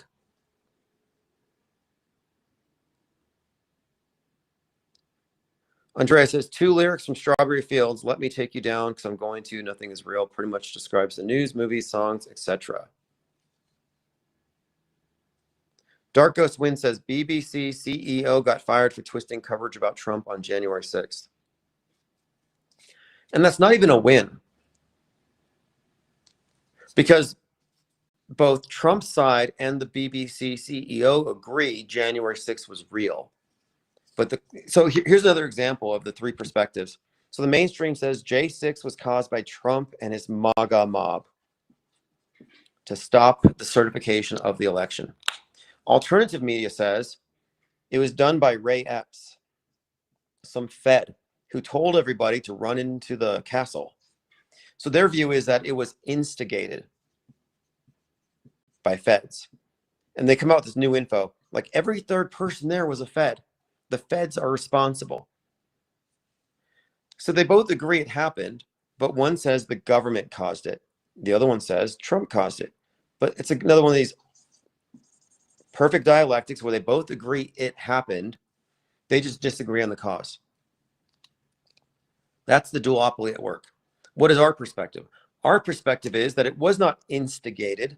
It was not stimulated. It was simulated. So again, you got stimulated as in instigated or simulated. If you still think these events are stimulated, that they're real, but they were provoked, yeah, you're in the mainstream box. If you can recognize that they were simulated, then you would be off-world stage. And these things matter in the context of the forest of fakery, because if January 6th was fake, then all of our conjecture about Butler makes even more sense. Because Donald Trump participated in January 6th. Do you think he didn't know what was going on? Do you think he was an innocent bystander in this? So then Butler happens. Well, in Butler, Trump was the magician in that show. He performed a trick which involved his participation, which means Trump was part of a psyop. So if Trump was part of a psyop, like an actor in it, so if you still follow him, you know you're following a world stage magician, a crisis actor. I mean, imagine that. A deceiver going out to his voters with a big, with a big pad on the side of his ear. It looks like the same Kleenex. It looks like the same thing that Erica Kirk's wiping her eye with. He's got this big bandage on his ear, though, like he's playing a victim, right? Well, what does that mean? Think about the bigger picture. If he faked Butler, then was he really an enemy of the state and they had to take him out? Well, no, it means that January 6th was fake. Like, these things are conclusive. He didn't just join the PSYOP entertainment complex. So then what does Butler and J6 say about Charlie Kirk and Turning Point USA? Because these things are all interrelated. Who got Trump into office? Who's ground game? TP USA, that's the story. Like, these are all part of the same fictional universe. This is the forest of fakery. So the error in looking at any event in isolation is that you lack sufficient context. So there's some who will say, well, I don't know if that plane crash was connected to 9/11. What do you mean? Like, we pointed out a dozen plus coincidences in media and in politics that all point to that, including the present FAA lockdowns of these planes being grounded. Like, there's this entire body of stuff that we're pointing at suggesting this thing was fake. But then people will say, well, how did they fake it? Like, does the media fake stuff like that? It's like, what are you talking about? Does the media fake stuff like that? They did January 6th. They did 9/11. They did COVID. They did Butler. They did Charlie Kirk. You don't think they could do another run-of-the-mill plane crash? Dark Ghost Win says, I do feel for truthers, though. Yeah, honestly, you're better off being a normie. You're better off in Normieville than Woketown. Normieville is happy. It's blissful. Woketown is like a bunch of red pill addicts, people hitting the Q pipe, Mentanol addicts everywhere. It's a mess. Woketown is full of grifters and carnival barkers. And then you see people on these well-paved rabbit trails following demagogues, gobbling up breadcrumbs, thinking they're awake. I mean, that's delusion. Yeah, Woketown is bad because they're triggered. They're mad. They're full of rage. Their emotions are being manipulated by string pullers. They're being puppeteered. If you stare at the black monolith and you feel your pulse raise up and you start getting angry and mad, they're controlling your mind. Nobody controls my mind. And we are the uncontrolled opposition. Truthers are controlled opposition. Ryler says, Woketown is full of wannabe males and women haters. Right, that's true. No. Trutherville is. Woketown is the left-wing one, but I know what you mean. So on the left, you have Woketown, because Woketown on the left is toxic femininity. Trutherville, which is woke right, is toxic masculinity. That's why you have people like these like rapists or alleged rapists who are put on platforms like Andrew Tate and what's the other guy, Russell Brand. You get these characters who are put out there as womanizers. You have all the woke right types, the J-pill types, like even recently, Nick Fuentes and others talking about lowering the age of consent. Well, that's because they're anti-feminist and they think that feminism has taken women out of the kitchen and put them into colleges and universities so they could subvert the American family. HG says deranged leftists do not look well adjusted. Well, exactly. The deranged leftists, the woke, have a mirror in the woke right. And the woke right is the political equivalent of the woke left. So that's, again, this is on the political horseshoe, but they're mirrored. But the red pill is a subset of woke right. So red pill people are having a nightmare. Blue pill are dreamers, red pill, nightmare. They're having nightmares. Their version of the world is much scarier. So again, it's significant here that red pill is a subset of woke right because ultimately it has the same enemies or the same scapegoat, but they just refer to them as different things. So woke right will say it's Israel.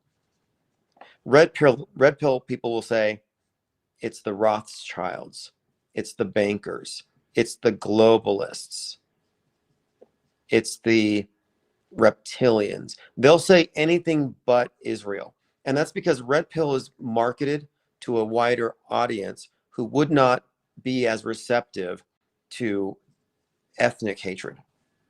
They save that until the very end. I used to get a lot of these, we call them J-pill. The J-pill people would come in my chat and they'd say, when you guys are done with these conspiracies, let's talk about who's really doing it. like they had the ultimate truth.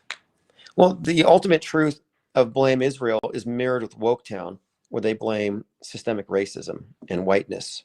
So what is it? Is it whiteness that runs the world, or is it Jewishness?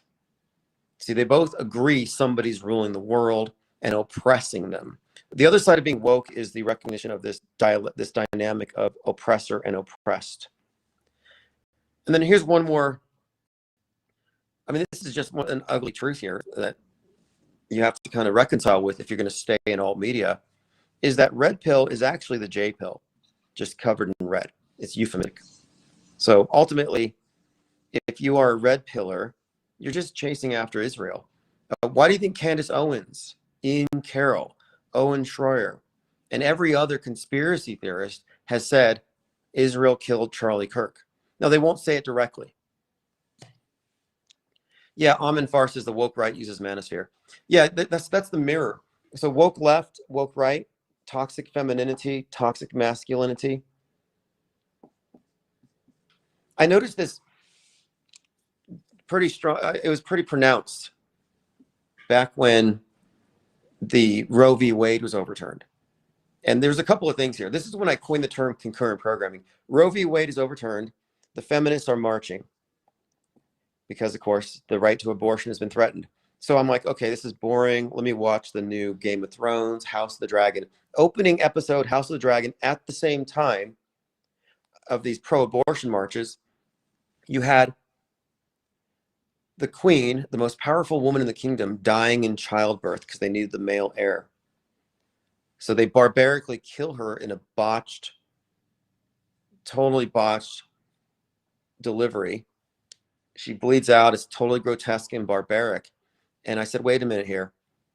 We have the Roe v. Wade leak and the subsequent marches happening. And then it's mirrored in a grotesque way on the most popular show on HBO, where we're given graphic visuals of what will happen as a result of Roe v. Wade overturning. And I said, wait a minute, this means that the leak was intentionally planned.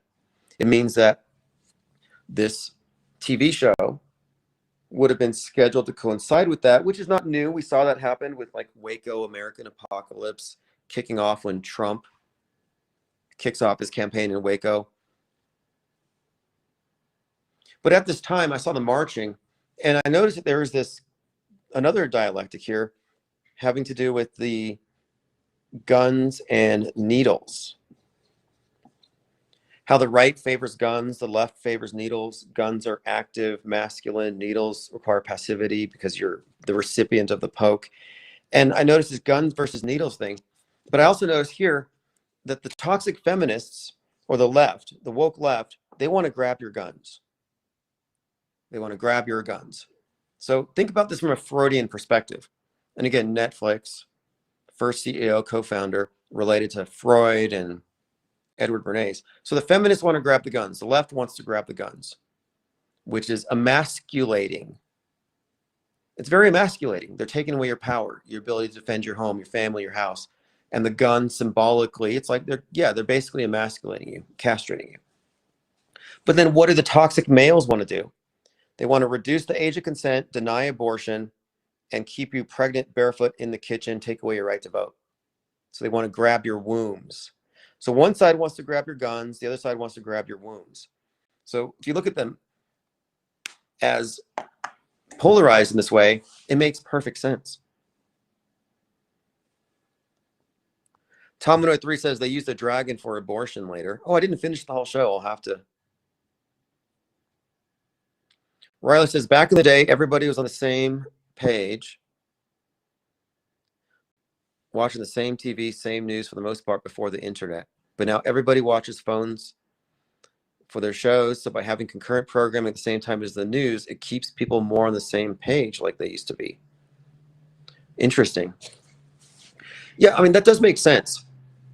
Because if news is very fragmented, scattered, decentralized, they need to keep everybody on the same sheet as far as their opinions, their reactions. Their visceral responses, I think, are tapped into with the entertainment. But it does make sense. Total media ecosystem saturation. And we see this I call it concurrent, I call it, yeah, I think I called it concerted messaging. Concerted messaging refers to memes, ideas, people, or situations that are everywhere at once, so you can't get away from it. And it's like every available platform is used for it. I mean, think about the Charlie Kirk thing. You had the event itself, you had the Hulu movie version of it, witnessed by a large number of people. Number one show in Japan, Taiwan, Turkey. It was big in Canada. I mean, we're talking like this top show produced by Disney, I think. Disney, Hulu's The Tempest. But no matter where you go, you would have seen that. And this is not an uncommon thing. Or you didn't watch the news about the Uvalde shooting, but you watched the season premiere of Stranger Things, a bunch of dead kids at the beginning, and a note at the beginning. By the way, this might offend you if you watch the news. And then you have the show FBI season finale, where there's a school shooter and they don't have a warrant, and he's going to go shoot up the school. So some FBI agent goes against protocol, says screw the warrant, and he stops the kid, saves lives. Well, how did Uvalde end? They had an off-duty Border Patrol guy do the job because the police wouldn't. In fact, they actually canceled FBI season finale because it was so close to the storyline.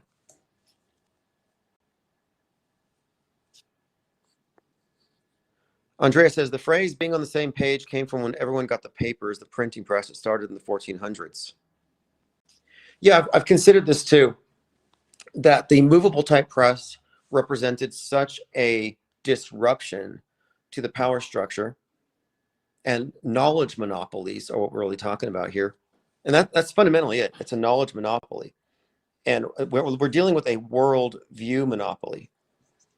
Who has the power to shape our worldview? Like who writes history? We're supposed to think it's this collective creation, objectively reported on. We debate stuff, but ultimately it's what we're all experiencing. No, actually, it's the result of a highly curated worldview. It's very centralized. And we can demonstrate this, and we can demonstrate how they create the echo chambers by examining, not incredulously dismissing, but I mean skeptically examining the evidence that we put forth. So when we look at all the stuff leading up to the Charlie Kirk event, you know, everybody noticed snake eyes. Nobody noticed anything else. We looked at everything. Every single thing that led up to it had the same elements, common denominators: a storm, September 10th, Tyler as the shooter or the executioner, the name Tyler, of course, the name Charlie Kirk thrown in there, and the neck wound with specificity, as in on the left side of the neck. So you look at these elements here: the neck, the name of the victim, the name of the shooter, the date, and the storm. These elements are reflected in the rest of it. And I mentioned the movies and stuff, but we haven't even really got into the full characterization of Erica Kirk and how she ties into all these other movies. Like the woman on the world stage, Erica Kirk, has direct correlations to the actress from Snake Eyes in her role in the movie, the actress in Snake Eyes in her role in Heads of State, and of course her Emerson Drive video foreshadowed the event, and then her corresponding character in The Tempest, the widow, takes over the Youth Republicans after her husband's assassination, which is just like Charlie Kirk's. I mean, we've gone through this a million times, and I'm just pointing out here that now we're at the point where we're examining every instance of these overlaps between entertainment and news, and we're looking for the common denominators and tracing it back. And what is the earliest example of media foreshadowing an event? That contains the above common denominators.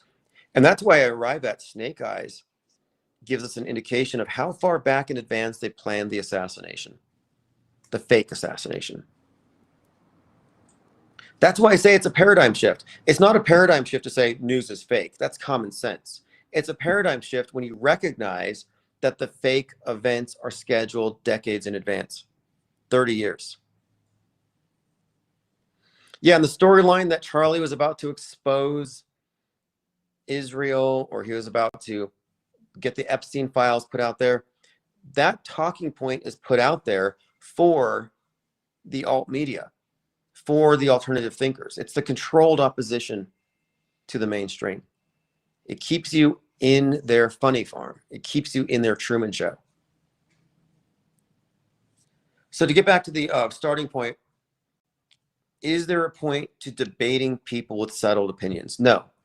If you can ask them a question and they give you the Wikipedia friendly answer, if they default to the MSM answer, if they sound like ChatGPT informed their opinion, then based on their perspective, they can't actually arrive at a point of agreement with you because they're not willing to, able, or capable of addressing news bending, history bending, and the fact that we live in a worldview that has been created for us. So a lot of people recognize that we have our perspectives, our opinions, but we live in a model. And the model is the objective world with our agreed upon history and a bunch of fake stuff added into it. That's the model. When we look at the stuff, we're not saying the world's fake, reality's fake. No, we're saying this stuff is fake. So if you separate the fakery, you live in a world that's a bit calmer. Fewer God constructs, fewer threats, fewer atrocities. So our perspective, the subtractive view, just removes all the BS. That's why I'm not here overreacting. That's why I didn't celebrate the death of Dick Cheney. That's why I didn't celebrate the death of Charlie Kirk, because I'm not a bloodthirsty media fundamentalist that wishes for death because of what the little black boxes told me. Like, I'm not complicit in murder. I don't applaud murder. Like, honestly, a lot of these media people are like essentially bloodthirsty religious fanatics. Did you see how many people wore Charlie Kirk costumes for Halloween? I'm like, that's crazy. Like, imagine dressing up your kids as like school shooting victims. And then you have like one of your kids with a gun. It's like the left would get pissed. They'd say, you can't do that. I guess we can. Amin Farr says the MSM's plus lot, woke right lot, watch too much TV, media, radio, podcasters than normal. If they boast, they don't watch normal TV. Yeah, I hear that too. That's why I don't say because I saw it on TV. I say because it was broadcast to you in your black monolith device. Because if you say you just believe what you saw on TV, they'll say I don't watch TV. Because you used to be able to say I don't watch TV as a posture, like, oh, I'm not easily influenced. Like, that doesn't work anymore because nobody watches TV.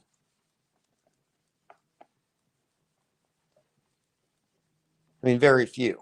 That's not what we mean when we say watched. And also the implication is that you watch TV, it's passive. And if you have a million channels to choose from, you're exercising choice. Well, now you're not just a passive news consumer, right? No, I'm not a passive news consumer because I chose to listen to this podcast, that podcast, and I chose that news platform. And because I made these choices out of 1,000 options, I'm a free thinker. No, because all of your options are on one or the other side of the controlled world stage. Doesn't matter how many podcasts you listen to, if all of them have the same point of view. So this is not active. They're not active consumers of media. It's an illusion of choice. It's passive. They're passive receptacles for propaganda garbage. Your mind is a trash can for Big Brother. And what we're pointing out is that the only way you can be an active consumer of news is if you suspend judgment, gain additional facts, and you move from credulity into skepticism.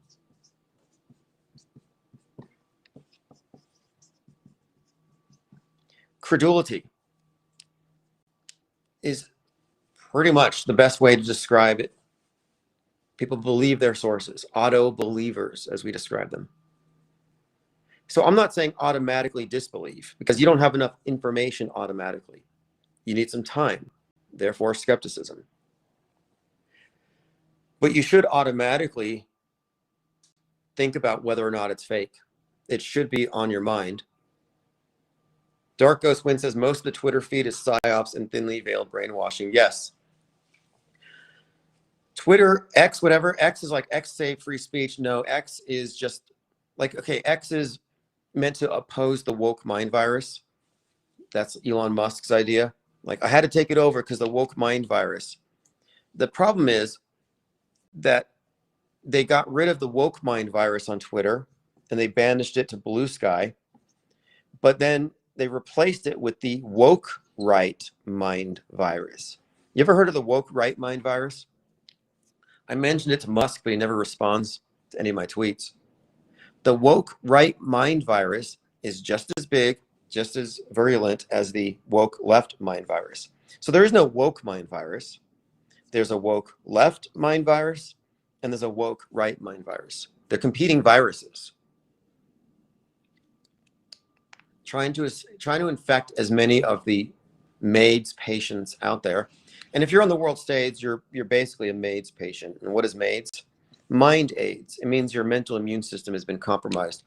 And if you're a truther and you fall for any of their orthodox trutherisms, loaded with logical fallacies, well, every logical fallacy that you fall for is a vulnerability in your mental immune system. If you fall for loaded questions, then you can be infected with mind viruses quite easily. Infinite plane radio is mind war inoculation. It's like a vax for your mind. Tominoid says all new woke zero. So are we woke? No. I don't know what you call us. I mean, off-world stage perspective is really outside of their box of faux woke. They're not really awake. They're high. There's a difference. High on the red pill, Q-pipe, high on outrage, high on grievance, political violence. You'll never see an off-world stager advocate for political violence. Although you might hear us say things like, I can't wait till they nuke Seattle. But we see so knowing that it's going to be fake. Commenter says, powerful Mexican deity associated with Saturn, god over black mirrors and such, appears in paintings with the black mirror. Yeah, I've heard about this. Okay. I've heard about this. And that the black scrying mirror that John Dee used to communicate with angels or demons or whatever, it was supposedly from Mexico. By the way, speaking of demons, have you heard Tucker Carlson lately? He's like, I believe that demons can take physical form. Demons attacked me in my bed. I was bleeding all over the sheets. Like, he's still out there pushing that. And you have Candace Owen says, demons are real. Elon Musk, Peter Thiel, and Sam Altman kill children and sacrifice them to summon demons into so AI is demons summoned by sacrificing children. But Tucker Carlson has become very comfortable talking about physical demons. And one of them got into his bed.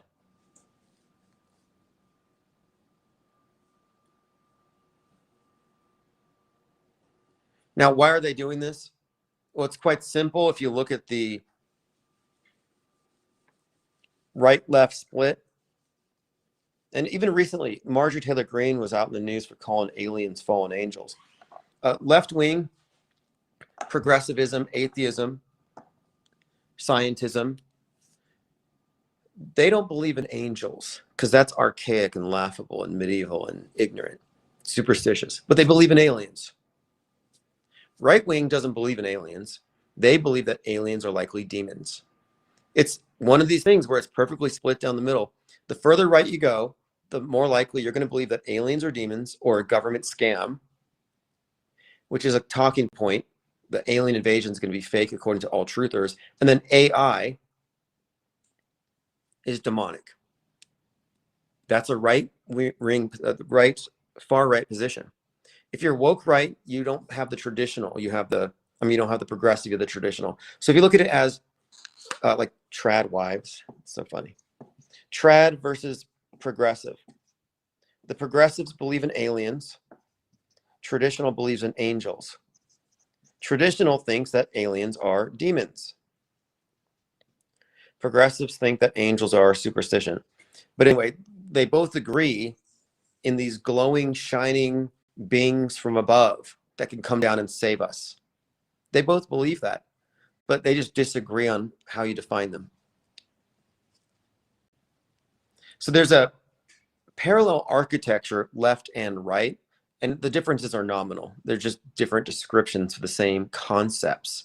Trad right, oh, they laugh out loud at the climate change flood myth, how Noah is always telling us there's a flood coming.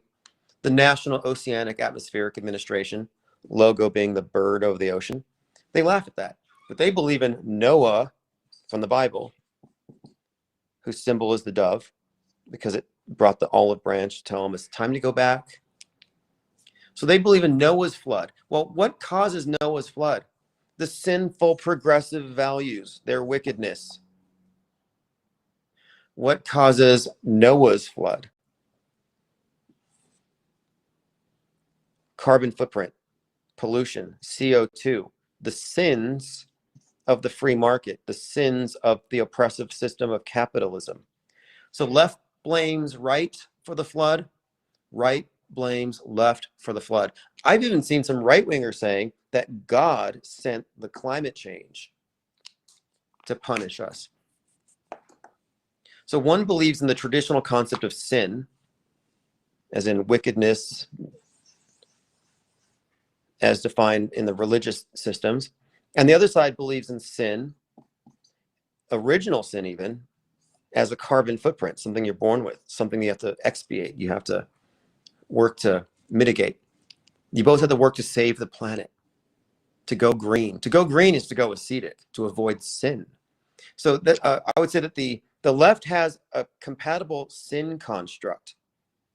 They also have a version of being saved by following the mainstream church. And that refers to the injectable Eucharist. And the ones on the right reject that because they're unsaved. So this modern paradigm that I'm describing, the world stage, is split down the middle in such a way that it cannot unite. It's designed not to. It's designed to be in two compartments. It's a duopoly. And if you're in the duopoly, there's no point in debating with you on any issue because you're going to be closed-minded by default. And I'm bringing this closed-minded thing up because somebody said, you should be closed-minded. I mean, you should be open-minded because you're closed-minded if you think that it can't just be all coincidence. And I'm like, no, the closed-minded default perspective is that these are only coincidences. It's in your system. Your closed system only has that one option. These are just coincidence. That's by default closed to new information. So we are the open-minded ones. That's why I say Infinite Plane Radio, open phones for open minds, because this is off-world stage perspectives and it's inclusive of stuff that the closed-minded people cannot even consider. And they demonstrate the closed-minded when they don't confront our evidence as anything more than a straw man. They engage ad hominem. And again, your straw man is inferior to our steel man arguments. And I steel man all the arguments on the world stage. We melt those things. We melt them down. We make blue wrenches out of them. Meanwhile, burning straw men doesn't really inform you. It doesn't empower you in any way. It doesn't put you in an advantageous position over the other side. It's just a way of dismissing it without doing any real work. So I look forward to principled and informed debate in the future. I don't see it happening, but if it does, that'd be great. But it's not really useful to proactively try to debate them because their opinions are intransigent, they're belief-based, and facts don't really matter to belief systems. I guess that's one other point I could make, is that the world stage has a bunch of belief systems that would seem to be mutually exclusive, but they can coexist, like that bumper sticker. They coexist because none of them exit the parameters of the world stage. So you have all these competing belief systems. What they have in common, though, is that they are all secondhand information, a little bit of trust or faith. They're not really testable or tested. They're optional. And what we proffer here is not a belief system. It's not an alternative belief system. In fact, if anything, we foment a culture of disbelief. This is a culture of disbelief. We are non-believers. If that makes you want to stone us or hack our heads off, throw us off of buildings, or whatever else religious nutcases do, you only underscore what we're saying. Like you're in a global cult. Somebody said, "You guys are a cult." I'm like, "No, you're in the cult. This is more of an anti-cult. You guys are in an echo chamber." No, you are by definition in an echo chamber, and we demonstrate how effective of an echo chamber it is, and it influences billions. A think tank is not an echo chamber because we're constantly seeking new information, new sources, new points of view. An echo chamber only has one point of view, and everything has to reinforce it. Just to get that straight. Ryler says, the deities John Dee talked to said not to worship Jesus, that the worship of Jesus made the Queen of Heaven sick. Yeah, I've checked out some of John Dee and Edward Kelly in his writings. John Dee coined the phrase British Empire. So he's not a nobody. He had something to do with the Gregorian calendar. He was a big advocate for it. He was the original 007, an astrologer, astronomer, astrologer. I think he was both. And then he, of course, had this magical system, which I think is really the basis for a lot of modern Western occultism, the basic ritual magic structure, you know, like the circle, the triangle, the black mirror, invocations.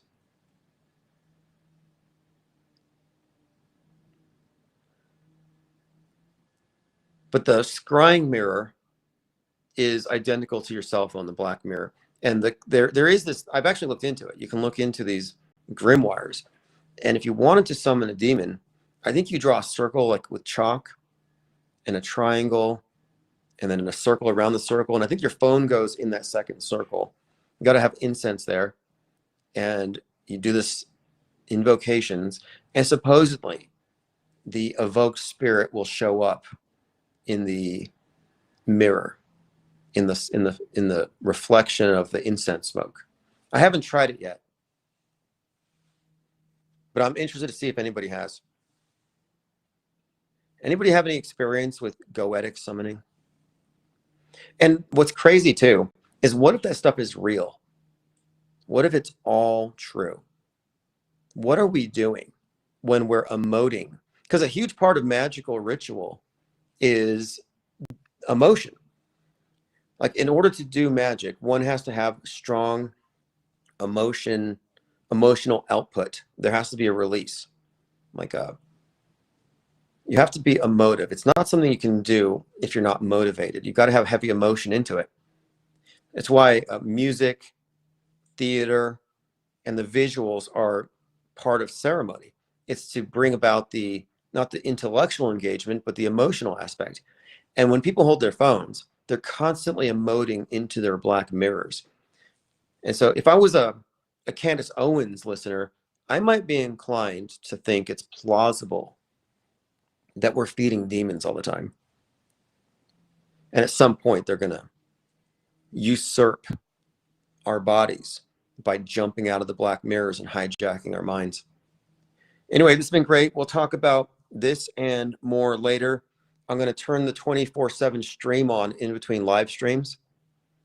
And so you can go to the YouTube channel at Infinite Plane Radio or on X. It will be live on X.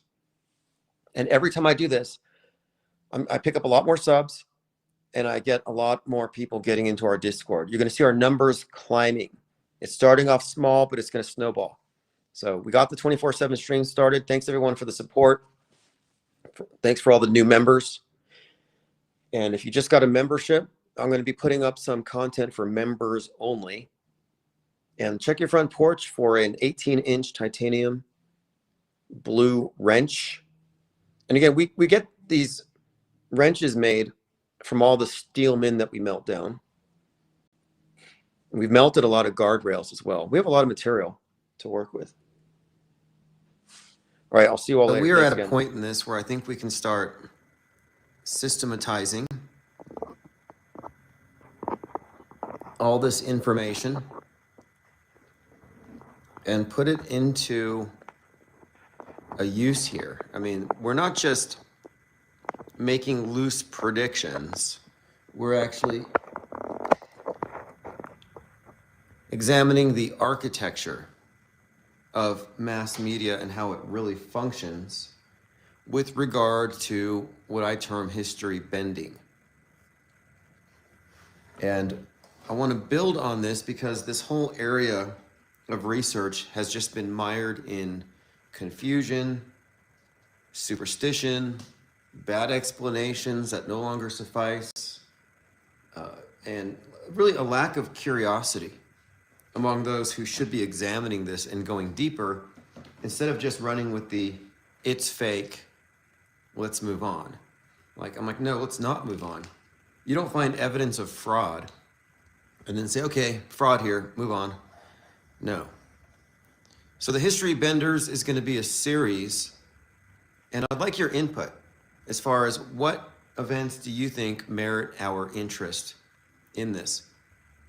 And my intention here is to take, and I just put a blog out about this, so you probably just got it. I want to examine every identified PSYOP/staged event, as well as situations, like projected things that haven't happened yet, and also personages, such as an Elon Musk, a Donald Trump, like individuals who existed in the world stage ecosystem before they actually appeared that way as a person, but like we were conditioned to accept them.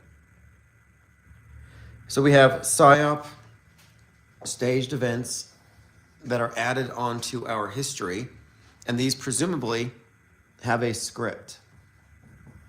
Of course they do. These are staged events. They've got a program. They've got a script. There's a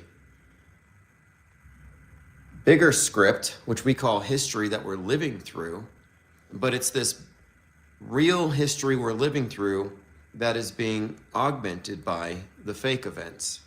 And all these fake events would then be on a singular script. Like, this is what's happening in real life. This is what we're imposing onto it. So we're talking about the proactive creation of history. And I use this hypothetical script. I use the term metascript to describe this hypothetical script, this agenda, the version of history that we're going to be presented with.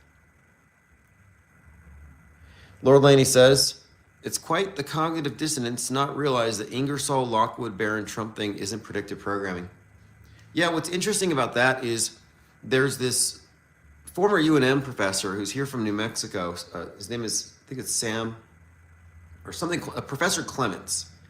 Anyway, he was the guy who was at the Cyber Symposium to undo the election. And people thought he was Ingersoll Lockwood, having time traveled. But if you look at his photos from a couple years before, he didn't look that way before.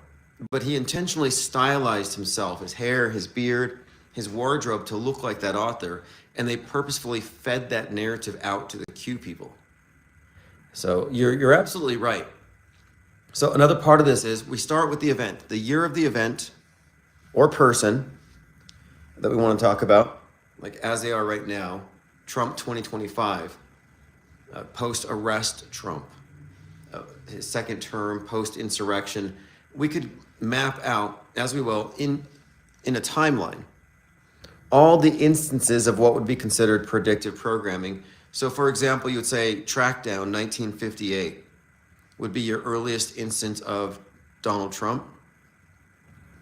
But then you consult Ingersoll Lockwood, it goes a little further back. We'd place it back at 1890 something. And this pattern of history being written in advance seems to be the case even as far back as the Abraham Lincoln assassination, which has some fascinating connections with the JFK assassination, all of which are dismissed as curious coincidences.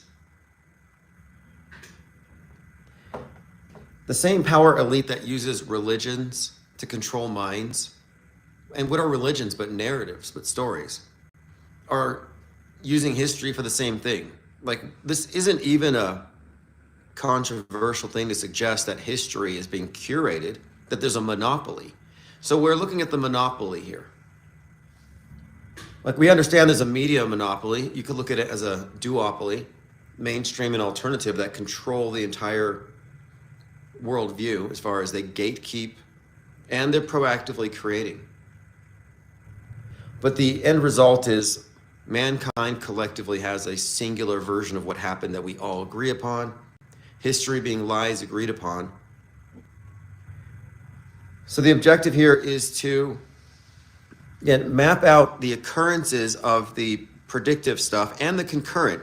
But remember, if something comes out the same day as the PSYOP, you have to also consider the production time. So case in point, Hulu's The Tempest. Well, sure, that was released on 9/10/2025, but it had to have been a couple of years in the making, which means even at a minimum, you would have to agree that the CK squibbing, the hoax event of September 10th, would have been planned at least a couple of years prior, including Erica Kirk and all of her appearances since, and her takeover of TPUSA. Yeah, this was all in the script. And the Erica Kirk conundrum is what I cite. Anybody who still thinks we're talking about mere coincidence, I don't know what their agenda is. Like, I'm going to take a stance by ignoring what you're presenting. Like, that's not really a good stance. But if you're going with that, the Erica Kirk thing screws up your entire premise that it's all coincidence. Unless you're willing to believe that she's just an organic, natural person and the whole thing was real, in which case, yeah, you're in a different universe. You're still on Planet Netflix. You haven't left the Disney universe. We could look at someone like Elon Musk. Earliest examples of Musk would have been, I would say, the publication of Mars, A Technical Tale.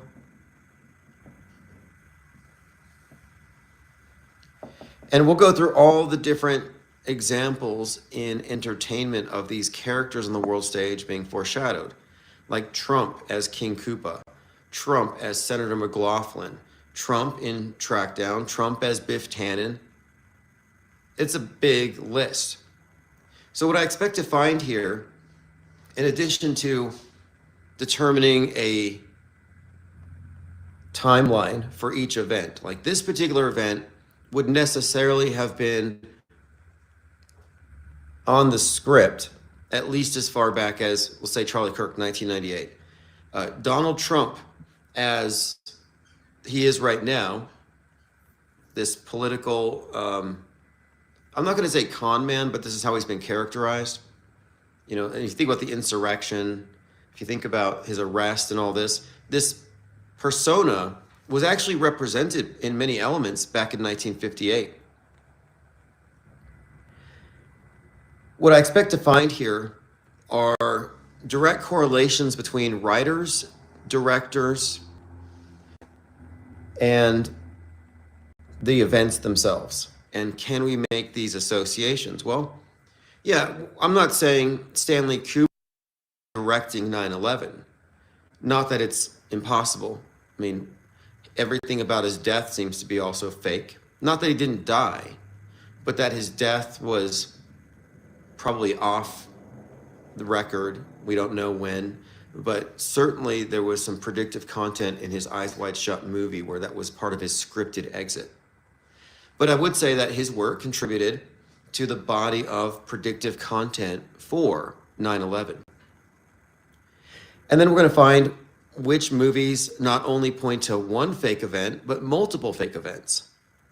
So this is another element to it that rules out mere coincidence, because this is intelligent product placement for multiple events that haven't even happened yet. or references to things that have happened. Like, for example, The Shining had references to Apollo 11, but also to 9/11. 2001: A Space Odyssey foreshadowed 2020, Corona, George Floyd, including 9/11. So we're going to find the correlations between writers and directors and those particular psyops that they have contributed to with their entertainment content. Whether or not we're suggesting, like, am I suggesting that Jordan Peele physically directed the death of Jordan Neely? I wouldn't be shocked. I wouldn't be shocked if there was crossover. I mean, go back to 1963, JFK. You've got John Frankenheimer hanging out with the Kennedys. He's the guy who did Manchurian Candidate, about the mind-controlled assassin, set the template for even what we're seeing right now with Tyler Robinson. But that director, John Frankenheimer, not only was he in the White House and known to the Kennedys, but he drove Robert Kennedy to the Ambassador Hotel, where he was killed by a mind-controlled assassin. So John Frankenheimer is someone that I would call a metascriptor. Yeah, Kevin Mooring, we'll get into that. The director, James Cameron, was in a submersible exploring the Titanic wreck and was unaware 9/11 had happened until he resurfaced. Yeah, James Cameron had plenty, and so here's something I'd actually added to it a few moments ago. We should be able to make connections between these directors' movies and the specific events. So with James Cameron, I was looking at his Terminator 2, 9/11 connections, as well as Titanic and 9/11 connections. The movie Titanic. All of this is reemphasized in a couple of ways when on 9/11 he's at the wreckage of the Titanic. There's also some connections between Terminator 2 and the Rodney King beating and riots. And there's connections between Avatar 2 and the Cop City riots with the environmentalists. And what I'm pointing out here is that it seems like, okay, James Cameron is one of the main contributors to these events. So it's not just Stanley Kubrick. There's this focus on Stanley Kubrick for some reason by certain channels who are seemingly unaware of how widespread this is. And we're also going to be including video games and podcasts and everything else. William Morgan says, who directed the Trump Trackdown movie?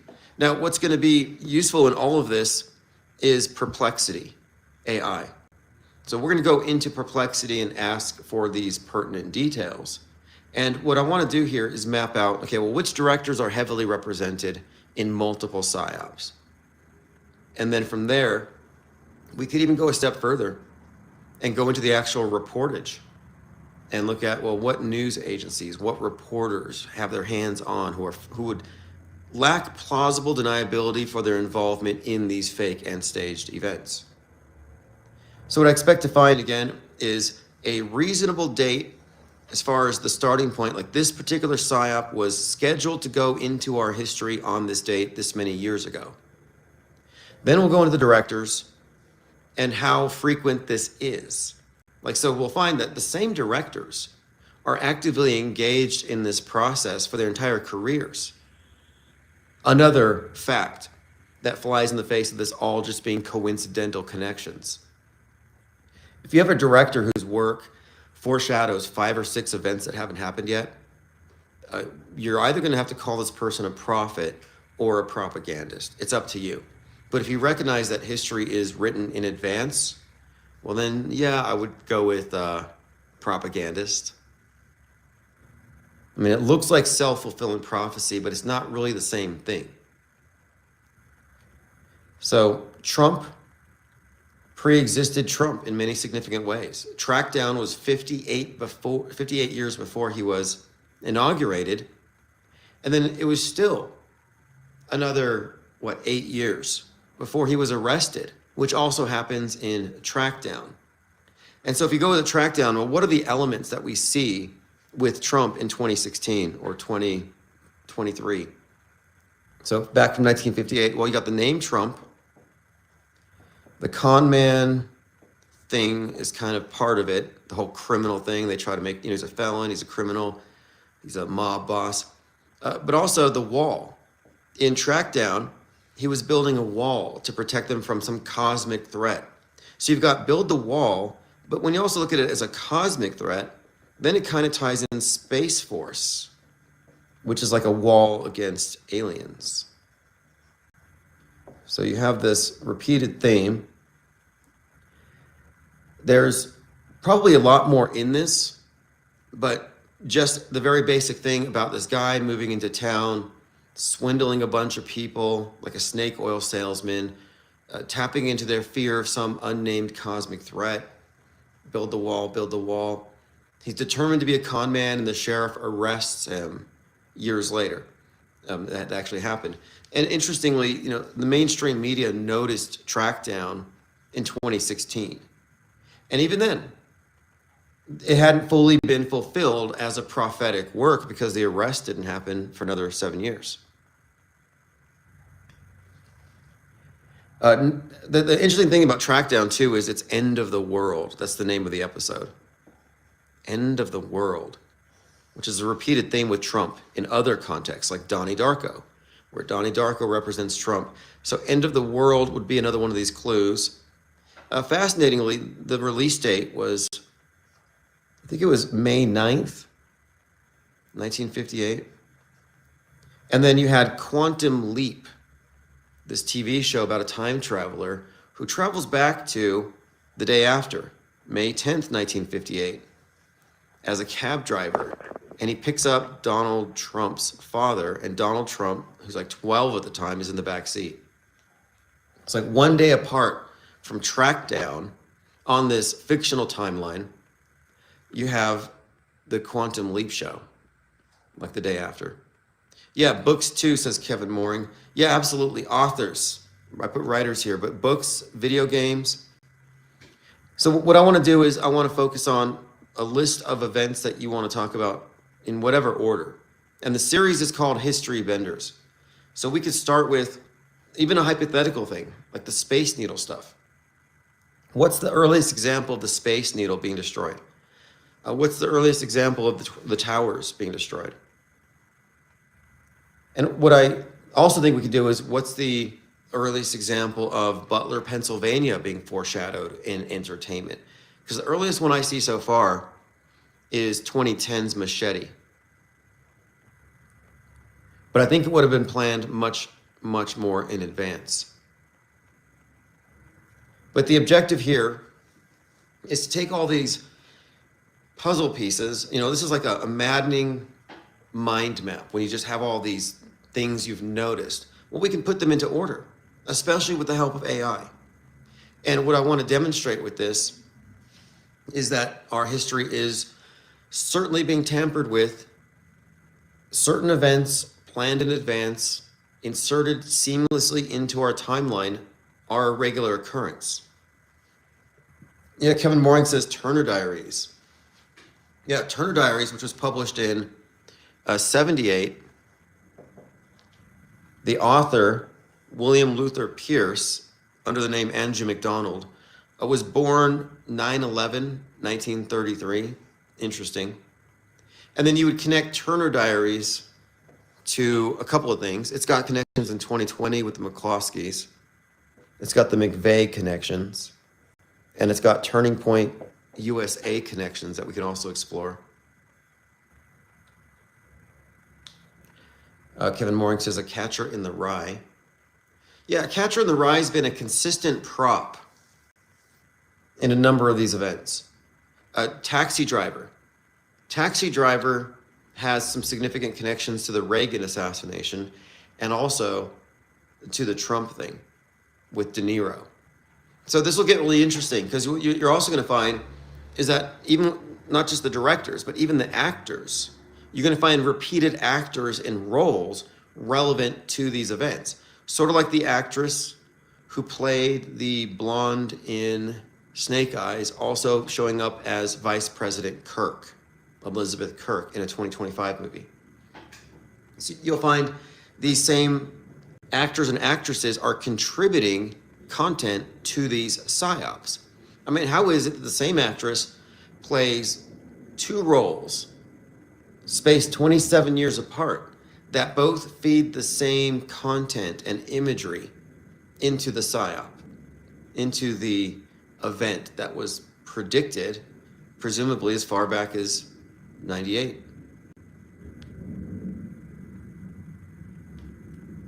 What's up, Kenneth Dixon? Thanks for joining. So again, I'm just kind of going through, I'm not going to do anything specific right now, but I'm going through the concept of history bending, the history benders, which is expanding on news benders.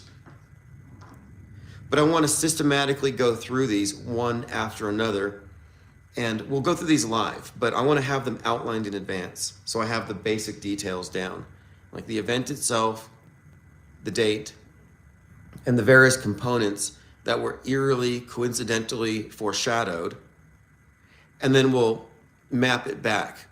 And the first thing I want to do is determine the earliest appearance of something predicting it, and then I want to go through all the examples and extract the common denominators. Because you can go into a rabbit trail with every one of these movies, like even with Snake Eyes.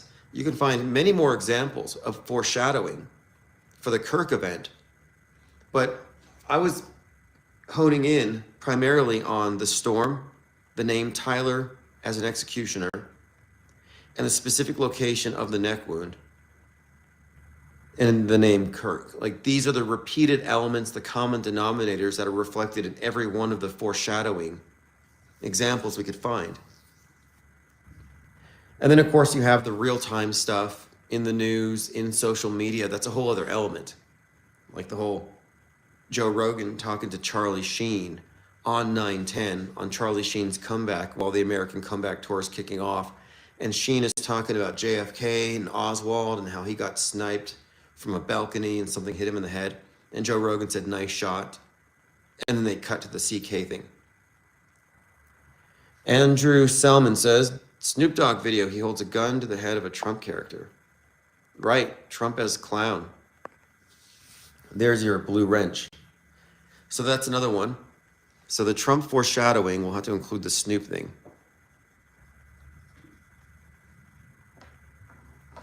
The real-time stuff is the stuff that's damning as far as when we're pointing out lack of plausible deniability, when we're mentioning intentionality, it's the real-time alignment that reveals this. And even more so, it reveals that these events are staged, because staged events are corresponding with real-time mainstream entertainment releases, which would have required 1, 2, or 3 years to produce. Like Mickey 17's director was like, I had nothing to do with, I wasn't trying to represent Trump. It's like, are you sure? Because his Trump-esque character does get a bullet grazing his cheek. And not only is he shot by a Luigi-like character and he survives, but he demands the cameraman focus on him so he can pose for the cameras. So you would think, oh, wow, they're making a satire of Butler, Pennsylvania. Well, it's not really possible because it was filmed 2 years before. And you could say the same with every single example of real-time entertainment and PSYOP alignments. So we've made the case here that these fake events are scheduled in advance by years. But I'm suggesting the wider body of predictive content would actually put that number back to maybe decades, not just years, but decades.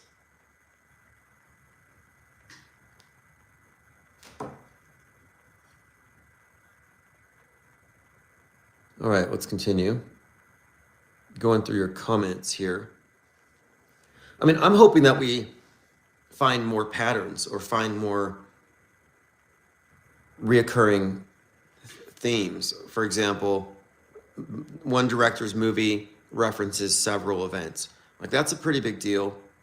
We have quite a lot also of build up to things that haven't happened yet.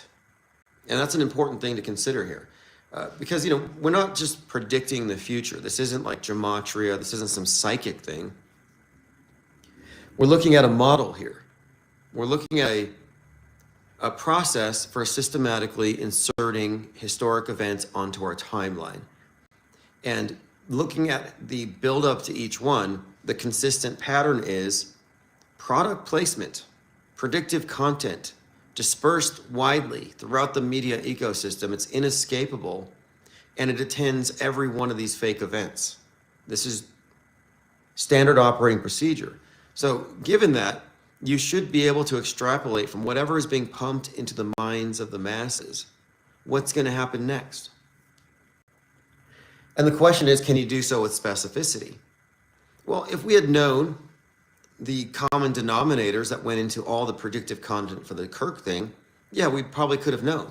I mean, we did already have some indications of something as far as the event that happened. I mean, we had kind of been thinking it's got to be Trump, but it doesn't quite make sense because the content that references the Trump event always shows him surviving it, or the relevant character survives it. Like Francis Ford Coppola's Caesar Catalina survives the attempt. That's part of the story.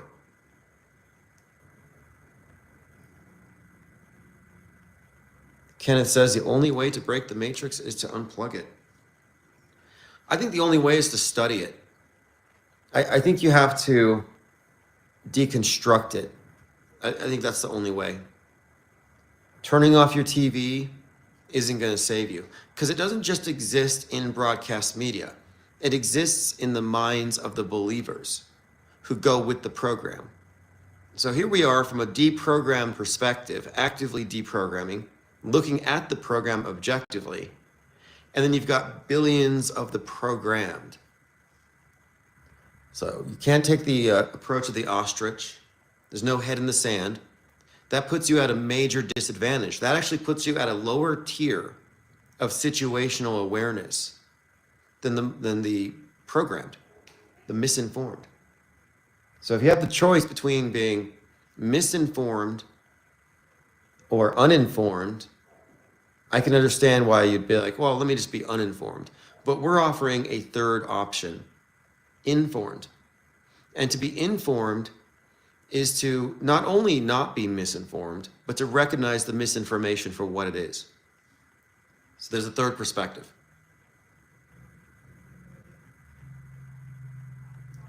Kenneth Dixon says, 42 is the answer to everything. 42 represents the Black community. Who is the leader? You know, you wouldn't be wrong in making that correlation, which is intentional. And I think it all ties in to the black and white pillars, the Hegelian dialectic, the black and white tiles, the two sides of the political horseshoe. We see this represented allegorically, Batman and Joker, class warfare, the rich guy fighting the poor jokers, jokers as a class warrior fighting the rich guys, Batman and defender of the rich guys. You have this consistent dialectic, and the number 42 is consistently associated with black. And the number 33 is consistently associated with light. So it's light and dark more than black and white. It's light and dark, it's ascension and descent. But we're also going to see this as well. As we go through this, we're going to see, in addition to repeated themes and propaganda placement for future fake events, we're going to see these patterns of numbers and how they show up. And it should should shed some light on what these things actually mean. You know, what is the meaning to these various numbers? Why was it exactly 33 hours to catch, what's his name? Tyler Robinson. Why are these numbers repeated in these events like some kind of joke? Well, I think it's internal code. I think it's just basic symbolism, but I think it's code. And it's a consistent thing, as we will go over. I mean, for example, Rosie O'Donnell right now is hyping up this blackout she wants to happen, this economic blackout. Well, the number 42 has been consistently associated with the themes of nukes, fallout, and blackouts. You have 1977, 7/13, which was Trump's day, Butler Day. And you have 7/13, 2019. Exactly 42 years apart to the day, 42nd Street on, 42,000 people put in the dark. Like this historic blackout was repeated at the interval of 42 exact years. The 33 stuff has some fascinating connections as well. Things that we've noted, quite extensively, like the 1987 Black Monday market crash, and then you had the 2020 Black Monday market crash, where the market went down almost 3,000 points, a very interesting number. But anyway, what was fascinating about these two is that there was a TV show out at the time called Black Monday. Black Monday was about the 1987 Black Monday market crash. Black Monday season 2 premiered on March 16th, 2020. And if you remember, March 16th, 2020 was the other blackout, which was 33 years after the other one. Not to the day, but the interval. So I'm like, wait a minute here. Season 2 of Black Monday begins on our second Black Monday in this particular sequence. And the actress commented on how eerie of a coincidence it was.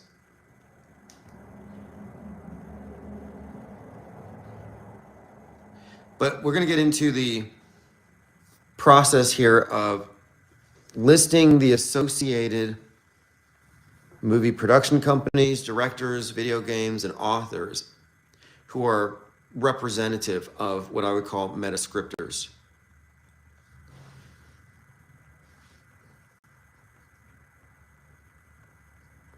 Wes Skeptical says, I've seen Kamala in the news today running in 2028 for Prez.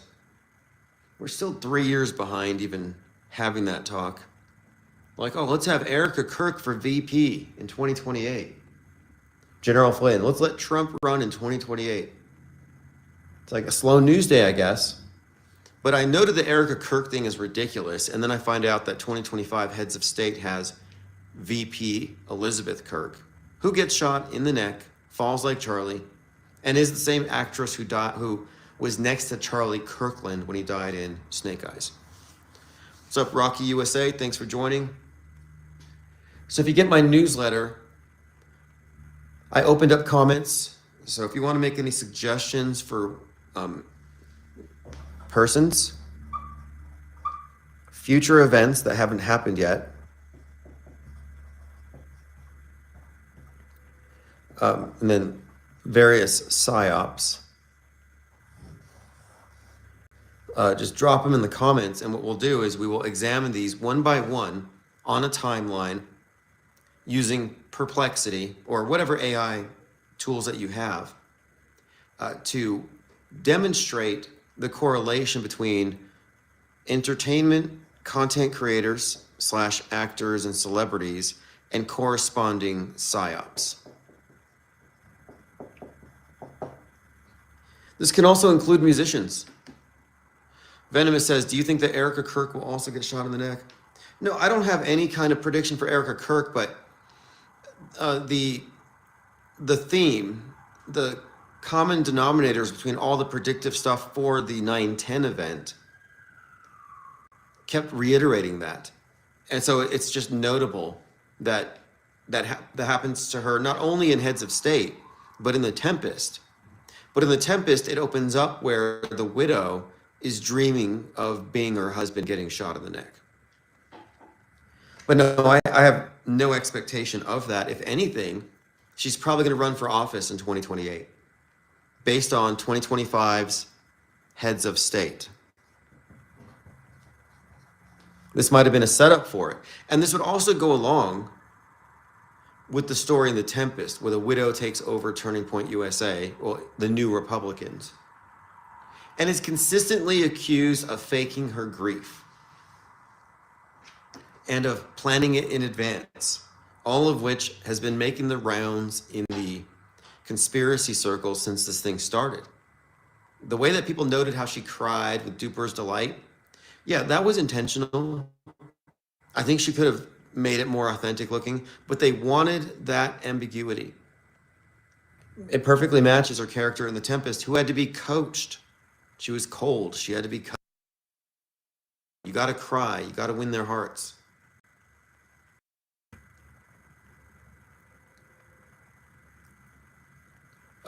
Kenneth Dixon, I disagree. Perplexity will do what you tell it to do. It's really about your prompts. And I found it to be tremendously useful. Like, okay, obviously, it's going to try to keep everything that you say. So you have to ask things in a certain way.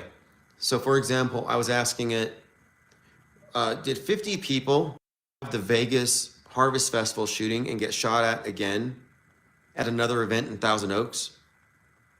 And it's like, yes, but it's just a coincidence, nothing to see here. Okay, well, if event A was fake, then 50 actors took place in a subsequent event. That's what we were insinuating with the question, and it wanted to stop that. But then I went further and I said, was there not a drill down the street from the Thousand Oaks shooting that also was comprised of 50 people? And the answer is yes. In an eerie coincidence, there was a drill down the street from the shooting involving the same number of people. In other words, 50 casualty actors were performing down the street from the quote real event, if you want to believe that. What gets even stranger is they were going off of the script from Las Vegas. So if you want to believe in all these coincidences, then you're left with 50 people survived an event. 13 months later, they meet again at a different bar in a different state. And it happens again while their first traumatic event is reenacted down the street. Like, how does that work? Says, comments, wanted to follow up with my comment earlier. The Japanese game director Hideo Kojima has put some pretty solid themes into his games. He was going to have the Twin Towers destroyed in one of his games, and then 9/11 happened and they removed it. So that's an example then of what I would consider to be typical.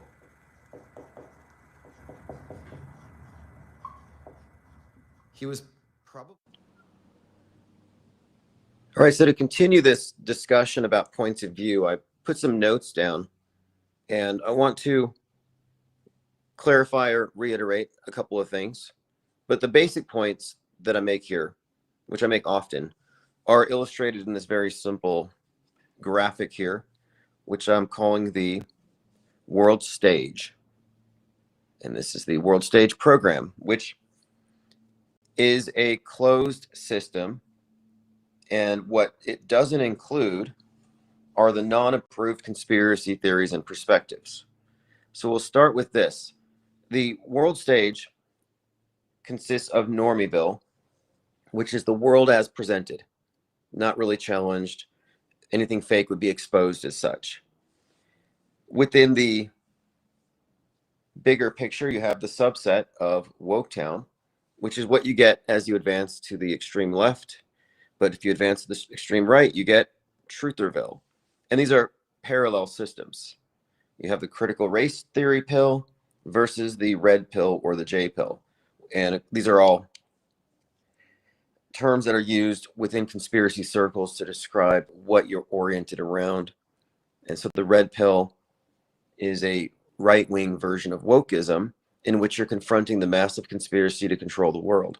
The issue here is that the conspiracies that they all believe in, the people in Trutherville, are supplied to them by alternative media, just as the belief system on the far left is supplied to them through their academia, through their own ideologues on their side.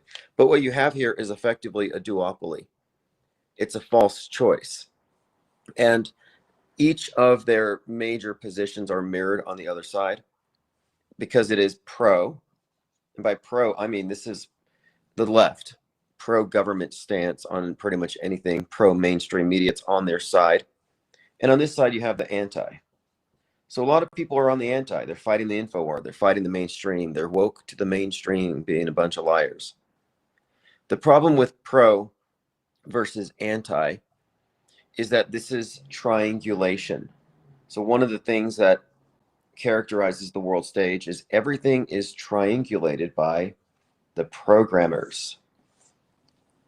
The programmers, the program itself would be disseminated through the programmers. That would be the media. That would be every possible propaganda vector. But the world, as it's relayed to us and as the consensus agrees upon it, this construct polarizes these two sides among this very familiar split, left versus right. And it's not something that can be reconciled. It's actually consistently antagonized.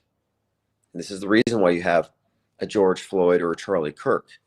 Floyd antagonized the left because it was an example of the right wing's oppressive system of capitalism and its associated power structure killing someone who was poor. Charlie Kirk was killed by a leftist crazed Antifa, somebody who was super woke. Or he was killed by Israel. So that's the mainstream Republican or the J pill. But it's the same position.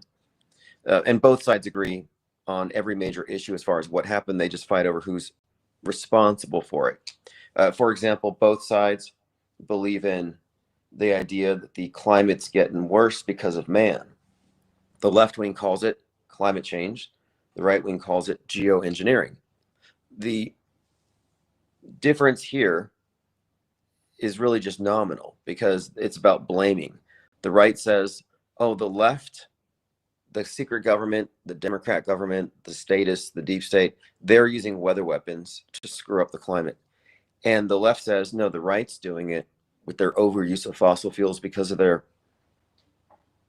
political economic system of capitalism, and they don't care about what it does to the environment.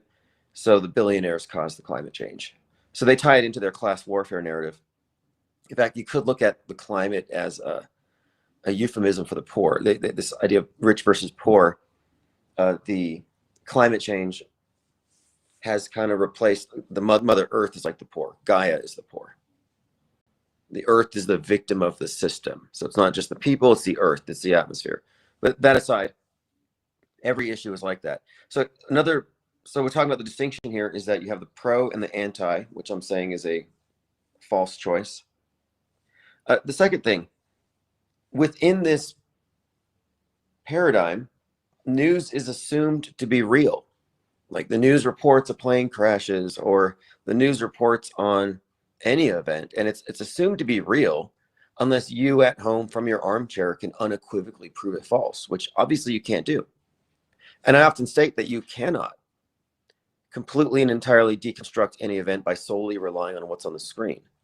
So that's a fallacious approach anyway. It's just, it appeals to the authority of the screen. And I'm saying at this point, we have to move past the reliance on it because everything is so fakeable. But the base assumption is that news is real, but the left has a bias, the right has a bias. And their second assumption here is that recent history is largely objective. Because there are people in this who believe in history, but they know that the rich write the history, the left and the right fight over who's responsible for slavery, etc. So you have this kind of fight over it retroactively. But recent history, as reported by the news, is assumed to be essentially real. Like you pick up a history book, but the thing is, everything in the history book is going to comport with what the mainstream has published. So they're, again, built-in assumptions here. That's really what I'm talking about. So if you are in this world stage model, you are also a believer or an alternative believer. That's the pro and the anti. You got believers in the program, the world stage model as presented, and then you have the alt believers. They're not non-believers, they're alternative believers. Major distinction there. So your point of view, if you are, and this is only regarding media. I mean, this has nothing to do about what people's professions or how they live their lives or what they know about as far as their own field of endeavors, but I'm specifically referring to media consumption. So as a media consumer, if you are framing your interpretation of the news through what has been presented through conventional outlets, you're world stage centric. So you're living in a world which has been infused with whatever the media's put into it. But my point being, this is your primary source and you accept it passively. And this is true whether you're mainstream or alternative. You're passive in the sense that you're dependent on the external source to tell you what's happening, and then you debate over that. And the other aspect of it being passive is the built-in assumption that what you're shown is enough to have a conclusion. Like, I saw enough on TV to agree that it happened, or to assume it happened if I can't prove it wrong, which is an inversion of the burden of proof. The people who are in this model are unaware that they're in it. People in Woketown don't know they're in Woketown or what that means. People in Trutherville don't really know what that means, because they assume that since they call themselves truthers, that they are the truth because they're opposing the lies. So the assumption here is that being anti, being the resistance, is somehow doing some good, when in fact it's a steam valve and it has co-opted you into being part of the controlled opposition to the pro, who are controlled, and they oppose the anti. So the concept of controlled opposition needs to be expanded from beyond just influence agents trying to get into your social media and influence how you think. But I'm suggesting that the entire media being controlled is set up in this triangulation in opposition to one another. It's a duopoly, but they play this game, this back and forth, but they don't allow any sort of competition. You'll notice there's no platform for non-believers. So what are you? Are you a believer, like most people in your life? And this isn't a criticism, it's just the objective fact. Most people in your life are Normieville believers. If they go to college, they're probably Woketown believers. If they didn't go to college, if they didn't get the leftist indoctrination, if they're online a lot, there's a pretty good chance they got sucked into, especially, like, there's so many avenues to pull you into these pockets. It wouldn't take very much to pull somebody into Alex Jones type Trutherville, which is somewhat, from the outside, it looks kind of innocuous. You know, these are just conspiracy theories, tinfoil hat, they joke around. But the truth of it is, it positions you on the woke end of the spectrum on the right, because red pill is actually a subset of the J pill premise. So again, believers and alt believers, these are the two options you have. What is your perspective? If you're not believing the mainstream and you are not leaning left, but you are you're not Antifa and a true believer in that. Like, if you're a conspiracy theorist, if you're a free thinker, if you don't trust the news, you're pretty much in the anti position by default, and you're hit with all these alternative stories and characters who are promoting them, people like Candace Owens. But again, I'm just pointing out that these are the only real perspectives, because the other perspective that I'm talking about isn't included in the box, thus the explanation of it being off world stage. So here's the difference.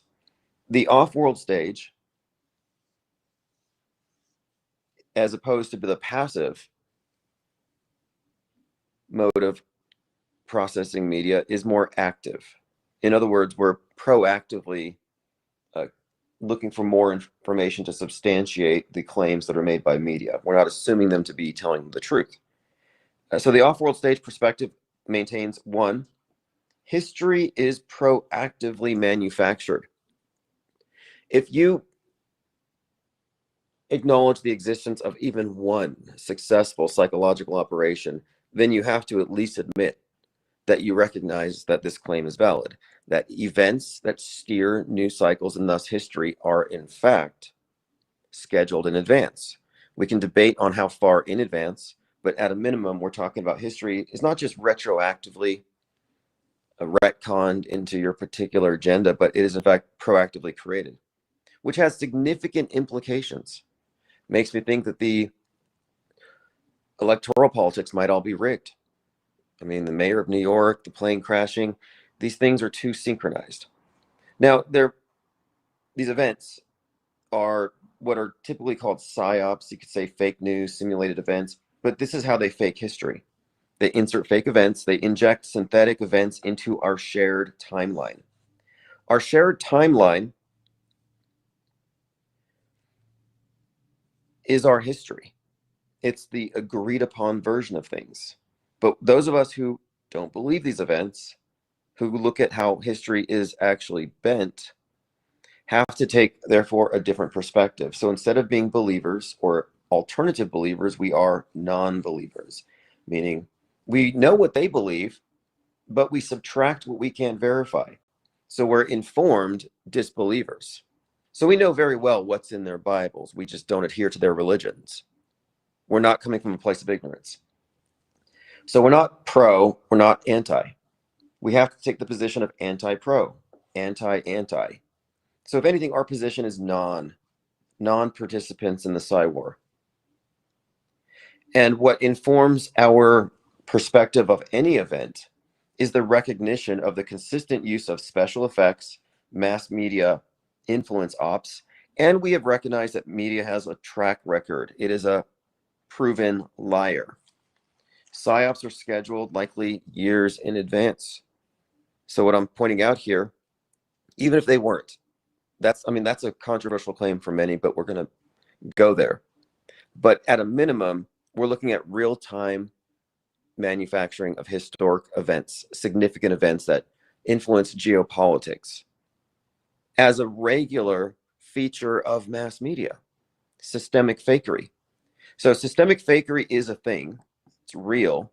It's been in use for a long time. It has an accumulated effect on our worldview because every day of fake news becomes weeks, months, years, decades of fake history, bent history. We've deviated from the objective with what they've added into it. So where does that put us? Well, we may not know exactly what is being ignored because of the worldview shapers are able to focus only on what they want to spotlight. So we may not have more beliefs or answers, but we have more questions. But I think it's better to have questions than to have wrong answers that make you think you don't need to ask questions. They give you a false sense of enlightenment. So our perspective from the IPS think tank is the off-world stage perspective, which informs our interpretation of every story. That's why it shocks me when somebody who knows very well that 9/11 was theater sees the plane crash and thinks it's real just because it's on TV. And it's like, you realize that this thing is 9/11 coded in so many ways, and it's the same production company. Or they think Charlie Kirk, I don't know, maybe looks like he got killed. Well, these are the same people who know that Donald Trump faked his ear wound. It's the same liars. There's a continuity. And that's why I think it's so integral that you keep in mind that fake news on the timeline never gets corrected. It builds up. And if you follow these stories, you follow their trajectory, you can see how this can lead us collectively into a worldview enhanced, infused, manipulated, contorted in such a way that we are synchronized to what you could consider to be a worldview monopoly. This is the essence of worldview warfare. So the psychological warfare campaign against humanity is ongoing. It's largely successful. I'd say close to 100%. The off-world stage perspective doesn't have a platform in here. So we formed a breach right out of Trutherville. You don't go from Normieville to off-world stage. There's a couple of leaps there. So we have formed a breach. So we're out here where the programmers are, the metascriptors. Although most of the programmers are at least 90% submerged because they're not let in on everything, it wouldn't make sense. It would compromise the mission. It's a hierarchy. It's a security clearance society, but we don't have security clearances. We don't have blood oaths. We didn't sign our names in NDAs, but rather we examined the system, determined what it was and how it works, what its purpose is, and we opted out. So truthers, alternative media types, they didn't opt out of the world stage. They're actually fighting within it. They're in the nightmare. They're in the dream. But this isn't opt out. This is conscientious objection to the Psy-War. And we are correct in our assessment of how events are manufactured and how it is not just the news, but how it encompasses an entire spectrum of media platforms, personalities, includes politics. It's an entire media ecosystem that only appears to be compartmentalized to the uninitiated. Luckily, we don't have that problem. So we'll be back later today to discuss this and much more. Thank you for your support of the channel. And I'm going to take a picture of this, run it through AI, and see if it can turn it into October 21st, 2025. This is the IPSD program. Netflix follows PSYOPs. Netflix imitates PSYOPs. There's this relationship between what happens in entertainment and on the world stage, as we often point out. And it shouldn't really be a point of contention. We've demonstrated this. It's formulaic. It's systemic fakery. The systemic fakery. There is evidence that mainstream entertainment is synchronized with world-shaping news events that happen to be simulated. And those of us who have figured out the off-world stage perspective have no problem with this, because we include this in our assessment. We include PSYOPs, media fakery, propaganda insertions into mainstream movies as a form of product placement for PSYOPs. That's the best way to describe it, far better than all previous explanations, the weakest of which is it's just a coincidence. But that seems to be the popular one now. A lot of people who formerly espoused more, fantastic or even mystical explanations have actually opted for the very basic, it's just a coincidence and you're crazy for noticing. But we continue to notice, and what I've been saying here is that what we have is a model. The world stage, our manipulated timeline via the program, the metascript, the impositions onto reality, the things that they add onto history, the way that lies build on narratives. We're just talking about our collective worldview and how it's being steered. Like, this is not a conspiracy theory. Like, we have a working model. And what I mean by this is it explains what we're perceiving and observing far better than the mainstream version and way better than the conspiracy theory version. We're accounting for the fact that media is basically built upon an edifice of fake news, bent history. So I've introduced the term history benders or history bending to describe the cumulative effect of nonstop news bending events. If you're familiar with the 1968 play Newsbenders, it was about a journalist moving up in the ranks, and he finds out at the higher levels that they write the news 5 years in advance. Well, I'm suggesting it's much further in advance. And it's not about writing the day-to-day news. It's about planning far ahead, world-shaping, worldview-shaping PSYOPs, events that will be added to our history books. And when I mean added, I mean they're simulated and treated as real. And it's more common than you would think. Like, pretty much every major event follows the same pattern. So we've been discerning fake from real, not just to call it fake and just, cynically call it fake and don't make any deeper connections. Because we're not just talking about this is one side manipulating the other, because it's on both sides. We're pointing out how this fakery has a purpose. And the purpose is what I refer to as the world stage, which is our collective Truman Show and our collectively agreed upon version of what just happened. But it's demonstrably true here that our history is bent. So now, as far as our model goes, we're not here making predictions in the sense of we're having a one-to-one relationship between we saw it on the TV, so it's going to happen exactly like that. No, it's far more dispersed. What I'm suggesting here is that there's a pattern to fake events, and they all contain the same facets. When the Charlie Kirk thing happened, I didn't know it was fake or real. I just said, it looks real. But if it's a hoax, it's going to have these indicators. I wasn't reliant on what we saw on TV. I went by the surrounding information, including the real-time alignment of Charlie Kirk and his death, and then his wife's takeover of TPUSA, and how it mirrored the show The Tempest, which came out that day.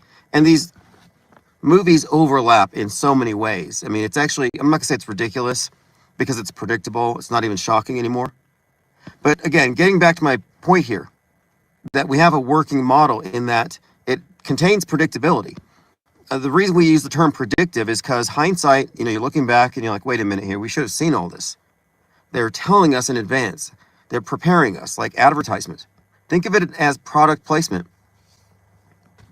They're putting future history into our heads in advance. They're sculpting our opinions in advance.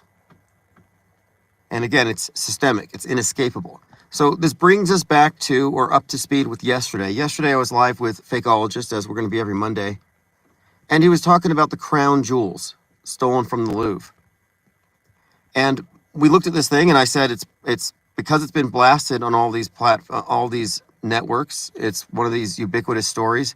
It's probably fake. And he agreed, and we were just talking about how you have these engineered events are not even treated like true crime scenes, but are used to engage the masses in some kind of, it's basically PR stunts. But it has a myriad of reasons attached to it. So we were asking, what's the point of this particular hoax? And we had a number of ideas. But right afterwards, someone in the comments had pointed out, we just had the No Kings protest. So isn't it interesting that we have the No Kings protests and then the crown jewels get swiped? So I thought, okay, that's kind of a hoax indicator, because we're talking about it's not just movies. It's movements. It's like BLM. It's like the MAGA. All these things are reflected in the movies pretty much when it comes to these things. So the No Kings protest would have everything to do with the crown jewels being stolen.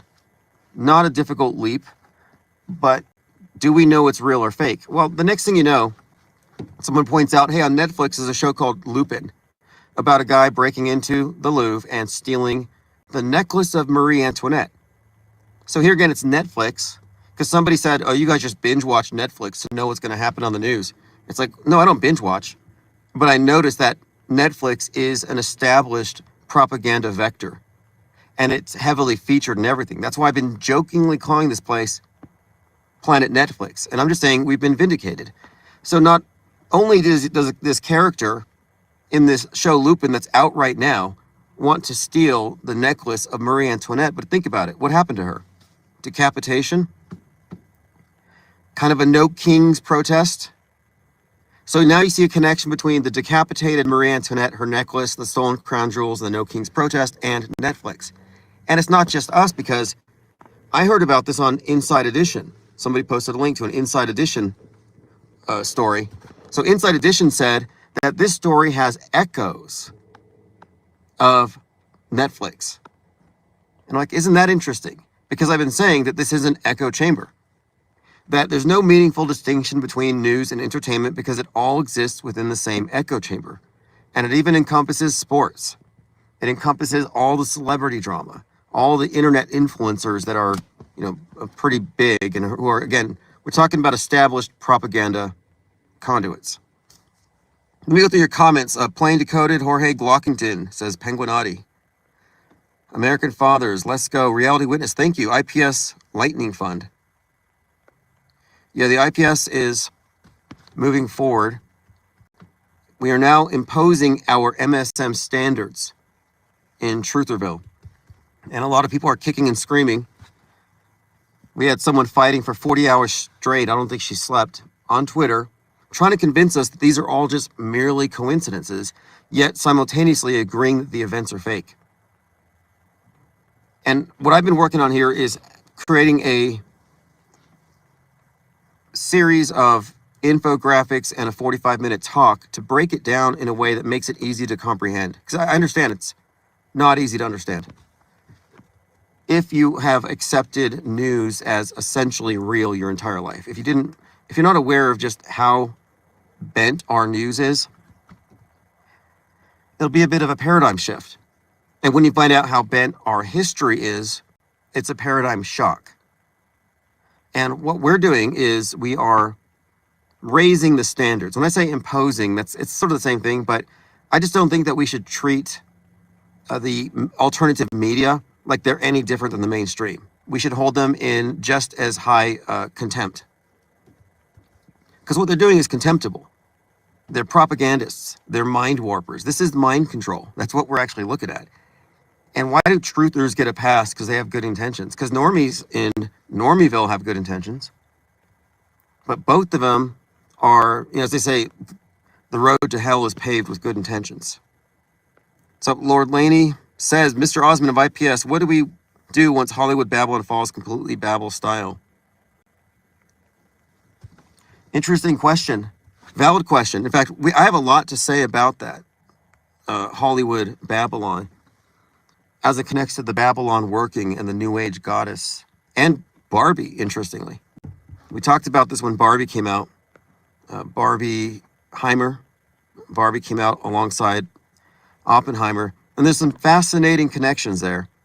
But the idea with the Barbie movie, which I analyzed, I called it the pink mass, a reference to the black mass, just basically suggesting that is a literal idol.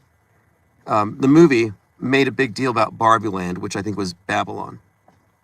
But if you didn't see it, the movie opens up with a 50-foot tall Barbie in a black and white striped bikini, showing one eye, doing the wink, as these little girls playing with dolls are told by the narrator that they're being conditioned to a life of drudgery as mothers. And they take the little dolls and they dash their heads on the rocks, and Barbie approves. So I don't know if you've seen it, but it's worth looking at. American Father says, just ordered a new book, brother. Bent History, History Benders. Thank you. And the term History Benders is in the book. The reason for getting the book out is because I knew that my life was going to hit some chaos. And just in case everything rock bottoms and I get out of touch or something, I wanted to have all these ideas consolidated. Because this is the work of 7 years of the IPS think tank analyzing media and arriving at conclusions and eventually better conclusions. And right now, I think that the Handbook for the Deprogrammed, a skeptic's guide to the theater of Psywar, is needed for us to consolidate the right people and the right ideas. Because Trutherville, alt media is compromised. It's all controlled by the same mainstream interests. It's the foil. It's you got the split here down the middle. It's perfectly bifurcated. You got to be anti-anti. It's not enough to be anti the pro. You have to be anti-anti and anti-pro. If you take an anti-position on anything, you're basically aligning yourself with a bunch of suckers or brainwashees, media literalists. I had a short conversation via comments with Lynn Erdell, and she raises this point that you have to take a side sometimes, like when the National Guard comes out, just paraphrasing. And I'm saying, no, I am not going to take sides with people who live in the world stage. The off-world stage perspective doesn't take sides. It exists outside the political horseshoe. And when you can see it, and this is why they don't want us to see it, when you can see the world stage, you're going to step off of it. What's the point of engaging? We're analyzing it like anthropologists. Like if you can imagine the masses of humanity are sitting before a giant screen, most of them have their faces pressed up against it, and it's their primary frame of reference. We're talking about media in general, from all platforms, and including bent history, our worldview, and our worldview's distortion. That's our frame of reference, collectively. The conspiracy theorists go further. They're not only pressed up against the screen, they've walked through the screen because they exist within a subset of the mainstream programming. It's ironic that the alternative media goes into a deeper level of programming. I would liken it to Normieville's blue pill dreamers, blissfully dreaming. Red pill is a nightmare. Neither are awake. The awake ones would be those who have stepped out of the program, and that would be those of us who have socially distanced from the giant screen. Like I'm standing way back, and I'm not watching the screen or any of its subsets. as though that should filter my experience and I should take it all seriously. No, I'm looking at this as an outsider. And I'm more concerned with where the people are, the ones in the screen, the ones pressed up against it, and how the programming is working on them, how it informs their worldview. So let's continue. American Father says Trump received the crown of Jerusalem 2023. Yeah, Trump's been all about the crown and Corona. I think they just released a video on the No King's Day protest where he's in a fighter jet flying over the protesters, just tons of defecation. I mean, horrible video, but yeah, always with a crown.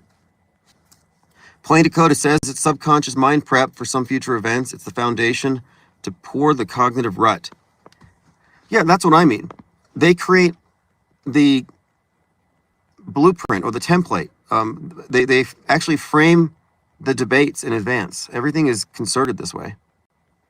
There's a reason why people fell in love with Luigi.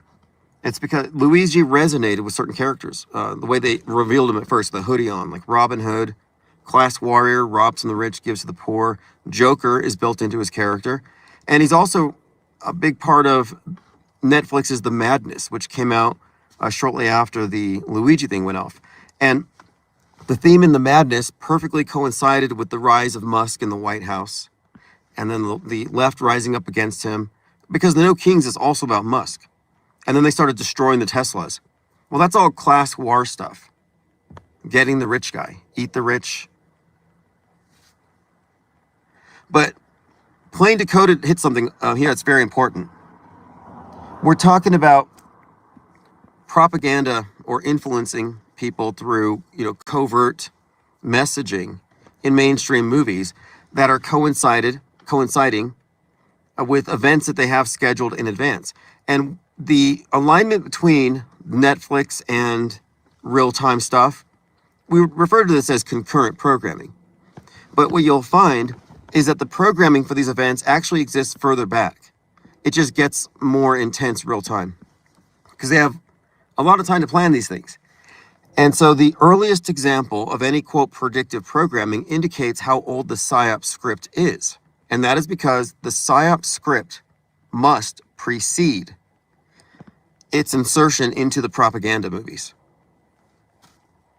And this is basically a sequence. So you have the script, they're writing an event, and this event, let's just say they wrote this script for the Charlie Kirk thing in 1995. They started putting it into movies in 1998. And it was in Heads of State. It was in a music video, Emerson Drive 2012. It was in Hulu, The Tempest. But what I was pointing out the other day is that the things that are recurring in all these various platforms, movies or music videos or podcasts, it's the same elements, like specific things.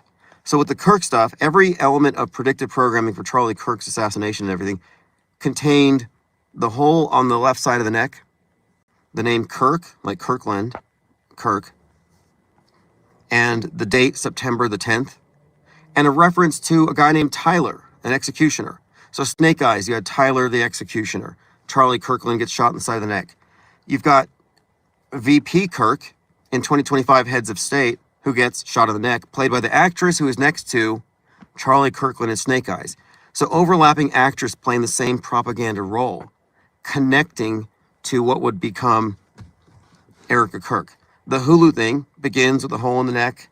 Now the guy is in a church, which is kind of like a Kirk connection, but even more, Charlie Kirk was there 4 days before he was shot in South Korea, meeting with the very group that his corresponding character on Hulu was interacting with, the New Republicans, the Youth Republican group, who prayed for him, interestingly. Now, I'm just pointing this out again, that we're looking at propaganda, and what we have eliminated are the mystical explanations, and we have eliminated mere coincidence. One of the things that gets rid of the argument for coincidence is that we predict this stuff with regularity. Not that we're being psychic. We're just noticing, no, this is part of the architecture of media. And we're not supposed to know this. But we're pretty consistent in our observations. This is just based on empirical research. So it's not even that surprising that we should find this example and that Inside Edition should have to mention it. Let me continue going through your comments. What's up, Diana Southard? I'm going to make some more stickers, by the way. I saw your comments last night. Says, let's, we see the devilish architects, let's move forward. Yeah, that's what I mean. We already see it. And we don't need to wait for the laggards. The reason for butting heads or imposing standards is so they can expose themselves. And we can point out, okay, this person stands behind or rests upon an appeal to incredulity. This person is stuck behind the bloody guardrail. And if they looked at the blood, they would see it's just theatrical. Or this person still believes in, and fill in the blank. We're basically trying to point out, for the benefit of the off-world stagers, the Infinite Plane Society think tank and other groups like Fakeologists, we're just pointing out what's holding these others back from going off-world stage. And I think a lot of it is just orthodoxy. And so we're here to break down those guardrails, just undermine them, expose the flaws, and we'll go from there. Because the audiences are going to see through it. Once people start understanding metascript, long-term history bending, this is the only conspiracy worth studying. The rest of them, it's just alternative media claptrap, recycled. All those rabbit trails are well paved. That should be your first clue. You think Candace Owens is treading new turf? No. She's dropping out breadcrumbs, leading people to predictable conclusions. But we've left that all behind. Yeah, Jamarian May, good point. They're so hyped up on neck symbolism. Okay, so now neck is this year's monkey. I'm glad you brought that up because I was trying to describe concerted messaging. How this is beyond just Netflix. Like we're just past just saying it's just the movies. No, it's movies. It's comics. It's video games. Video games are huge with this. But it's pervasive. That's why I say it's inescapable. And a couple of years ago, it was all about the giant monkey. You had monkeypox, bad monkey, came out the same day on Apple. Then you had the 80-foot tall statue of the monkey god. Then you had Black Myth, a movie about the monkey god with like a record-breaking million people live streaming it concurrently, playing the monkey god. And that's just scratching the surface. You had Chimp Crazy on HBO, lab monkeys loose in Ohio, everywhere we looked. And the monkey thing was all correlating with the idea of the rage virus. And we connected this then. And just a few months ago, I watched Superman, and the Elon Musk-like Lex Luthor has millions of monkeys working on in a bot farm, just raging on X. Literal monkeys, literal rage monkeys. We've made these correlations already, but so right now it's all about the neck symbolism. So we have the girl getting stabbed in the neck, Charlie Kirk getting shot in the neck. The guy that tried to assassinate Trump, Ryan Routh, stabbed himself in the neck with a pencil. They stopped him. But if you look at the courtroom sketch, it was touching the same spot where Charlie Kirk got shot. You can't say that's disconnected from anything else because it's, again, fake, psyop, stage. Why would they have him pointing to that same spot? Well, for a lot of reasons, I think. But I think the main one, that spot, which all tie into the Charlie Kirk thing.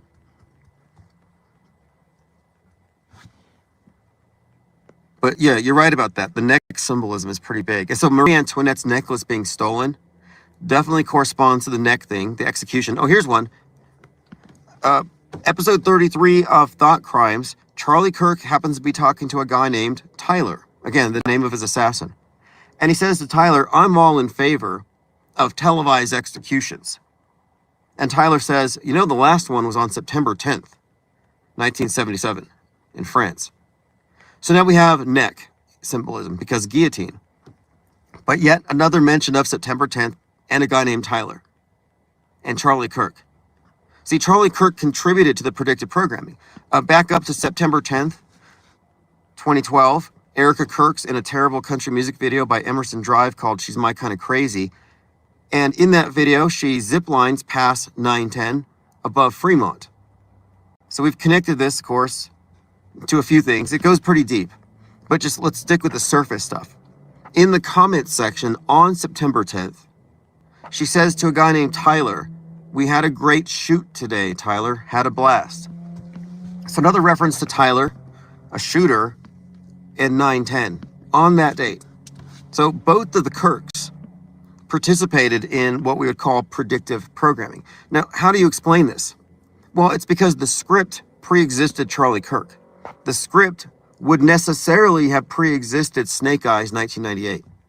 So at a very minimum, the script for the death of a Charlie Kirk, because the guy that we know as Charlie Kirk was probably not even drafted into this thing until much later. It could have been any number of people, but they chose this guy. My point is, they're all getting their elements, the components, the product placement from the same source. That's why it's similar. That's why all these movies feature bullet to the left side of the neck. I mean, Charlie Kirkland, Heads of State, even The Tempest. And The Tempest has it, I mean, it's consistent. That's why I'm pointing out Ryan Routh, pointing to that side of his neck.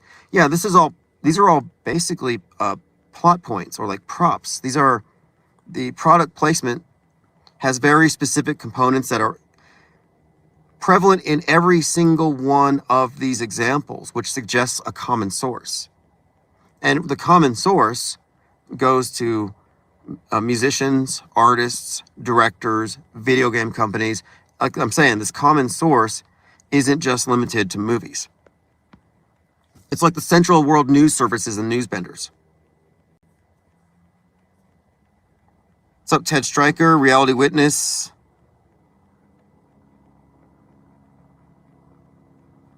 Diana South says, and the so-called Christian alternative news is just a poo emoji, clown emoji. I agree. Eccentric Views, thank you for joining. Anime Gematria says, life imitates art or art imitates life. Life imitates psyop. No. Psyops imitate art. But sometimes it's the other way around, because the robbery happened after the Netflix show. And here's another aspect to consider. These movies were produced long before.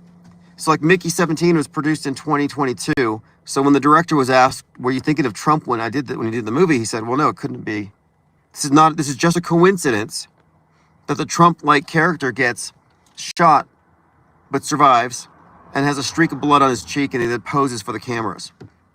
He actually demands the cameraman, hey, focus on me so I can show off that I survived. He didn't say fight, fight, fight. But otherwise, it was very much like Butler. But the movie was written 2 years before. So what is this telling you? And this is a key point. And this is one of the things I wanted to emphasize tonight, is that the psyops that we're observing have scripts that go back as far as, or before, the earliest instance of predictive programming for that event. And this is why you have, again, consistency in the products that are placed in all the movies. It's just they interpret it through different lenses. Movies, video games, different writers. Plain Dakota says that the entire script was foiled, the whole world system would collapse. I don't know if that would be good. You kind of wanted to phase out and change slowly. Yeah, well, I've been using the imagery of cyborg penguins with flamethrowers burning the world stage. My thinking is Ignatius Loyola, whose name means to ignite, I think. But he's the founder of the Jesuits. And he had this phrase, go forth and set the world on fire. And he meant with prayer. You know, he meant with spiritual fervor. And I'm saying, let's burn the world stage as best we can. And why? To see what happens. Because we want to see what the damage control is. And we want to see how many people are capable of seeing through this whole thing. How many Trumans are going to get out of the Truman Show? You know, at best, we're looking at a minor intellectual revolt, and they'll somehow stamp it out. At worst, nobody will care. It won't even be a blip on the radar. But we'll see. I'm somewhat optimistic about it. But I'm doing this. This is just really, it's a intellectual exercise and a thought experiment. We're inactivists. We're not talking about real fire. Like when you're donating to the IPS, you're putting accelerant on this project. This is just a way of describing it. Because the world stage, again, is just a mental construct.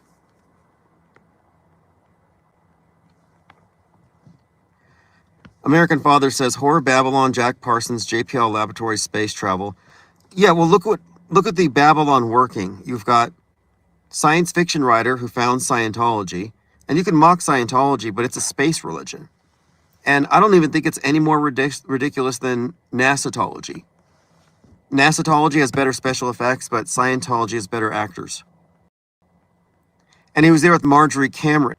And now Marjorie Cameron was the Scarlet Woman. She was described as the Red Witch. This is a recurring theme in movies too. But she represents what Barbie represents. But Marjorie Cameron represented Hollywood in the movies. So you combine the movies, Hollywood, with the space religion, and then combine it with Jack Parsons, OTO. Basically, you could describe it as Mystery Babylon being merged with science fiction. And a religion conveyed through the big screen. Marjorie Cameron turns up later as the Whore of Babylon in a movie by Kenneth Anger. And Kenneth Anger is another one of these characters who's very prevalent in all these stories. He wrote Hollywood Babylon. Hollywood Babylon came out as Babylon, the movie, starring Margot Robbie, who played in Barbie. There's some connections here we can get into that combine basically like sex, Satanism, and movie stars. And it goes back to the inception of Hollywood. And what Kenneth Anger, who's a director, who died shortly after the Barbie movie came out, what he said is that Hollywood's job was providing the pageantry for the new religion, for this new age. And he was into Aleister Crowley when he was like 12. I mean, that guy he was a cultist. He was known for that. He produced some movies. He had Mick Jagger in one. I think it was Invocation of My Demon Brother. He enlisted the soundtrack work of someone from Led Zeppelin. Anyway, there's some interesting interface between Hollywood entertainment, music, Satanism, and then the sexual revolution, and Barbie.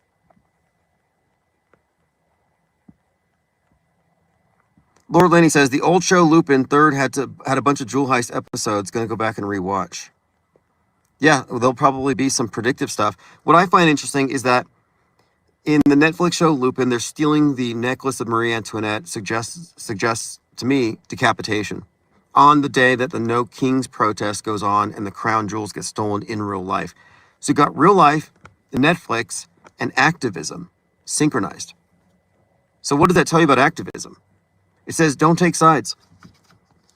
Like, there's a cause that you really think is important. You're going to compromise in reality and run in with the brainwashies. I've said this for some time. This is a massive open air asylum in this regard. And there's no purpose to organizing them because they don't know where they are in terms of objective reality.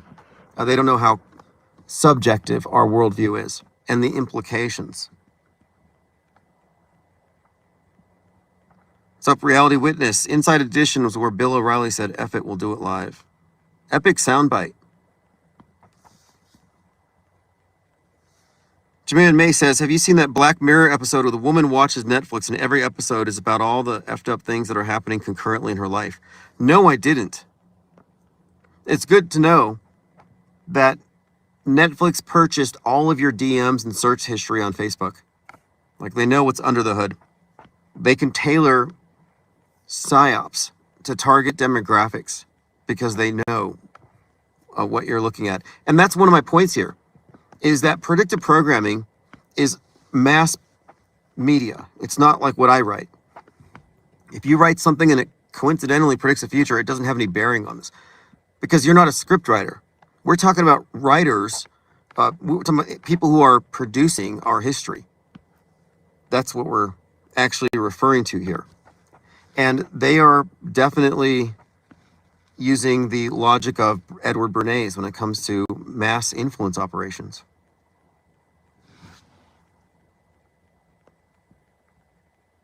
The episode is called Joan is Awful.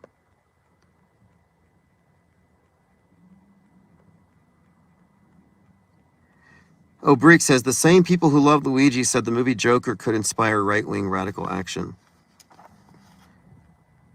Yeah, well, that's interesting. What I noted with the Joker movie, and this is before we coined the term concurrent programming, I noticed that Joaquin Phoenix was involved in this Change the World environmentalist protest. He was protesting against meat.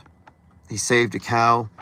And he got arrested with Jane Fonda on, I think it was called Fire Something Friday. I got to look it up because there was a burning globe behind him and it said change. And the idea of change the world was reflected in the following BLM protests. But his real life character was kind of merging with the Joker movie. And the Joker movie, of course, it's class warfare because he's the poor guy. He's been made into a clown. He's in the subway, which represents the underclass. And the rich guys are accosting him and he kills them. And he becomes a hero. And he leads a revolt where they're all wearing masks. So the BLM protests were rooted in class warfare, systemic oppression, and a bunch of masked rioters. You know, it was very chaotic. And I had suggested at that time that they've been using the Joker to represent the underclass, the poor, in the class warfare scenario.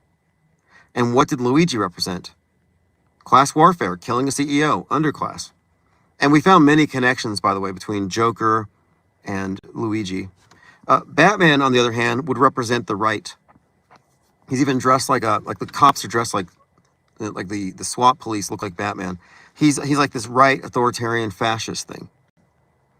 And that plays out pretty consistently.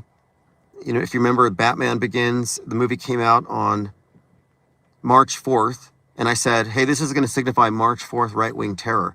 And the day it came out, the day Batman came out, Joker, as in Joker Sarnaff, the Boston bomber, had his death penalty reinstated. So Batman goes into a subway and beats up a bunch of Jokers, kind of an inverse of what we saw in Joker. But the movie focuses on the Riddler, who's kind of a QAnon guy. And the Riddler orchestrates a terrorist bombing from his online followers to flood the polls. In other words, they blow up a dam and it wrecks the election on November 5th. So Batman's like, Wednesday, November the 6th, Gotham is underwater. And he's holding a torch like the Statue of Liberty. Gotham's underwater, 11/6. Kind of an inverse 9/11, like 6/11 would signify. And I've been saying for some time that 6/11, as it's been used, represents the domestic terror, which is the right-wing domestic terror. Turner Diary stuff. But the interesting thing is that was during the midterms, 2022 midterms. The slogan for the GOP was flood the polls. Well, what happened in the Batman movie? The polls literally got flooded because they flooded the election. But Luigi, being a class warrior to the left, a hero to the left, a villain to the right, is perfectly mirrored by Daniel Penny. Now get this. Daniel Penny represents a hero to the right because he's fighting people in the subway. He's beating up the Jokers in the subway. He kills Jordan Peele. And when Daniel Penny gets released and he gets a big job with JP Morgan, Luigi goes into jail. But here's the thing. Daniel Penny was called a Batman. Marjorie Taylor Greene said, this is Gotham. We need more Daniel Pennys. We need Batman. So you've got this Batman connection with Daniel Penny, the Joker connection with Luigi. Class warfare on both sides. One, of course, venerates Batman. The other venerates Joker. It's left and right. So the Joker movies have actually paralleled our bifurcated political horseshoe system where it's like, yeah, one side's villain is the other side's hero, and they're crossing paths in front of us. One goes in, one goes out. What's up, Copaesthetic? Says IPS or bust. Sunkwork says Netflix, PsyOps imitate Netflix. Yeah, the neck thing represents concerted messaging, something they've consistently put out there. And some have correlated the Kirk thing with the George Floyd kneeling on the neck. Plain Dakota says, the sell-out mainstream shills are quite alarming. How many are there? All of them. And all of their listeners. This is, when I say imposing standards, I'm not trying to change the propagandists in alt media. We're imposing our standards to get their listeners to break away from that. If we have a better model, if we have a better explanation, if we have a better handle on things in alt media, and I would say so, they're following Ian Carroll and Candace Owens. And these are LARPers. Do you think Candace Owens really believes that she's investigating any of this stuff? No. She knows Charlie Kirk isn't dead. She knows about the script. I've even heard her reference World Age, everything's fake. But when she does it, it's to dilute the significance of these terms. In fact, recently people have accused her of apophenia, making too many connections because she's really smart, but she's a functional schizophrenic. So I can even see them throwing in these, and this is what the people who say we're noticing coincidences accuse us of, that we're just crazy. Oh, are we? No, we are noticing propaganda placement in movies. What's wrong with that? It's not even slightly crazy compared to the alternative explanations, which is it's just a coincidence, pay no attention to the man behind the curtain, or the simulation did it.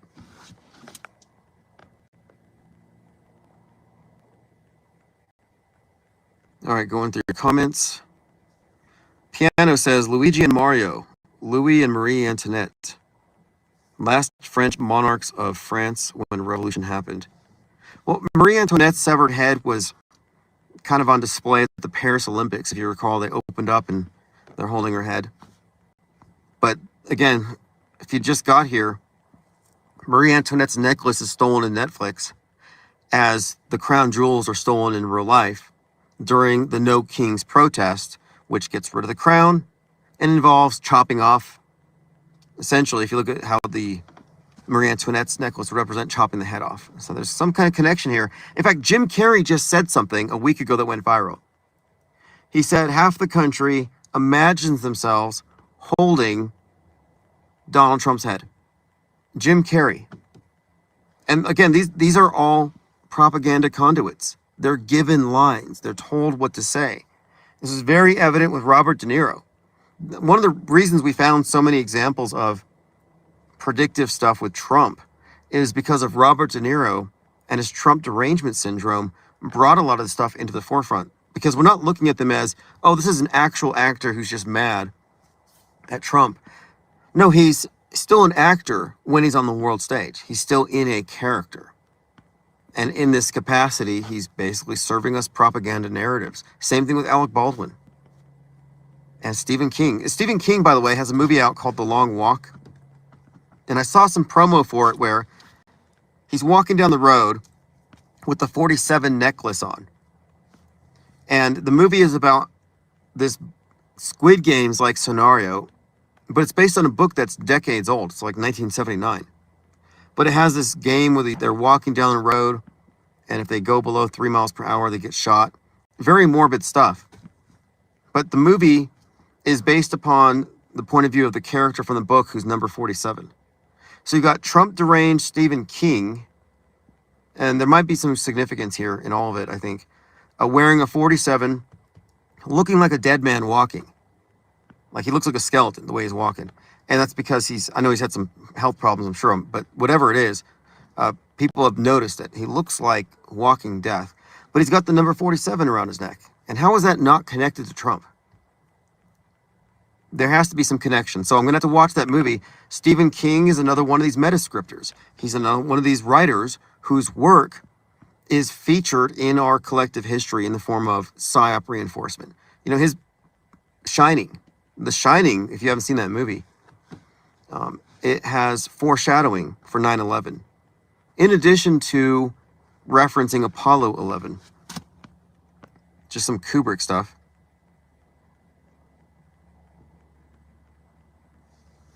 Piano says, the day before the Louvre robbery, October 18th, J.D. Vance posted at 3:32 an AI video of Trump crowning himself. The next day of the robbery, Trump reposted the video at 3:34. Okay, now you might be onto something here. 332 plus 334 is 666. Okay, that's fascinating. So the timestamps for him being crowned and Trump retweeting it add to 666. And that number has a lot to do with the crown. Isn't the Pope's three-tiered crown connected with that number? But that number seems to denote sun king, sun worship. It's got some meanings that might not specifically refer to the mark of the beast stuff. What's up, Adam Cook? Here is your blue wrench. I don't know if they make deliveries this time of night, but in the morning, check your front porch for a titanium blue wrench. Plain Dakota says, once you get your show back format style, you should get Decoding with Cody. Yeah, exactly. I want to get a lot of these individuals into the conversation and present them with what we're presenting. You know, I saw a lot of big channels talking about snake eyes, but when I said, look at The Tempest, they would look at my evidence, they would look at what I put forth, and they would say, my mind is blown, the fabric of reality is shredded, we're in a simulation. Like, that's where they go. Like, who the hell started that? And to me, that's a deliberately inserted propaganda line. It's misdirection. They want you to think that if what you're seeing on TV is glitchy, that reality is glitching. They want you to think you're in the Matrix. That's deepening the mind control. The last thing they want you to do is notice that you live in a massive echo chamber. Like Inside Edition said, the robbery had echoes of Netflix.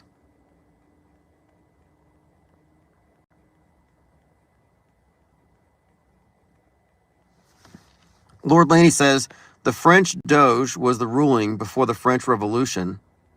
Now the new Doge is bringing about the collapse of the new American Revolution.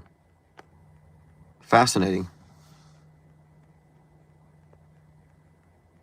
Oh, the Paris Olympics, Diana Southard. The Paris Olympics is where Marie Antoinette was in the window.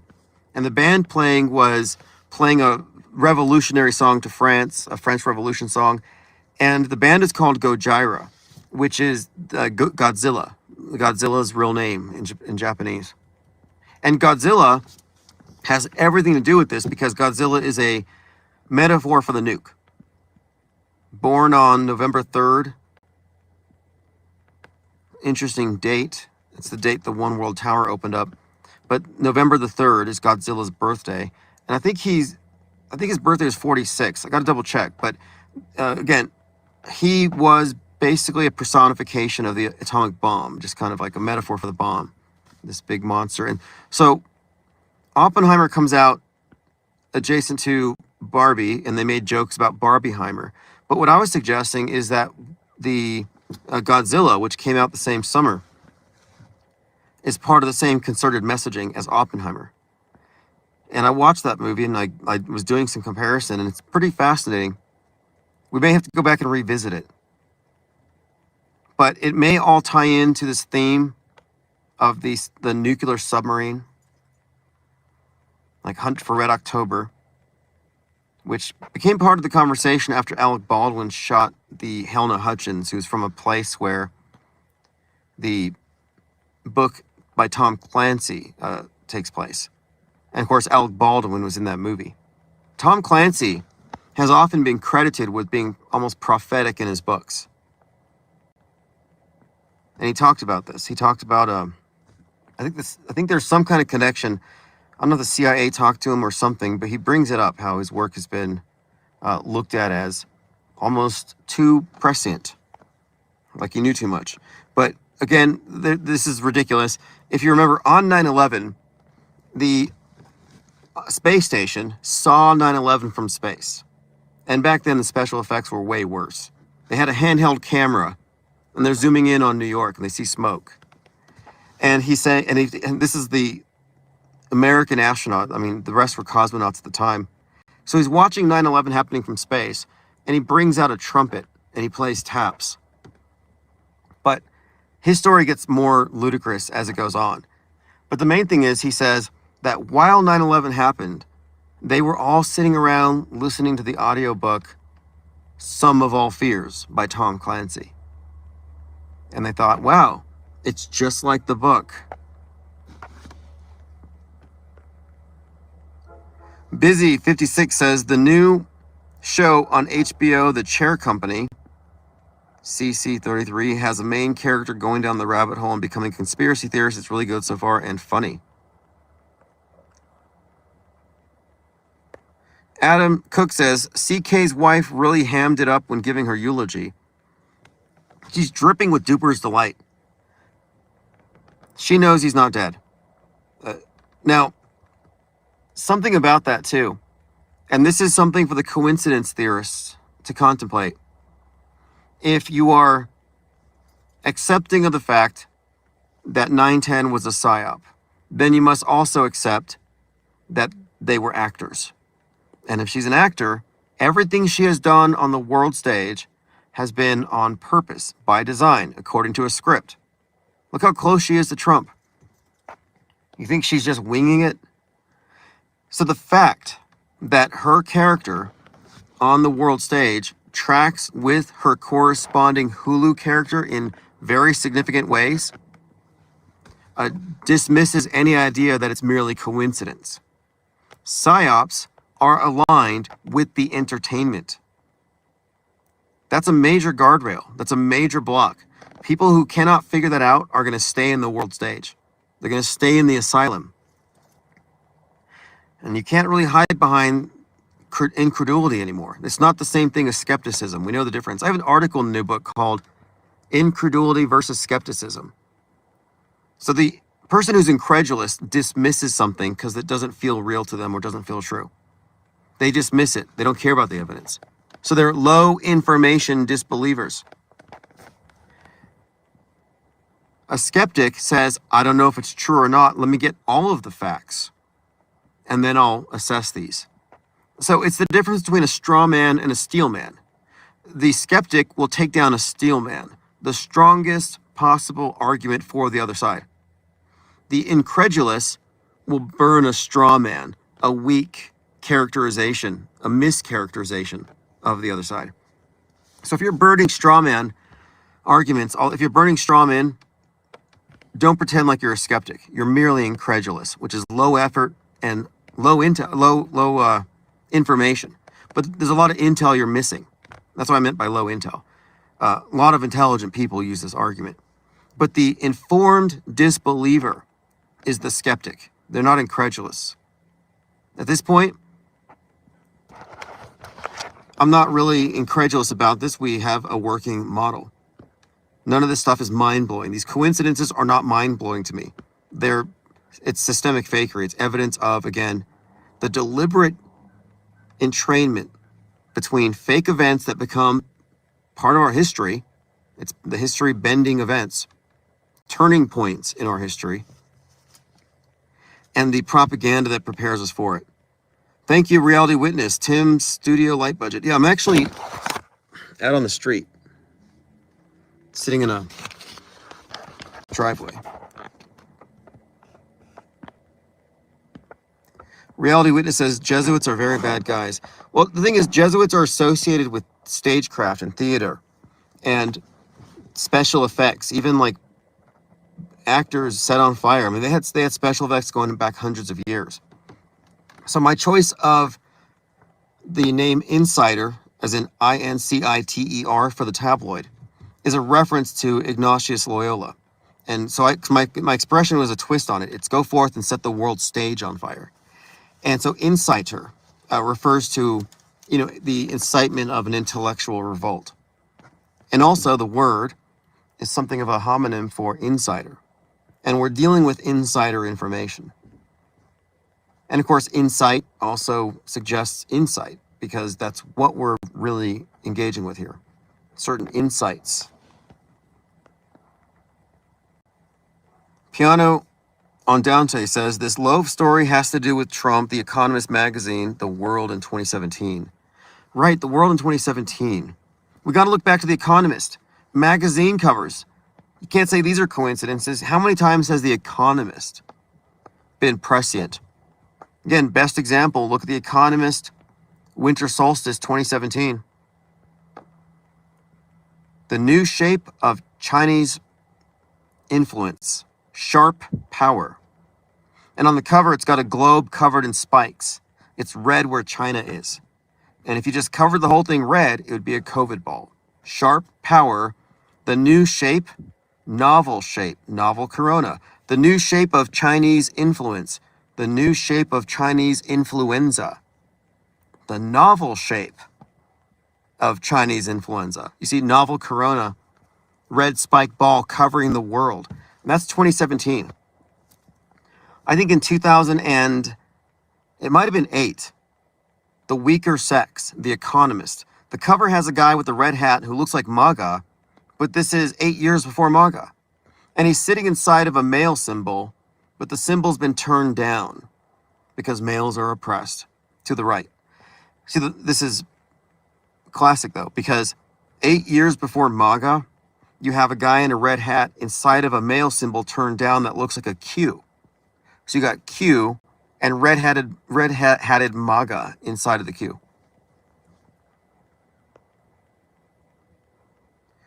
What's up, Matt Ice 2025?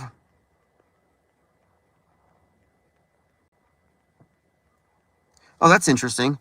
The world in 2017, Trump crown, yellow vests. Yeah, the yellow vest thing, because the guys who stole the crown had yellow vests. And they made a point to say that the vests, one of the vests fell on the ground. So they dropped a yellow vest. So there must be a connection with that as well. He says, on The Economist cover, Trump had the rod of Hermes, who was the god of trade and robbers. Thank you for that comment, Piano. And yes, Hermes is the Roman version of the Greek. Hermes is the Greek version of the Roman Mercury. And the god of, and I guess Mercury is a trickster. Trickster is a huge part of it. Thieves. Reality Witness says, speaking of Zeppelin, Jimmy Page once owned Aleister Crowley's house on the banks of Loch Ness, Scotland. Yeah, I've heard about that. There were some connections between Aleister Crowley and these various rock stars. And of course, Kenneth Anger was a big Crowleyite. And it's not really talked about in many places, but I'm pretty sure he was behind or is a co-founder with the Church of Satan. So this guy's kind of behind the scenes. Some have credited him with, we're talking about Kenneth Anger, the director.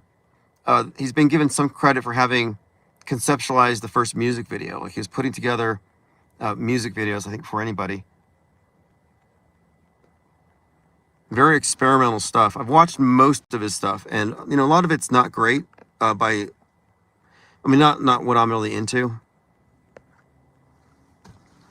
But I think it's called Lucifer Rising is interesting. A lot of Egyptian stuff combined with UFOs. It might be worth revisiting.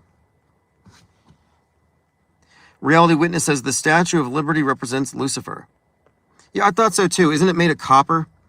And copper is associated with Venus. And isn't Venus Lucifer to the Greeks?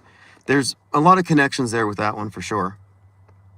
I heard they're going to build a 400 plus foot tall statue of Prometheus on the West Coast. And Prometheus is kind of synonymous with Lucifer in several ways, kind of rebel against the god, or rebel against the authority. And he's thrown off Olympus.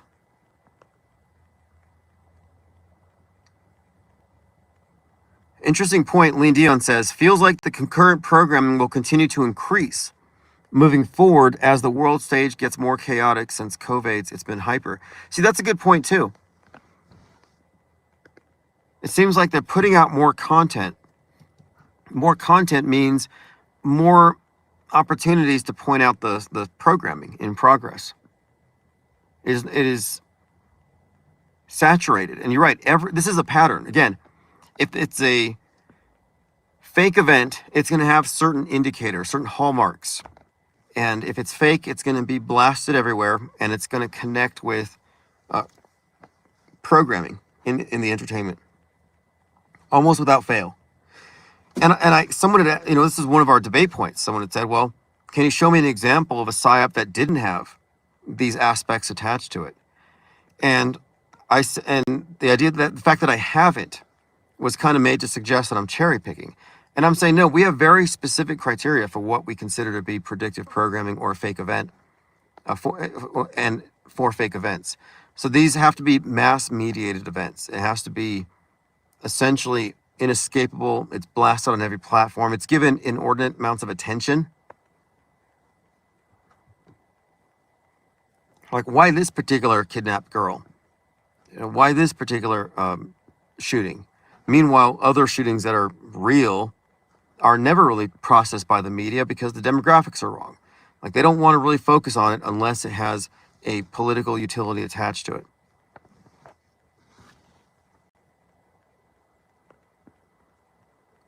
Diana Southwater says Jim Carrey Truman.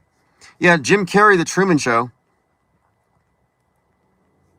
Jim Carrey as Truman Burbanks.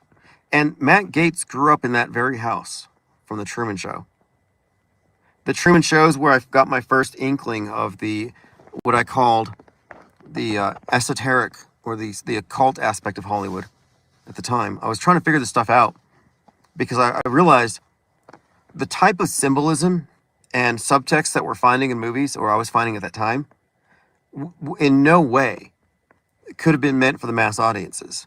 And I thought, okay, these could be Easter eggs, but then I started to notice that Jim Carrey would carry the same symbols movie to movie to movie consistently. And then I started to pick up on this term, you got typecasting, so he's typecast as a certain character. But I was thinking bigger. You have archetype casting. So somebody embodies a certain archetype, or somebody can carry a certain, like he's the Fool.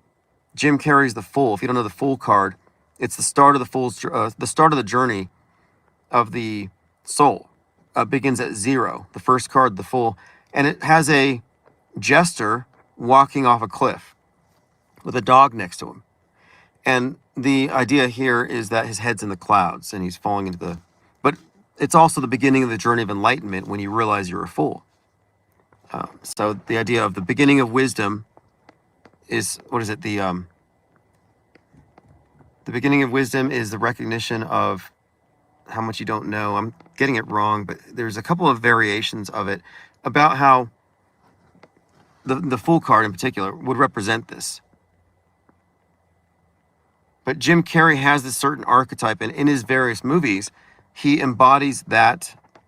He started off with slapstick comedy, a joker, and then he morphed into this more profound character, where he started talking about the number 33, living up to his JC initials. He's become this kind of a new age mystic type, sort of like a deliberate character arc from the Fool to this enlightened wise man with a big beard. But anyway, yeah, he's definitely one of these persons I studied because his movies had this conspicuous use of symbolism connecting specifically to the dog star. So when these individuals say things that go viral, I tend to think these are planted lines. So when Jim Carrey's talking about carrying Trump's head and it goes viral and he says everybody wants to hold Trump's head, yeah, that's got to have a no kings connotation. And again, no kings, stolen crown jewels. Piano says there were 4 robbers. Robbery took 7 minutes. There's your 4-7. And I informed you of Lupin and Fakeologist chat. Lupin first aired on January 8th. Okay. So the real event imitated Netflix. But the timing of the event also coordinated these things with the No Kings protest, which thematically connects it to the Netflix's focus on the necklace of Marie Antoinette, which again had her head chopped off during a No Kings protest.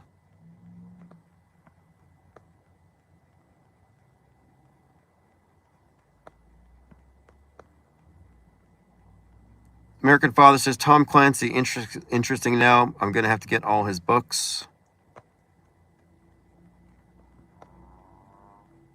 Yeah, Tom Clancy is one of many authors we should mention. I think we should create lists. This is one of the reasons why I think that we're not supposed to connect the entertainment to the psyops. Because the psychological operations are performed by anonymous, faceless agencies. Some secret stuff, Homeland Security, Department, DHS, whoever's doing these things, coordinating with media, politicians, hospitals, police, all the way down. But you don't really have any names to reach out. I mean, sometimes you're like, okay, the same police chief presided over the Vegas hoax and the Maui fires. Like, you do get occasional glimpses. But when we're looking at the entertainment stuff, we can name names. We can name the meta scripters. Which directors, which writers, which musicians have been co-opted for the purposes of psyop reinforcement content. In other words, sellouts. And we can name names. And I don't think they like that. So they prefer that we ascribe all these things to mere coincidence, or to say, oh, these directors were just possessed by the egregore, the zeitgeist, the demiurge. Like we heard it all. And there were a number of people who were forcibly trying to shove these alternative theories down our throats for like the last year, to the point where we called them out as agents and they act all butthurt about it. But it's like, well, you're running cover for the metascriptors. You're running cover for the PSYOP entertainment complex, big mind control. You're muddying the waters and you're trying to shut us up with some with explanations that are not as good. They're not satisfactory. They do not answer anything. They offer no predictability. We can, in fact, predict. We do. Someone said incredulously, so you think you can watch Netflix and predict the news? Yeah. I'm sorry, but you're incredulous. Let's see you be skeptical. Let's see you examine every single instance we point out, and then see if you can hand wave it away.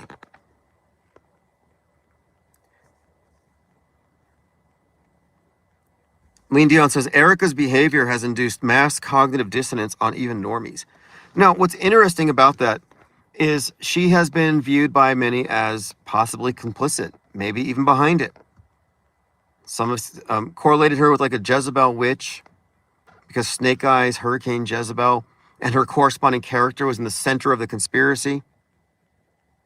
And there's another movie as well we have to bring up. There's so many of these. You know, we're bringing up these elements that are repeated in things. So before we get any further on the Erica Kirk thing, well, let me do that first. So the Erica Kirk persona actually mirrors the character in The Tempest and the other corresponding characters who are centers of controversy and conspiracy. But in particular, in The Tempest, she's accused of grieving too gracefully, that grief is ugly. Her grieving is called into question. So I'm thinking, wait, that's just what happened with Erica Kirk. Had you sat down like I did and watched The Tempest episode 1 through 3 when they came out, you would have seen the character Erica Kirk entering the world stage, taking over her husband's organization, the New Republicans in the movie. And then you would also see her crying on cue to win over her base, faking her crying and being called out for it. And then the family has suspicions because she didn't love her husband, because she was never there, but that she was always there just to take over his organ. So there's quite a lot there that I'm saying it's intentional. That it's not that she's a bad actor. It's that she's acting the role of a villain. Or she's acting the role to create the perception she could be a villain. But we're talking about repeated elements, and I mentioned Ryan Routh trying to stab himself in the neck. He tried to Kirk himself with a pencil in the courtroom. They didn't squib him. Would have been cool if he had squibbed all over the courtroom. But there's another movie called Americana. And in Americana, there's a guy who gets shot in that same spot in the neck with an arrow. So his name's not Kirk or anything like that, but what's the connection here? Well, if you look at Americana, Turning Point USA, and MAGA, it all makes sense. Ryan Routh tried to kill MAGA. Turning Point USA is MAGA. MAGA is Americana. Turning Point USA wants to go back to this nostalgic version of America, which is what Americana essentially is. So they shot Americana in the neck. The guy gets shot in the neck on Americana. Charlie Kirk was Americana being shot in the neck. So it's all repeated themes. So you have the elements, the hole in the neck, but you also have the broader theme attached to it.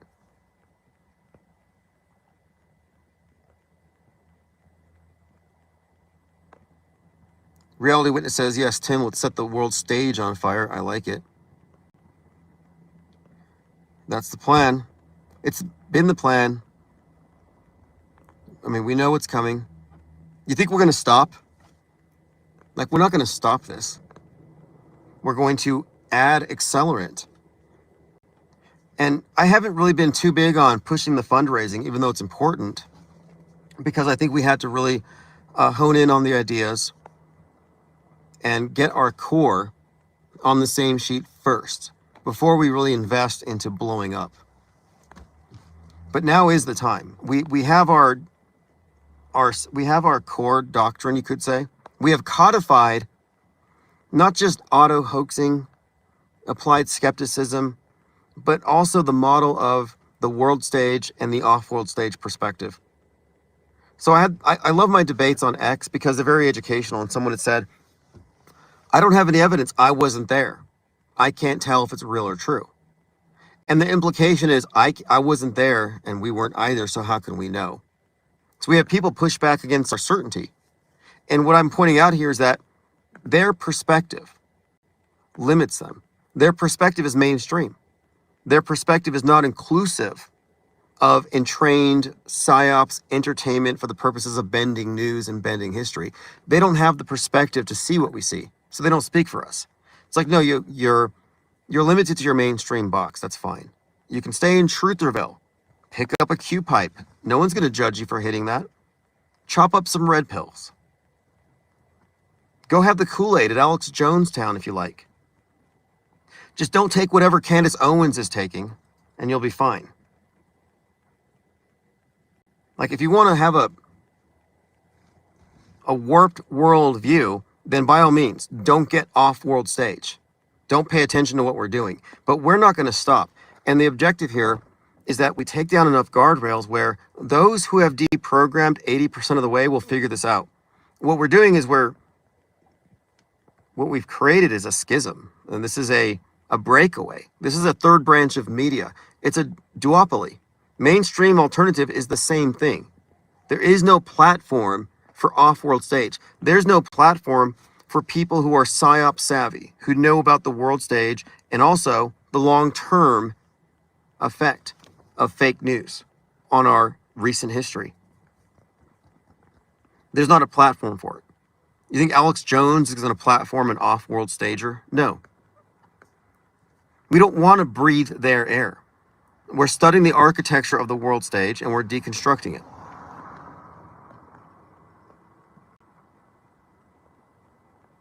Going through your comments. Okay, there's something else someone brought up. So we're talking about how the concerted messaging goes through every single platform. And Synchromorpheus had noticed some stuff with the Cardinal player, Alejandro Kirk. And there's some pictures. You got to go to my minds.com/Infinite Plane Society to see these. So you got a guy with the name Kirk. And in one of the photos, they're splashing like water from a water bottle. And it's got the same spray pattern as Kirk's blood from his neck. I'm like, okay, that's weird. What's with that guy? This Kirk character. And then you find out that he was born on 11/6 and got into the Cardinals on 9/11/2020, and the Cardinals logo looks like a bird with a red splat on the side. It does look kind of head woundy, which has been noted. And also, Patriots Awards 2025 will be on 11/6. But anyway, this Alejandro Kirk guy, you see the blood coming out of his neck. The headline says pain in the neck. So why do you have a ball player with the name Kirk and a headline pain in the neck and a bunch of liquid gushing from where the neck wound would be? And then you find these connections with the birthdays. I'm just saying that these are elements, the neck wound element, the name. These are elements that pertain to the original, whatever it is, the history augmenting script, but being reflected on a totally different platform in sports. You have to see the picture. Can't be a coincidence.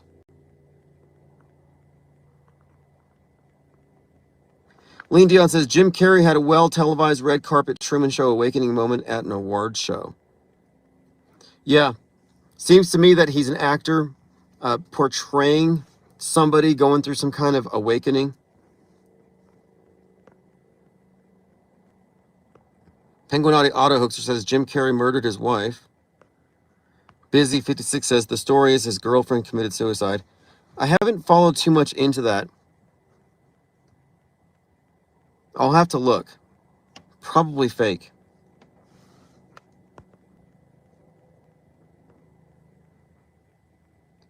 American Father says, the Nazi song everyone loves is called Erica. I didn't know that. And Erica being spelled with a K is very unfortunate because now, first and last name, she's got KKK in it. Stephen Miller called her the Storm. Remember, okay, Stephen Miller called her the Storm. And I'm like, oh, it's just like the widow, the Tempest. She's the widow, she's the storm, the Tempest, Hurricane Jezebel, and Snake Eyes. Again, these are all interconnected. But he calls her the Storm, and he says that they've woken up the dragon. No, Stephen Miller from TPUSA. And then Stephen Miller makes some comments, has some heated rhetoric about purging judges, and then some judge's house burns down. And it's blamed on Stephen Miller. So I'm like, oh, dragon, burning down houses, what's going on?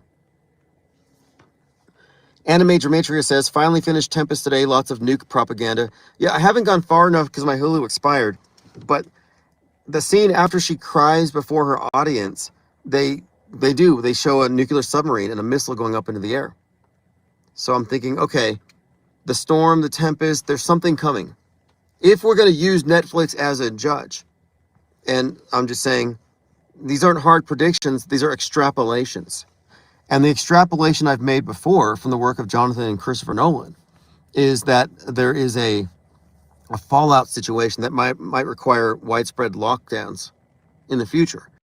And I have a lot of reasons for thinking so based on our way of extrapolating from what we're seeing pumped into the mass consciousness. The pattern that we saw played out pre-COVID. So now to see it in the Tempest, and I haven't really spent a lot of time on it, but the fact that you have it in the Tempest after the ascension of Erica Kirk is not insignificant.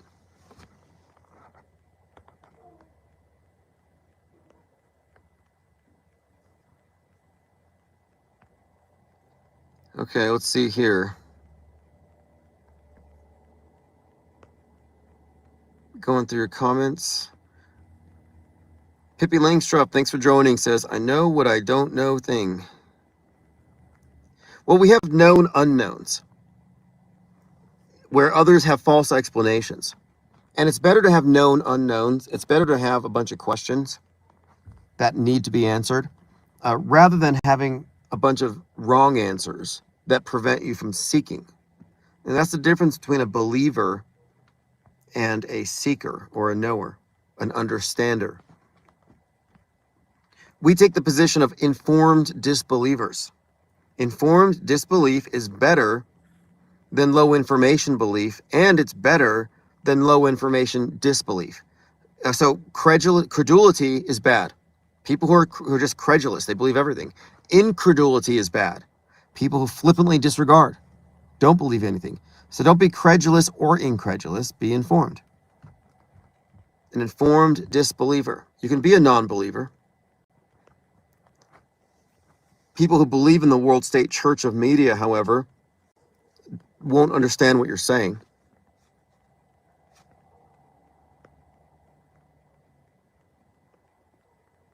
All right, we've gone through a lot. I touched on the Blue Jays. Alejandro Kirk, born 11/6. Charlie Kirk's getting a Patriot Award on 11/6. And the way that he's been represented, pain in the neck and the drink gushing where the neck wound would be, yeah, that's too much to ignore.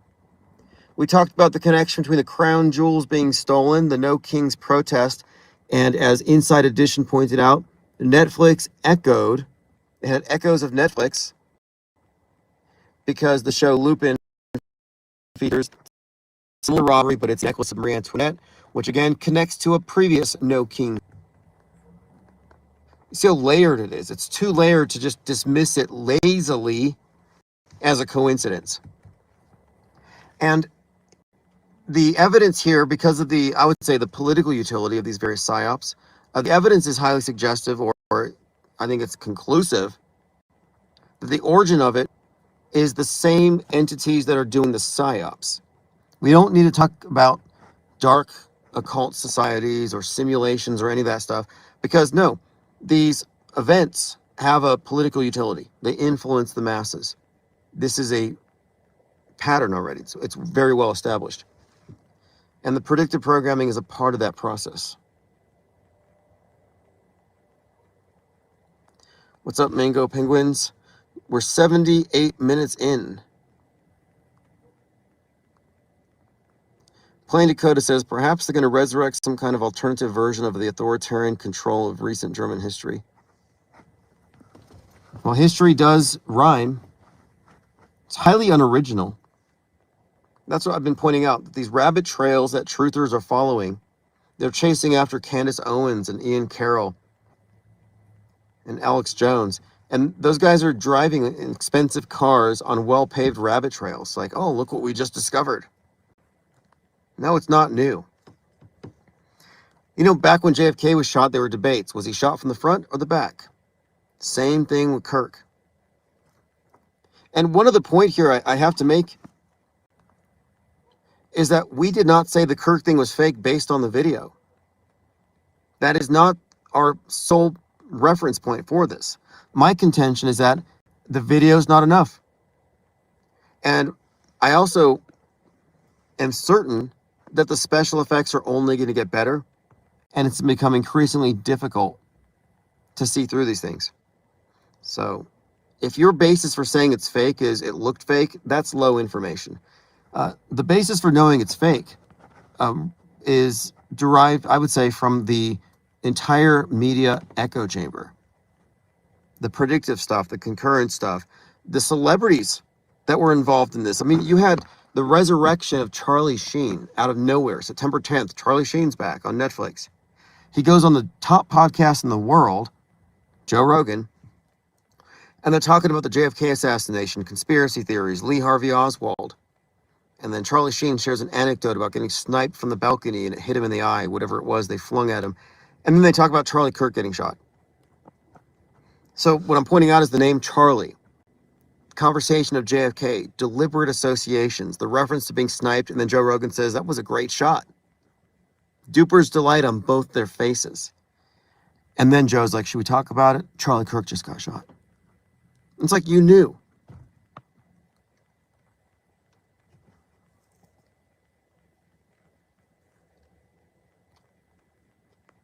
Going through your comments, Jacob Menden says, Tim, did you really watch Lupin? It's good anime. I didn't watch it, but I saw a trailer, and I saw Inside Edition talking about it. So you can't say that we're just noticing coincidences because Inside Edition noticed it. So it's not like we're outliers here. And what we're pointing out is that we notice all of them, not just the ones that are super obvious that they're kind of obliged to comment on. One other point too, the final YouTube upload of Charlie Kirk was "Enough is enough." And if you know about that phrase, it's all about the Trump Illuminati playing card, the sniper card. Hulk Hogan referenced it. Enough is enough when they try to shoot the president. But enough is enough.